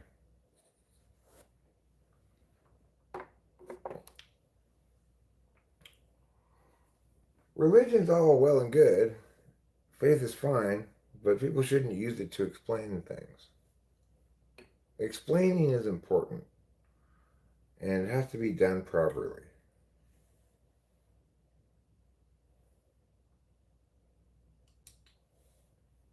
I don't like it when people try offer purported explanations that are not even explanations and somehow think they're explaining something. Have a little bit more respect for explaining. Explaining is a wonderful thing. But it does require one to actually provide an explanation, Not just, well, God made everything. That's not even an attempt at an explanation. I don't even know what that is. They're getting too close emotionally. I didn't mean to take on Einstein was wrong. I was referencing his essay because his take on religion lines up with yours, I could argue. Yeah, I didn't think you thought my take on Einstein was wrong. I'm saying I think Einstein is wrong when he says they're complementary because only in the sense that all possible frames are potentially complementary if you have access to them and utilize them appropriately in the right context. But I don't know what the essay says, so I don't know what his position is. I mean, by and large, in reality, they're mutually exclusive because religion requires faith, and you can't do science by faith, and you can't do religion by science.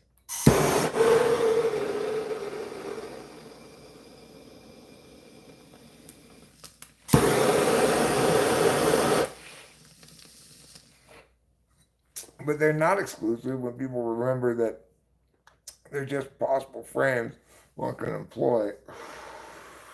And, when I quit drinking, I kind of unlocked magical thinking as a possible frame in my toolbox. I don't really use it ever, but I did when I quit drinking. And it got me to understand that just because you have a catcher's mitt and a bat and a ball does not mean you have to play baseball or even that you like playing baseball. It just means that you can. You could, in theory, play baseball. It's not out of the question because you have the necessary equipment. When I realized that about magical thinking frames, it was like, oh, right. Yes, I have this magical thinking stuff here that I could use if I wanted to. It's useful in certain things like self-improvement or whatever. Unlike cognitive functions, which are not useful in self-improvement unless you mean to say that understanding better is self-improvement. But it's like prior to quitting drinking, I think I was scared that if I exercised faith, it would be somehow contagious or flammable and light all my reason on fire. But that's not the case.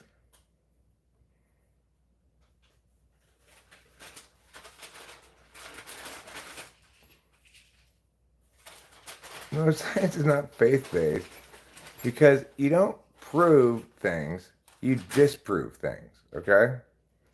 Things that are satisfactory explanations pending better explanations, pending falsification. We don't prove things, we disprove things.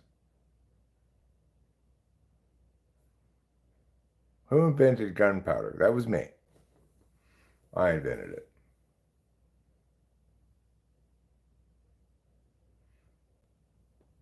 I mean, it's conceivable that people engage in faith-based behaviors like prayer because it makes them feel more secure. That's possible. I think people engage in faith-based behaviors for a variety of reasons. Science generates a seamless web. Seamless in what regard? What is solipsism? Solipsists believe in extreme form skepticism about the external world, namely that anything external doesn't exist. I mean, they don't really believe that. I'm not basing what I said on whether or not science claims to prove or disprove things. No, I'm saying forget about science, you know. People don't prove things. You don't have to have proof for something not to be faith. What you have to have for something not to be faith is justifications, reasons. Like,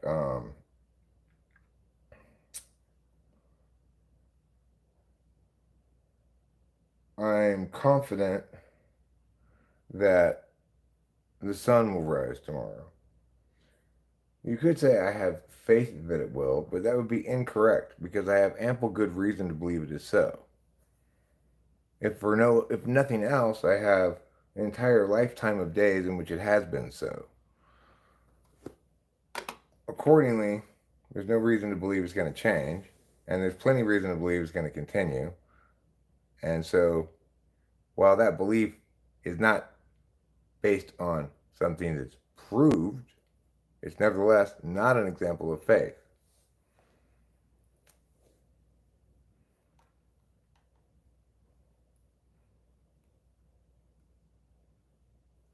Neither of them published. It was an ESTP and an INTJ. The INTJ was from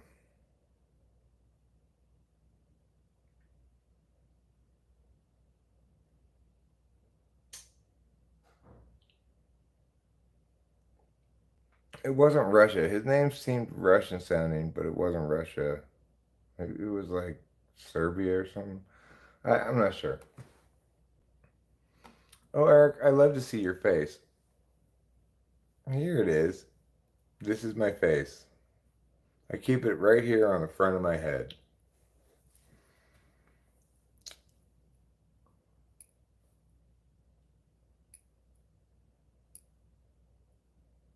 No, it's not based on faith-based assumptions, right? Faith is defined as belief in the absence of evidence or in the face of contrary evidence. We have evidence that supports the claim the sun will rise tomorrow. We don't have contrary evidence negating that claim. In other words, we have no active reason to believe it to be false. And we have plenty good reasons to believe it to be true. So accordingly, it's not faith.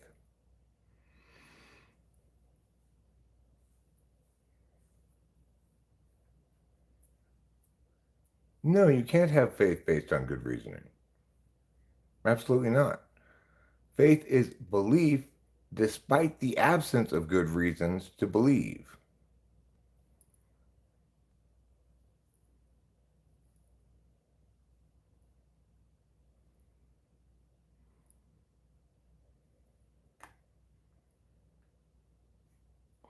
Yeah, well, And that's wrong, right? Knowledge is justified true belief is not correct. Knowledge is the artifact of somebody knowing, which is a way of paying attention. The distinction that people make between knowing something and believing something is simply a distinction as to the degree of certainty in which they're making their claim. If they say, I believe this to be the case, they're saying right at the bait, they're including in their statement, I don't afford this statement the normal implied, the following is true. I qualify it to some extent because I don't feel as though I fully know it. But that's just a distinction made for the purposes of doing that, of defending, making your claims defensible, right? My definition of knowledge is a tautology? No, it's not. Knowing is a way of paying attention. I know that Columbus sailed the ocean blue in 1492 because I remember it, right? I learned it at one point and I remember it. That's a form of knowledge. Intuition is also a form of knowledge. It's a way of knowing that, like, when you walk in a room and you see that these two people, the lady's got like tear streaks on her face and going like this, and the man looks like he's mad. You know that there's a fight going on, even though you didn't hear anything, right? That's intuition knowing. So those are what we mean. That those are the only meaningful expressions of the word know and knowledge. You might say that we know the earth revolves around the sun.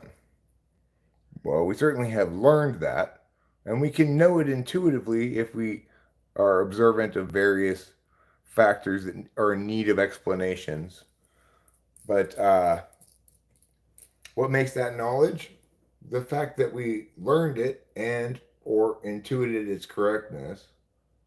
You could say it's been validated in the sense that attempts to falsify have failed, and tests that produce results that can be consistent with it do so.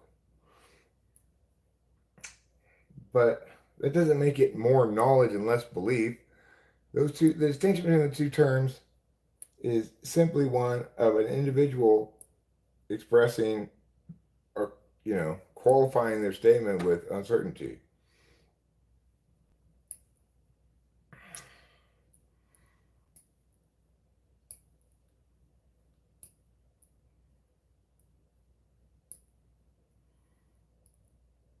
Well, if you have good reason to believe, then it's not faith, right?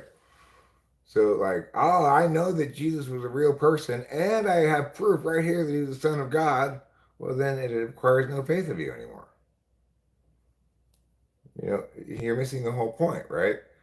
Don't get your magical thinking frames and your rational frames mushed together. No good comes from that.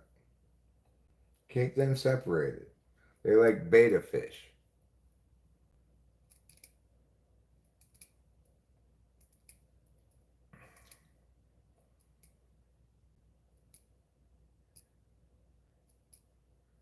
Because people who know things are wrong all the time.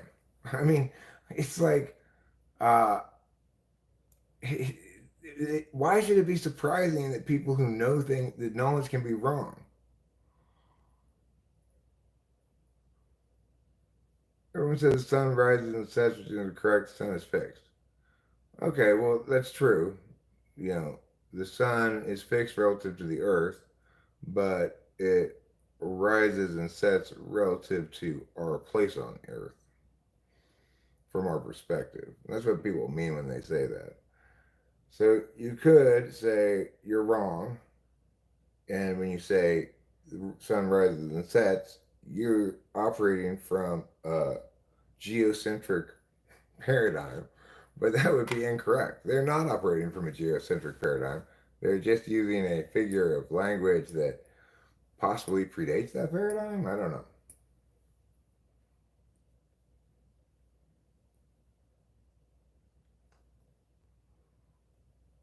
No, Jonathan Day, it's not faith because you can't prove it, not because you don't.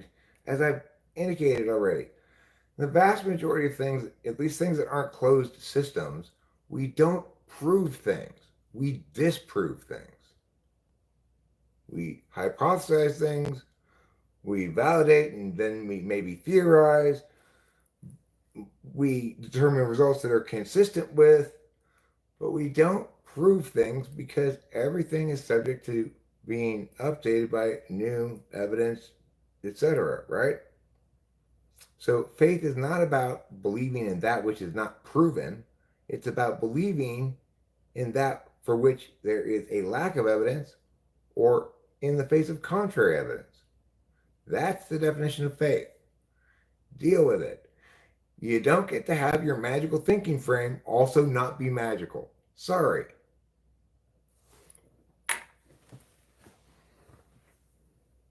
I don't know why people are resistant to this. It's obviously the case.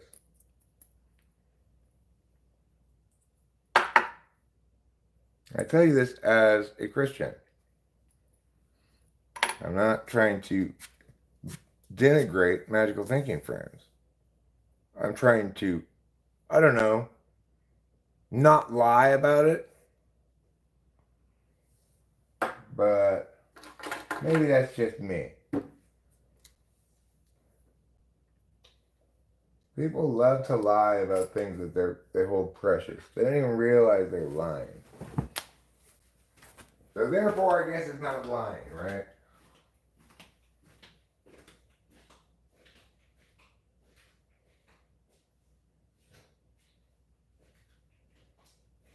I don't know. It's frustrating to me, but whatever. Like, not having rational explanations for your faith does not make your faith weaker. It makes it stronger. It doesn't make your faith less justified. It makes it more justified because it's actually faith. People don't seem to get that.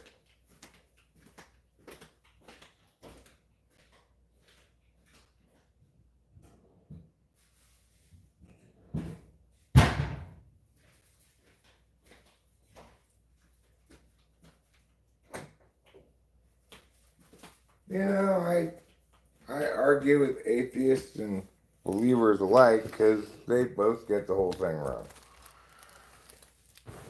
Consistently.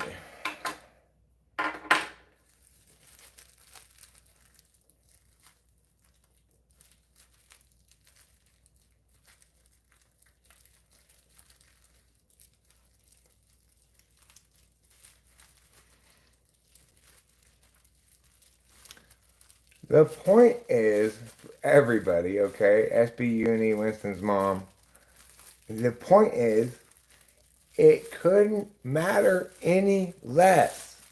The answer to the question, which is an unanswerable question about, did somebody really exist 2,000 years ago? Yes, no, it doesn't matter. It's missing the point entirely.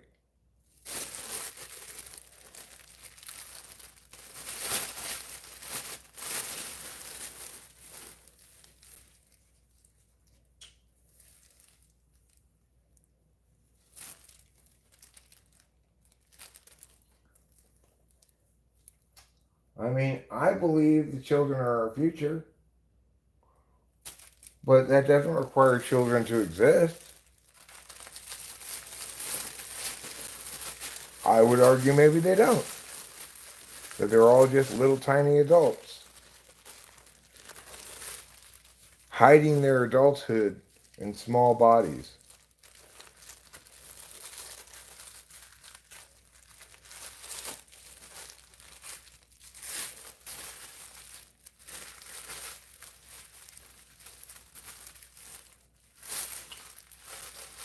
I believe you should pay it forward. Why? I don't know. Faith, I guess. I had faith yesterday night, that the Athletics were going to come back and win that game 2 nights ago. And I know it was faith because I had absolutely no good reason to believe that. we were down by a bunch, and in fact, we did not win the game. But I believed it, despite the lack of evidence that we would win the game, and the ample evidence contrary to the idea that we would win the game. Kim, why didn't you speak up against the Nazis? It's your fault. World War II is your fault, Kim. No one is talking about the same thing, says Fly Guy. I'm talking about the same thing. I'm talking about whatever I'm talking about. Talking about faith. Talking about breakfast. Who wants pancakes? Nuh-uh. Because your argument asserted you were wrong as well.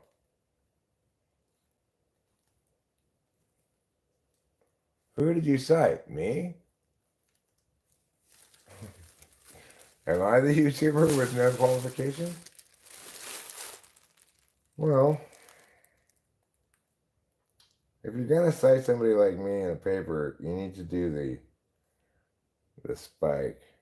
You got, in other words, you got to include the arguments as to why and how. You got to spike out a source and type, basically.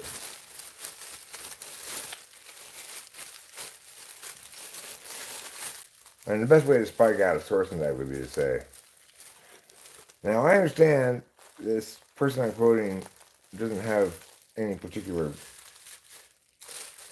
qualifications, publishing, etc. But I believe that you are able to parse out the arguments he's making and the claims he's making on their merits, and that by doing so, you'll determine, in fact, that he's correct. If somebody else with more qualifications were saying it, I would quote them instead, but I want to say was correct, and I think you can validate this. Then their teacher's really fucking fucked, you know? Kim, by calling it murder, you're by definition saying it was wrong. Well, what was wrong? Killing Nazis? You mean like soldiers in the war killing them? That does not qualify as murder. May or may not be wrong, but does not qualify as murder. That qualifies as war. Self-defense also doesn't qualify as murder. Accidental homicides also don't qualify as murder. Unless they're felony murder. In which case, it could be accidental, but during the commission of a felony, it still counts as murder. Who's killing Nazis?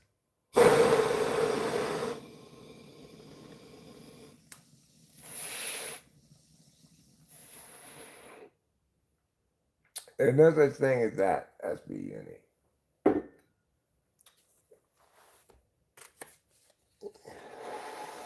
Ain't you never heard of affirmative consent?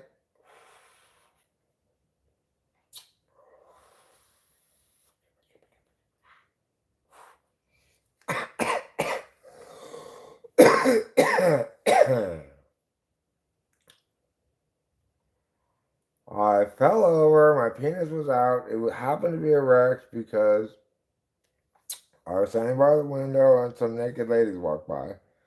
And I turned around and she was lying on the ground with her butt up in the air because she was looking for something she had dropped and her pants had fallen down. And I reached to try to pull her pants back up and I tripped and I fell and my dick went right up into her. And I was very apologetic. I said, I'm so sorry. I tried taking it out and then accidentally slipped and went back in and took it out, slipped again and went back in. That went on for 5 or 10 minutes. I could not have been more effusive in my apologies. Because in the end, not only did that happen, but I also got some sticky stuff on her and that was embarrassing. Anywho, I'm sure we all understand. You think that happened to Alec Mack a lot? Alex Mack? I don't know who Alex Mack is. I do know that I know this from hearing about it around here mostly, but I have seen one such video as well.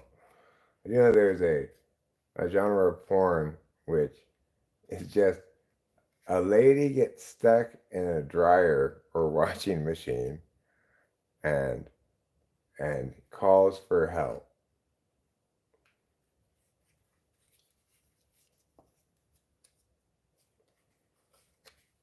Yeah, I set that all up. She literally took out points purely because your book wasn't published officially and took no issue with anything actually was in the content in my favor.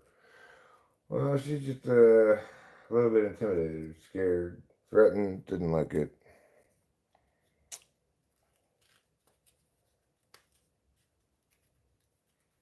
You know, academia. It's like that lady who came and took issue with my lambasting her bullshit about marijuana. And the first thing she said is, "What do you have a PhD in?" Like, being right, bitch.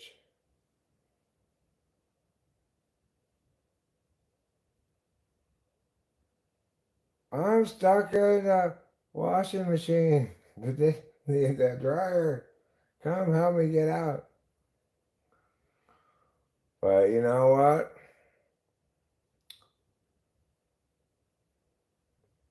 Generally, he doesn't help her get out right away. Apparently.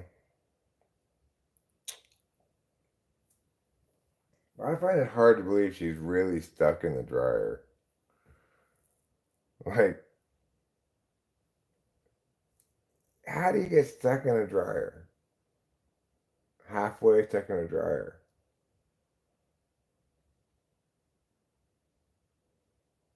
So you muddy waters. I know a few debates. There's input regarding religion. Are these people expressing that religion is valid? You know, it was constructive thoughts. No, I just provide correct thoughts. Well, I can't control what people do with my correct words. It is true, I am confident that if I approached it with a different tone, with better FE, etc., the people would be more open to it potentially. But you got to remember, I've been live streaming for years now, and I've been a professional debate coach, or was for many years before that. I've heard every argument a million times. And I've determined, I've walked down all the argument chains of anything that people typically argue about. I've had these conversations countless times. So I just can do what I do. I tell people what the correct thing is, and they either take advantage of it or they hate me because they think I'm condescending and pretentious or whatever. Which is maybe true, pedantic, you know. But what can I do, man? It's like, I'm not going to say things that are wrong. And I'm not going to go spend a ton of time being all tonally crafting. Hey, you know what? That's a really great point. And then kind of try to subtly correct. Just not how I roll. I don't got it in me. Spent too many years like correcting people's argumentation, explaining why this argument instead of that one is determinate in this under this frame, why this impacts as a voter, why that doesn't, etc. You know, I spent so many years doing that work and doing it as it ought to be done, as a precise science. Kind of not really a science. You might call it a science. It's like, if it's, you know, in rhetorical expressions of it, it's truth by adversarial engagement, which is not a good way to get to truth particularly. But if it's done dialectically, by somebody with a thoroughly disinterested calculus. It is the singular only correct way to determine what's correct. It's what all of science is done to just like set up so that they can do so that they can make the arguments so that they're correct. Like Einstein gave you everything you needed to get in relativity argumentationally. People took years to glean all the various inferences from what he was saying, and many more years to develop the technology to do the tests that would either falsify relativity or allow it to continue on unfalsified.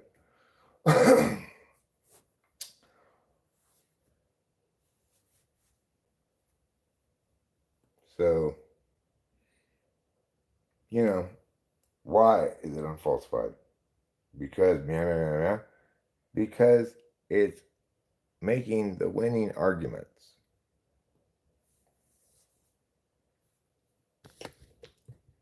The arguments are determinate, and it's a logical case, right? It's predicated on pure intuition stuff, thought experiments. It shows the power of intuition regulated with introverted thinking. Of course, he's a super outlier.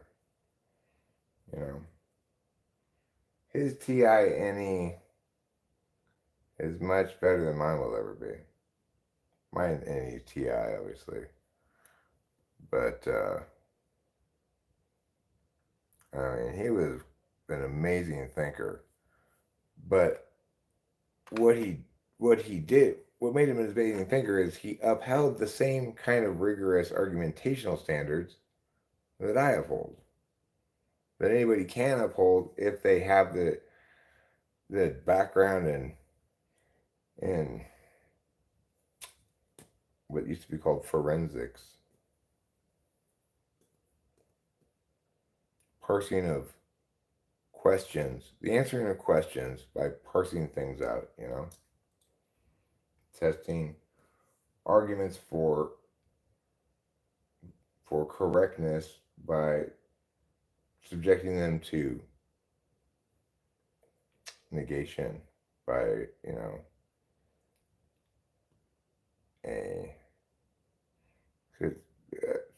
subjected to vigorous negation by an interested party. If they sustain, then, okay. Let's see if somebody else wants to try to negate. Try to negate a bunch of times. But it continues to defend against all of these various negations, then you can put a lot of weight into it.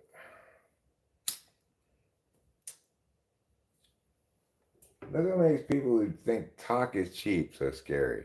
Things need to be understood before action is taken. And you can't understand things without discursively breaking them down.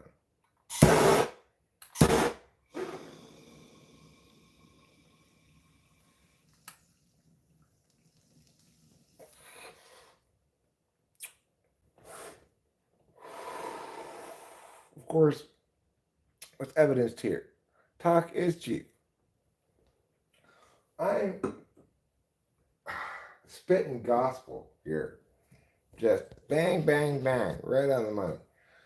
But people don't want that, especially when it's from some pedantic guy who thinks he knows everything. They want nothing more than to turn that off. Well, what am I going to do?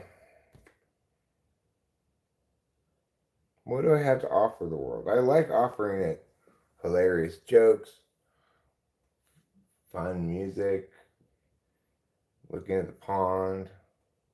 People bring up topics, and then I have to lay the lumber of correctness at their feet.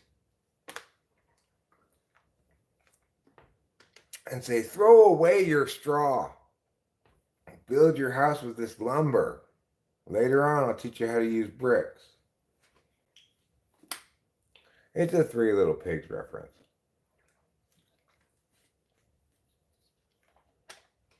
Is music. Yeah, you don't want to lose aura. Music is a good thing. Music reminds me of the gentle feeling of spring.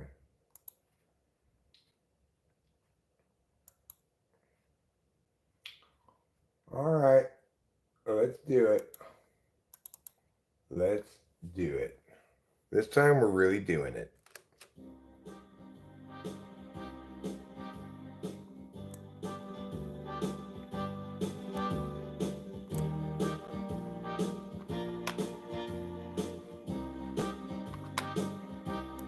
Welcome to friendship. Welcome to good times. 'Cause talking with famous people's on your mind. I'll say hi to you, and you can say hi to me.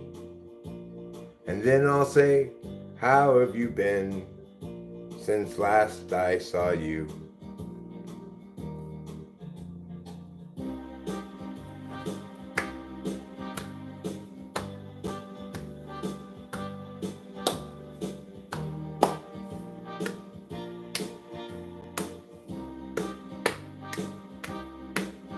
We're the Fun Friend Group, the Fun Friend Gang, a cabal of fun friends who get along fine. What a good group of fun friends are we. It's okay, you can join our fun play. I'll be polite and will fly a kite. It's the Fun Friend Gang, being fun friends and gangs, but not the kind of gang that does criminal stuff. No, I'll throw you a frisbee. You can bring your dog along, and we can walk around the park until it's dawn.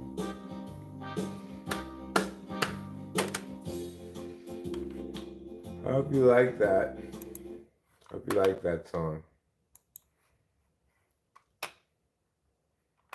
It was called Fun Friends Gang. I'm right, of course. Listen, I'm trying to reclaim the word gang. So instead of it being about criminality and meanness, it's about doing fun friends things together, you know? Come on, gang. Like Scooby-Doo gang. Maybe, hey, let's go check out that new diner together. Mr. Rogers is a little bit hood-centric. I think that's fair to say.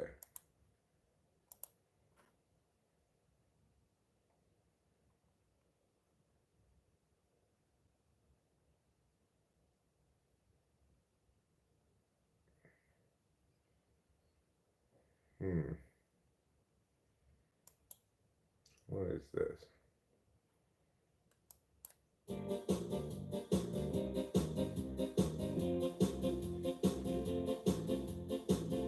Oh my God, what's over there? I'm concerned. Oh my God, is that what I think it is? How concerning. Won't somebody come over here and alleviate my worry with some explanation?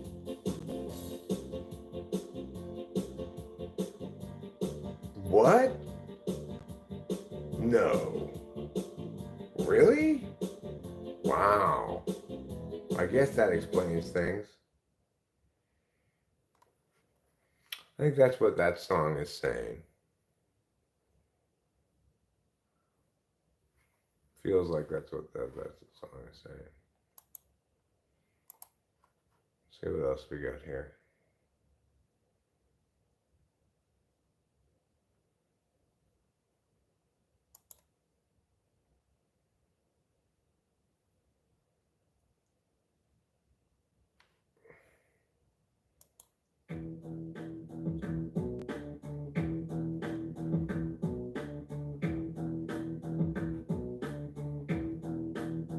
What?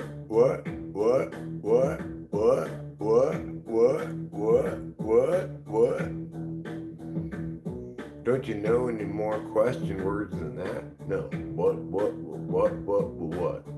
All I know how to say is what. I can't say why or how or what. I can only say what. WHAT spells what? That's right, it spells what. What. What and how and why. Who and where. When and why. I don't know, your underwear.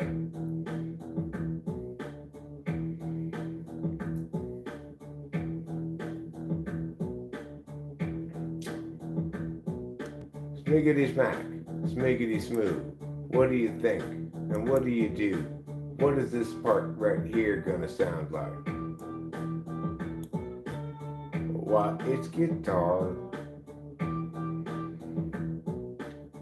That track right there, it's played a guitar sound in the air, and you can hear it up on the top of the frequency spectrum a lot. But I don't know if I like it. I guess that's why it was muted tonight, thus just leaving this very simple thing. What's this one?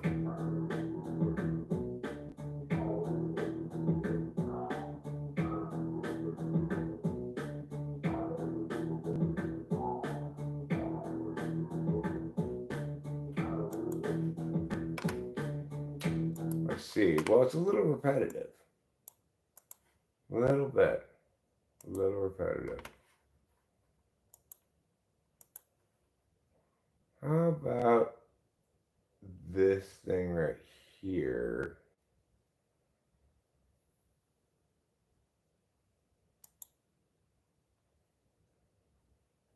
What does this sound like?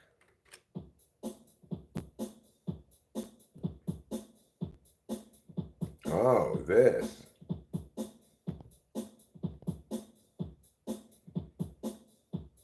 That's right. Hey everybody, look at me. I'm rapping, can't you see? This is the beat that goes in the background. Ba-doop-boo-pa. Ba-boop-boo-pa. Ba-boop-boo-pa. Ba-boop-boo-pa. What do you think? I think ba-boop-boo-pa. What do you drink? I drink ba-boop-boo-pa. What do you want? I want ba-boop-boo-pa. Ba-boo-boo-pa. First I say boo, then I say boo, then I say boo, and then I say pa. Then I say pa, and then I say boo. Ba-boo-boo-pa, ba-boo-boo-pa. The song's called Ba-boo-boo-pa.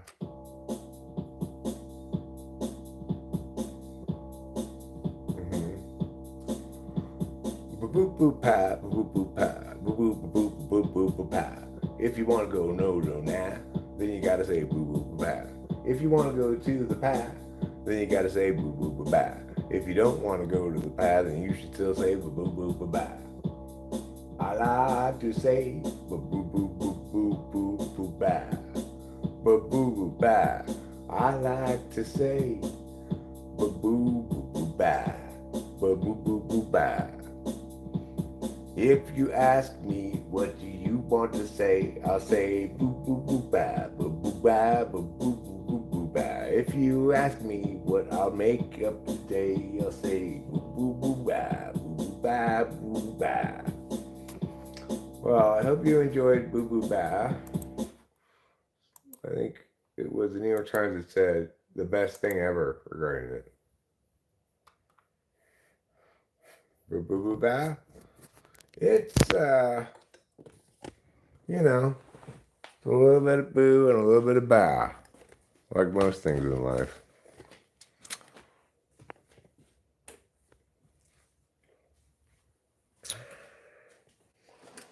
See what we got going on over here at the old Reroard.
Is that it? I can't remember. Well, regardless.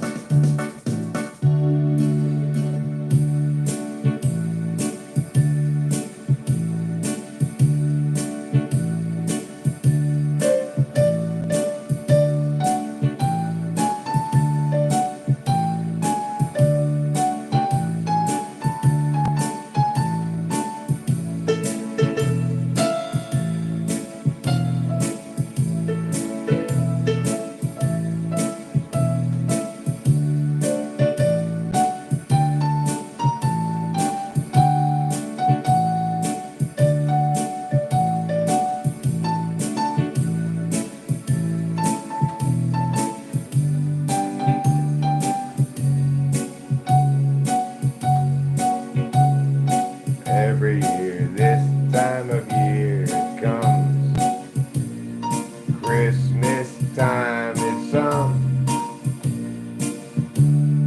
kind of exciting time of year.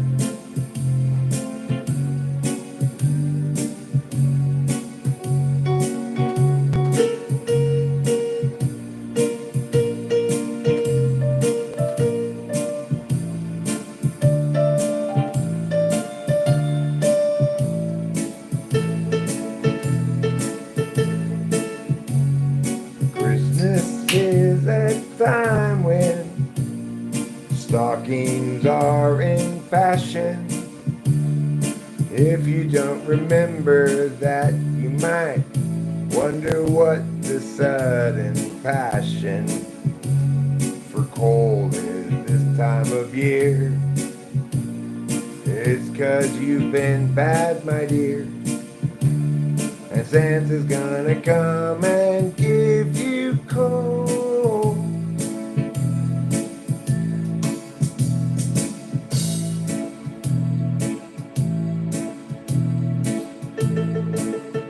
What do you mean that you love coal? What do you mean that was exactly what you wanted? That's not right. How does that punish you for your bad behavior? Have you informed Santa of his bookkeeping error? What? No? You can go on the naughty list for years. Is that what you want? Imagine nothing but coal for the next several decades. Well, listen here. Remember this Christmas alternative. You got to be good, just like Santa wants you to. You've got to be good for goodness sakes. 'Cause Santa's watching from afar, and he doesn't want you to make mistakes. So keep in mind that Santa is always watching, and if you don't want to be executed, you better stop your bad behavior.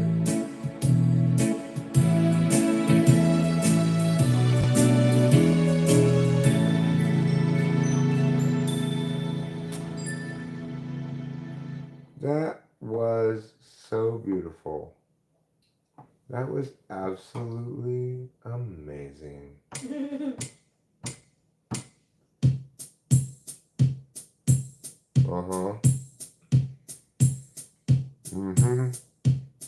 All right.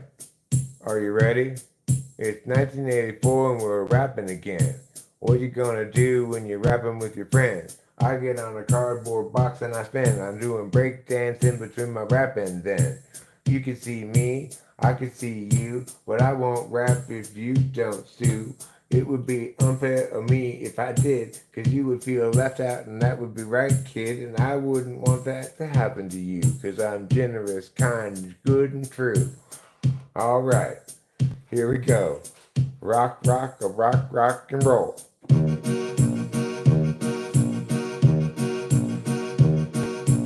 All of a sudden it sounds not so much like 1984 anymore. I don't know what's right, I don't know what happened exactly, but something changed. It was a sound that came from the keyboard main. It was kind of spooky.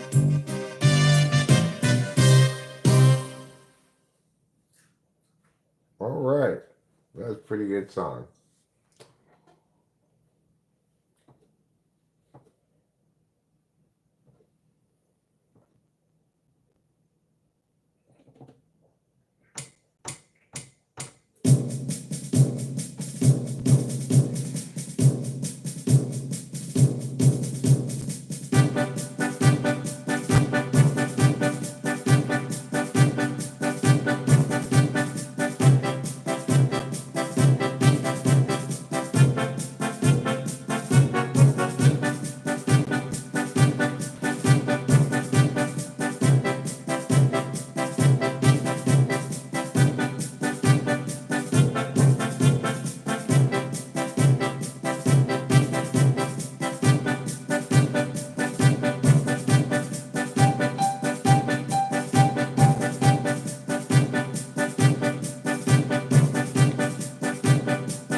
Everybody come around and march with me. I'm marching off to the deep blue sea. I won't be back until 2:45. So everybody come and march with me. I'll be marching with my left and my right. If you want to march with me, we're gonna march all night. If you don't like to march, then you could go away then, 'cause I am going marching with my friends. Yes, let's go marching now, let's go marching later too. I could go marching if it's march with you, but if you don't want to go marching with me, then go march away and to the deep blue sea.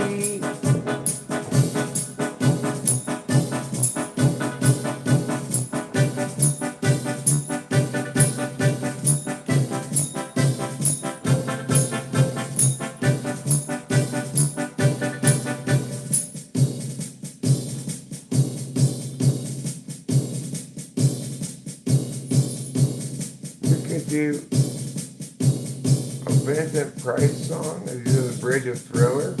I don't remember how that went very well, unfortunately.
Enough room, Brian. We're playing very slow.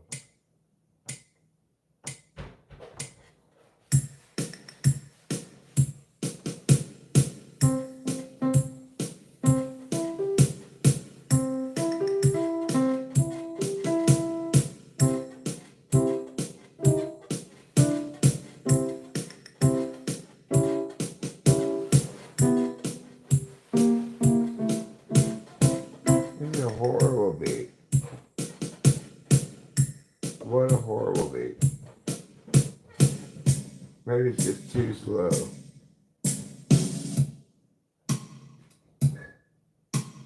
It is very slow.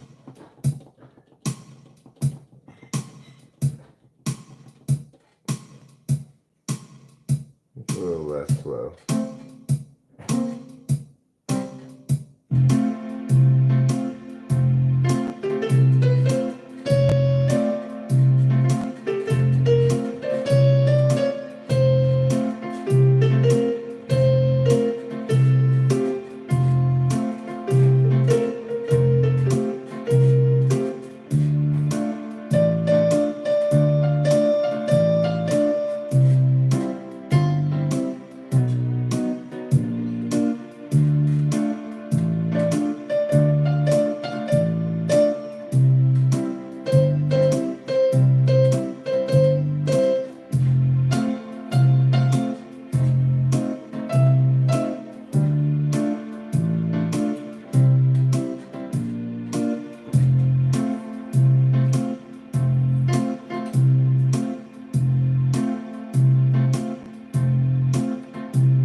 Once, a long time ago, there lived a man. He wandered the deserts, walking across the sand. He questioned birds, asked them where they were going and where they'd been. And then when he got to the water, he began again.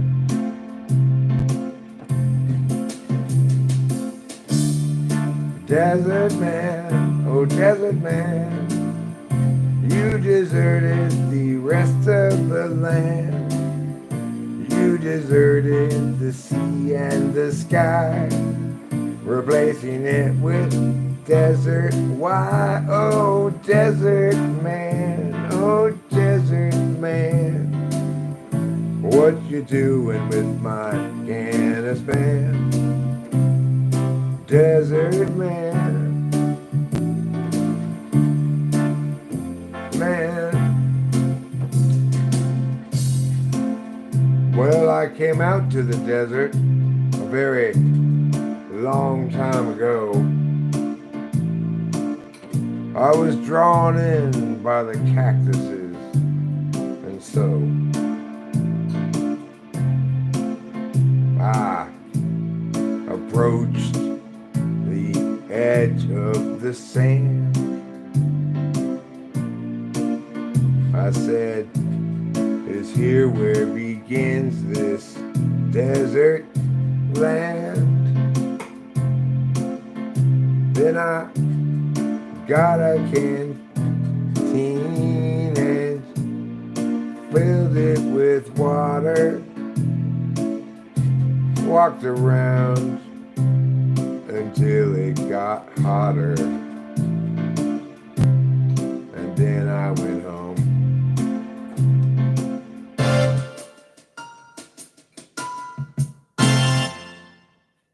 Well, there we go. There's some songs. There's a trip down the magical musical highway called Love.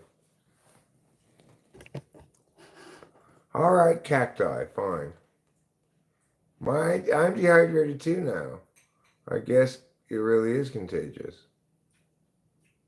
Can you get more of the xylophone? It does have xylophone on here, but the problem is when you play the autoplay thing, you don't get to choose what sound it uses. It's like You get that. You get. Oh. Now I'm gonna turn off the yeah. We're out of here. It was coming out of there a little hot, actually. Going to the sound card a little hot. I should have turned it down, but I was being lazy as usual. Right now, I'm not just lazy, but I'm also hungry. I'm lazy and hungry, and I'm gonna read.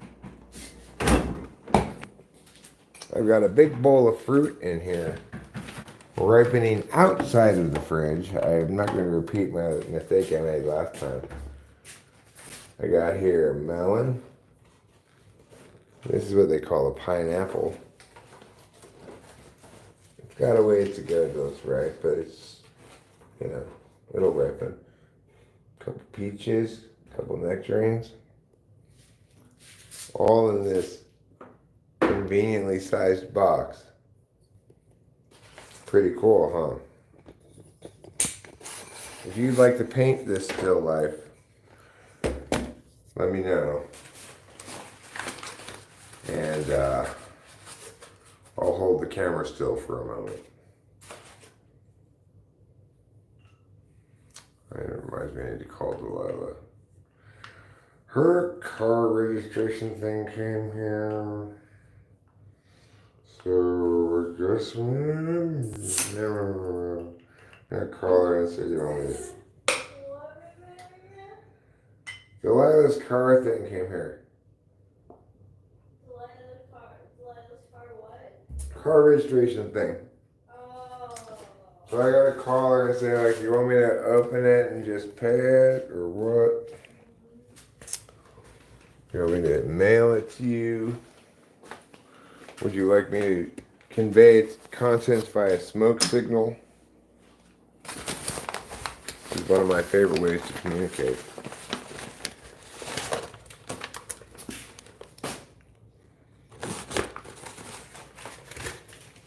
It's like Morse code with respiratory problems. Excuse me. Pardon. Well, she finished her degree. She's doing fine. She's got a new boyfriend. I mean, not new anymore, but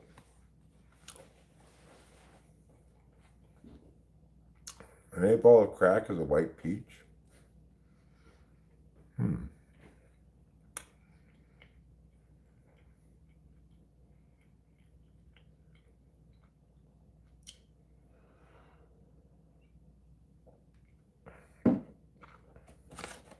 What she's up to right now, actually, is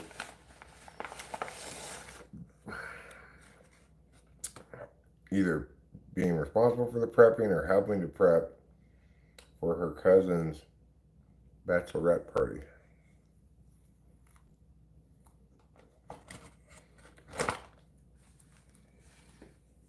So, you know, that's what she's doing. What does that entail? I'm not sure. Maybe screening male strippers. Probably not, but maybe. Your day master is brown cow? What does that possibly mean?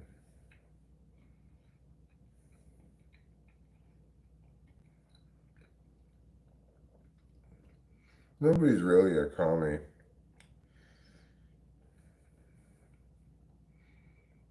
They're just anarchists / anti-status quo / authoritarians.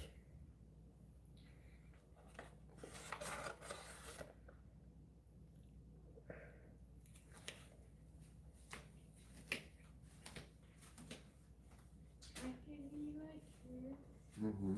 You don't mind it tasting like chicken. No.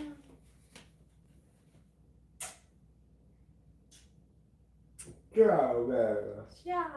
Are you going to bread? Yeah. No, wait. Okay, cool. I'm gonna wrap this up pretty quick here.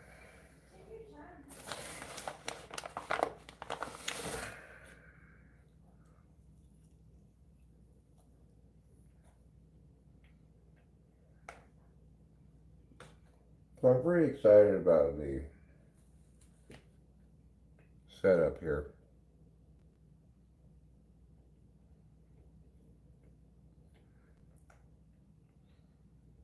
Creeper wood or tender wood? I call my cock.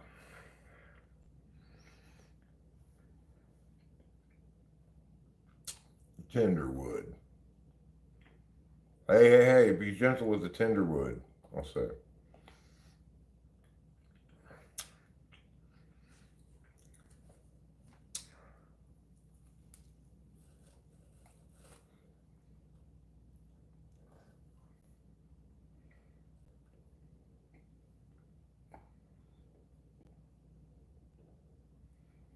The day pillar.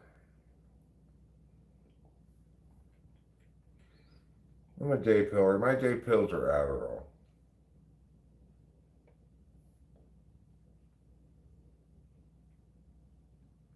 The new streamer fighter cockpit. What's that? You mean right here with the piano? This one? Glad to hear it.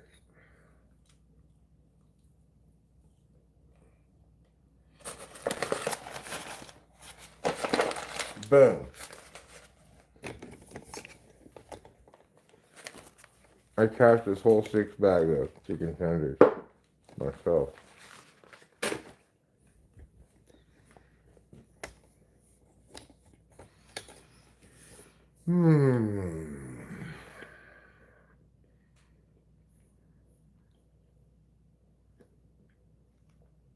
That's satisfying food.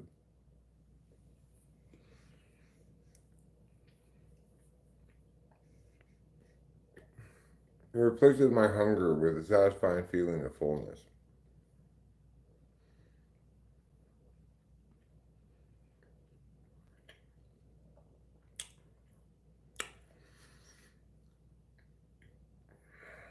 If your penis has to be named either creeper wood or tender wood, I think tender wood's a better name.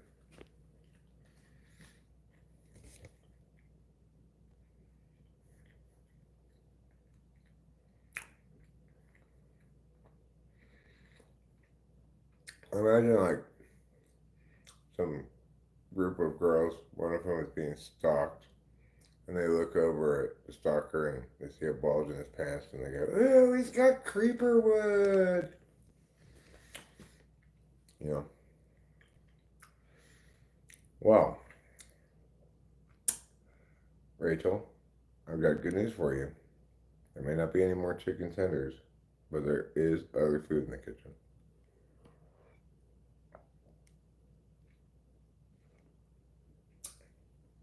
I could be a night pill or two. My night pill is more olanzapine, you know. Maybe a little Klonopin. Even Benadryl or gabapentin. These are all night pills.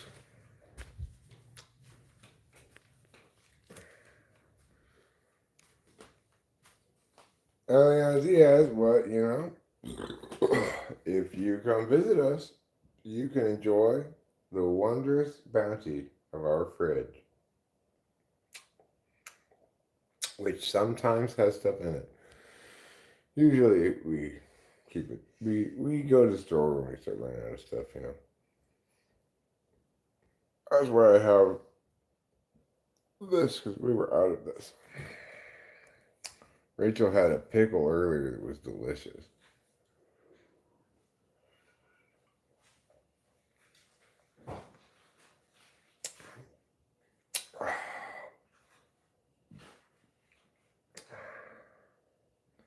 So, you know, I've actually undergone a rather substantial dietary change over the last, I don't know, month or so. Month or two, maybe. I try to eat very little sugar. And I used to eat a lot of sugar. And since I've changed that, now when I do have a piece of candy or something like that, or even a sugary drink, It'll taste kind of too sweet. Rachel and I are both fans of dried apricots, which are a great substitute for candy.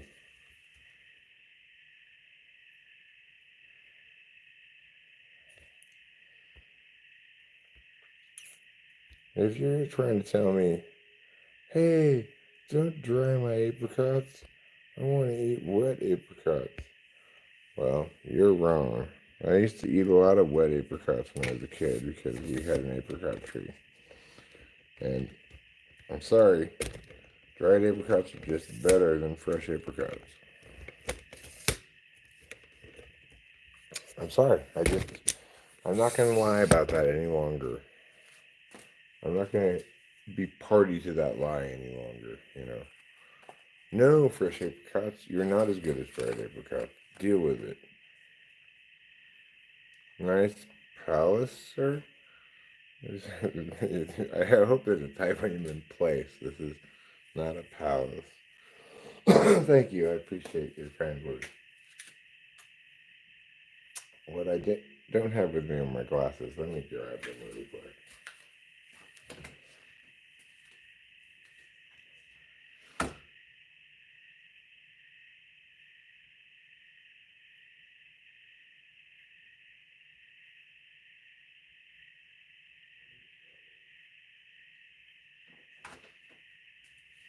Alright, here I got my glasses. Now I'll be able to read the chat with impunity. I think you probably just misspelled place.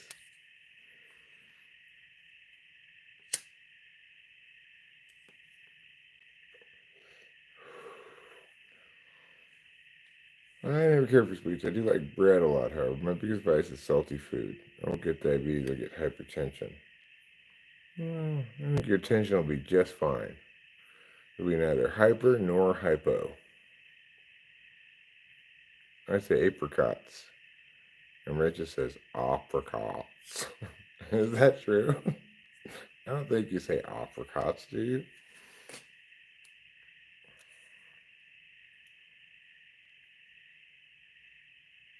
Yeah, sure. Of course, eat some apricots. Do you really call them apricots? That's cool. I can't believe I didn't notice that. Maybe I haven't heard you say the word.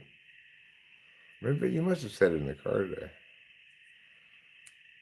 I guess I just didn't notice it.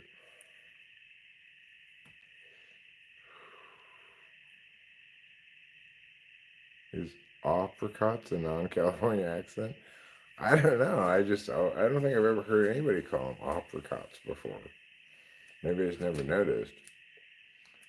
My mom, we grew a lot of fruit trees. We had an apricot tree, a nectarine tree that eventually kind of stopped producing, peach tree. We had a pear tree in the back. There was times when we had a plum tree. I don't know if we had one still when Rachel was there. We had a fig tree, lemon tree. But yeah, when I was a kid, we had an apricot tree, and I ate a lot of apricots because my mom would always feed them to me as a snack. I didn't like them very much. They were my least favorite of the fruit that we grew. But dried apricots, well, that's a different story. By removing the moisture, we talked about them apricots, and I say apricots, apricots, not apricots. Persimmons are your favorite. Okay, nobody's favorite fruit is persimmon. That is just not possible. In all the entire world, not a single person, their favorite fruit is persimmon.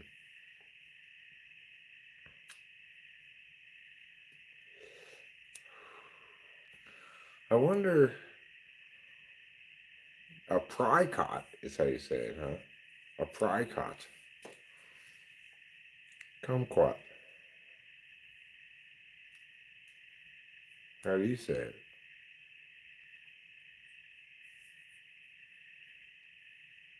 Camquat?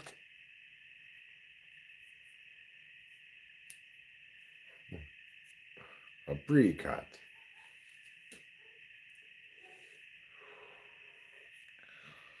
Anyway, one of my favorite fruits is eating a nice cold bowl of plumes. I love a good plume. Should I say it? Yeah, say it. Apricot. I say apricot. Okay, I say apricot. I never thought about It's it. Really. definitely like coastal thing, maybe. Maybe. Do you say pecan or pecan? I've always said pecan pie. Yeah, I think I say pecan. I think I say both. I think I Pecan. pecan. I'd probably say pecan.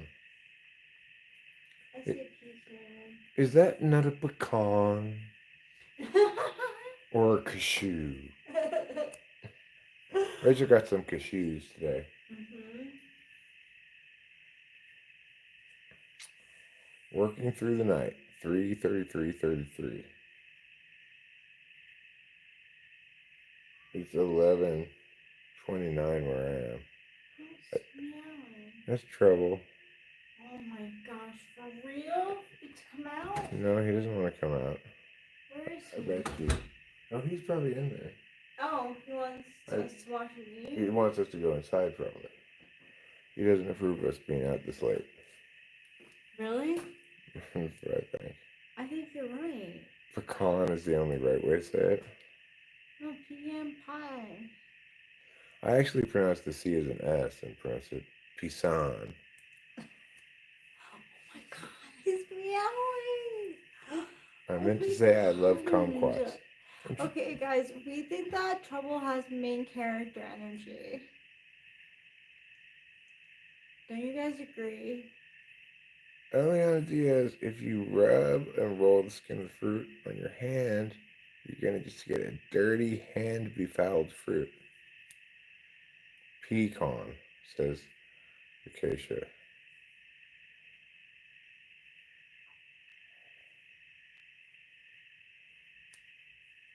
Wow. Cantaloupe. Cancel. Oh my god, I can't take it. Oh, I'm sorry. Pecan is, of You're course, right. the Are you con. okay? Yeah, I'm fine. Yeah, is of course the conference for growers of peas that go and discuss. Yeah, this year I'm growing 7 acres of regular peas and 8 acres of this other kind of pea. I agree, they're not good. What? Persimmons. Persimmons or no? I mean, if I had penis envy, I'd eat it. But it's not my favorite kind of mushroom or anything. It is a psychedelic mushroom that I would eat. I actually prefer small mushrooms. Are you too late? Yeah, we should probably go inside. It's 11:30. It's whatever. We're not loud. We don't have a dog. We don't have kids. We don't fight. You play music a little bit, but you can't hear it from out here, I'm sure.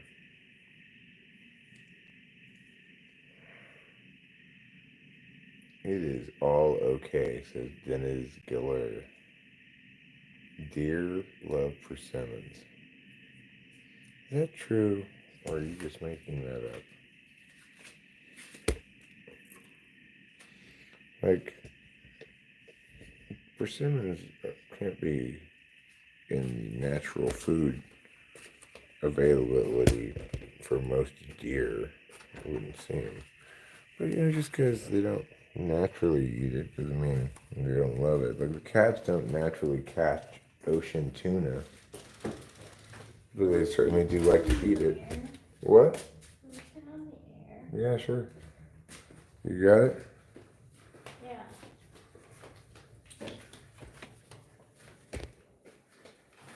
Have you ever used an apple as a weed pipe? Yes, I have.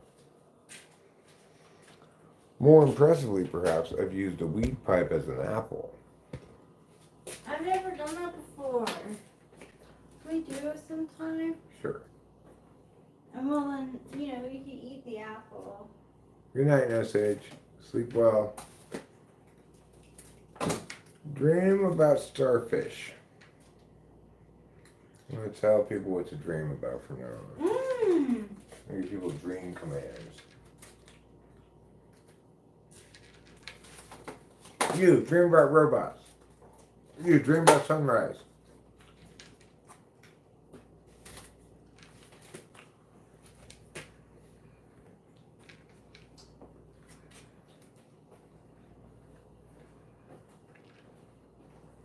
You want to go pecan? Yeah, well, you've long had a passion for peas.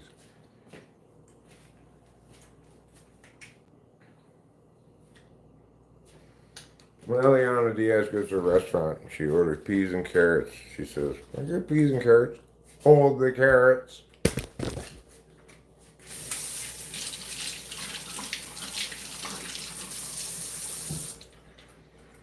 That's how much she's into peas. Peas. You want to try this EMT frog? Me too. You're not alone.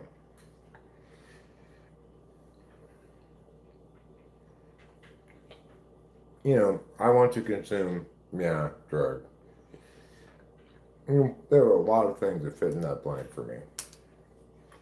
Not everything, but a lot.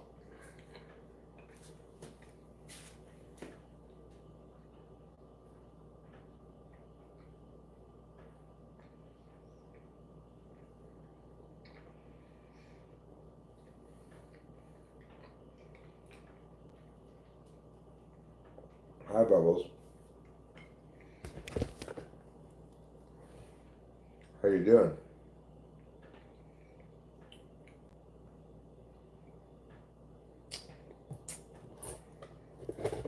I'm sorry.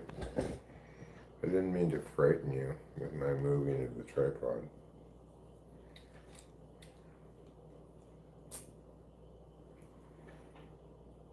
What happened to the other big dog? Pizza log. That'd be good. We don't have any pizza logs. We haven't gotten pizza logs in a while. That's something we could get again.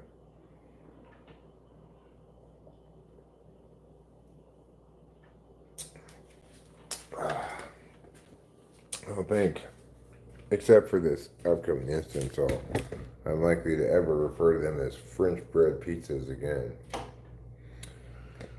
Keisha introduced me to the term pizza log.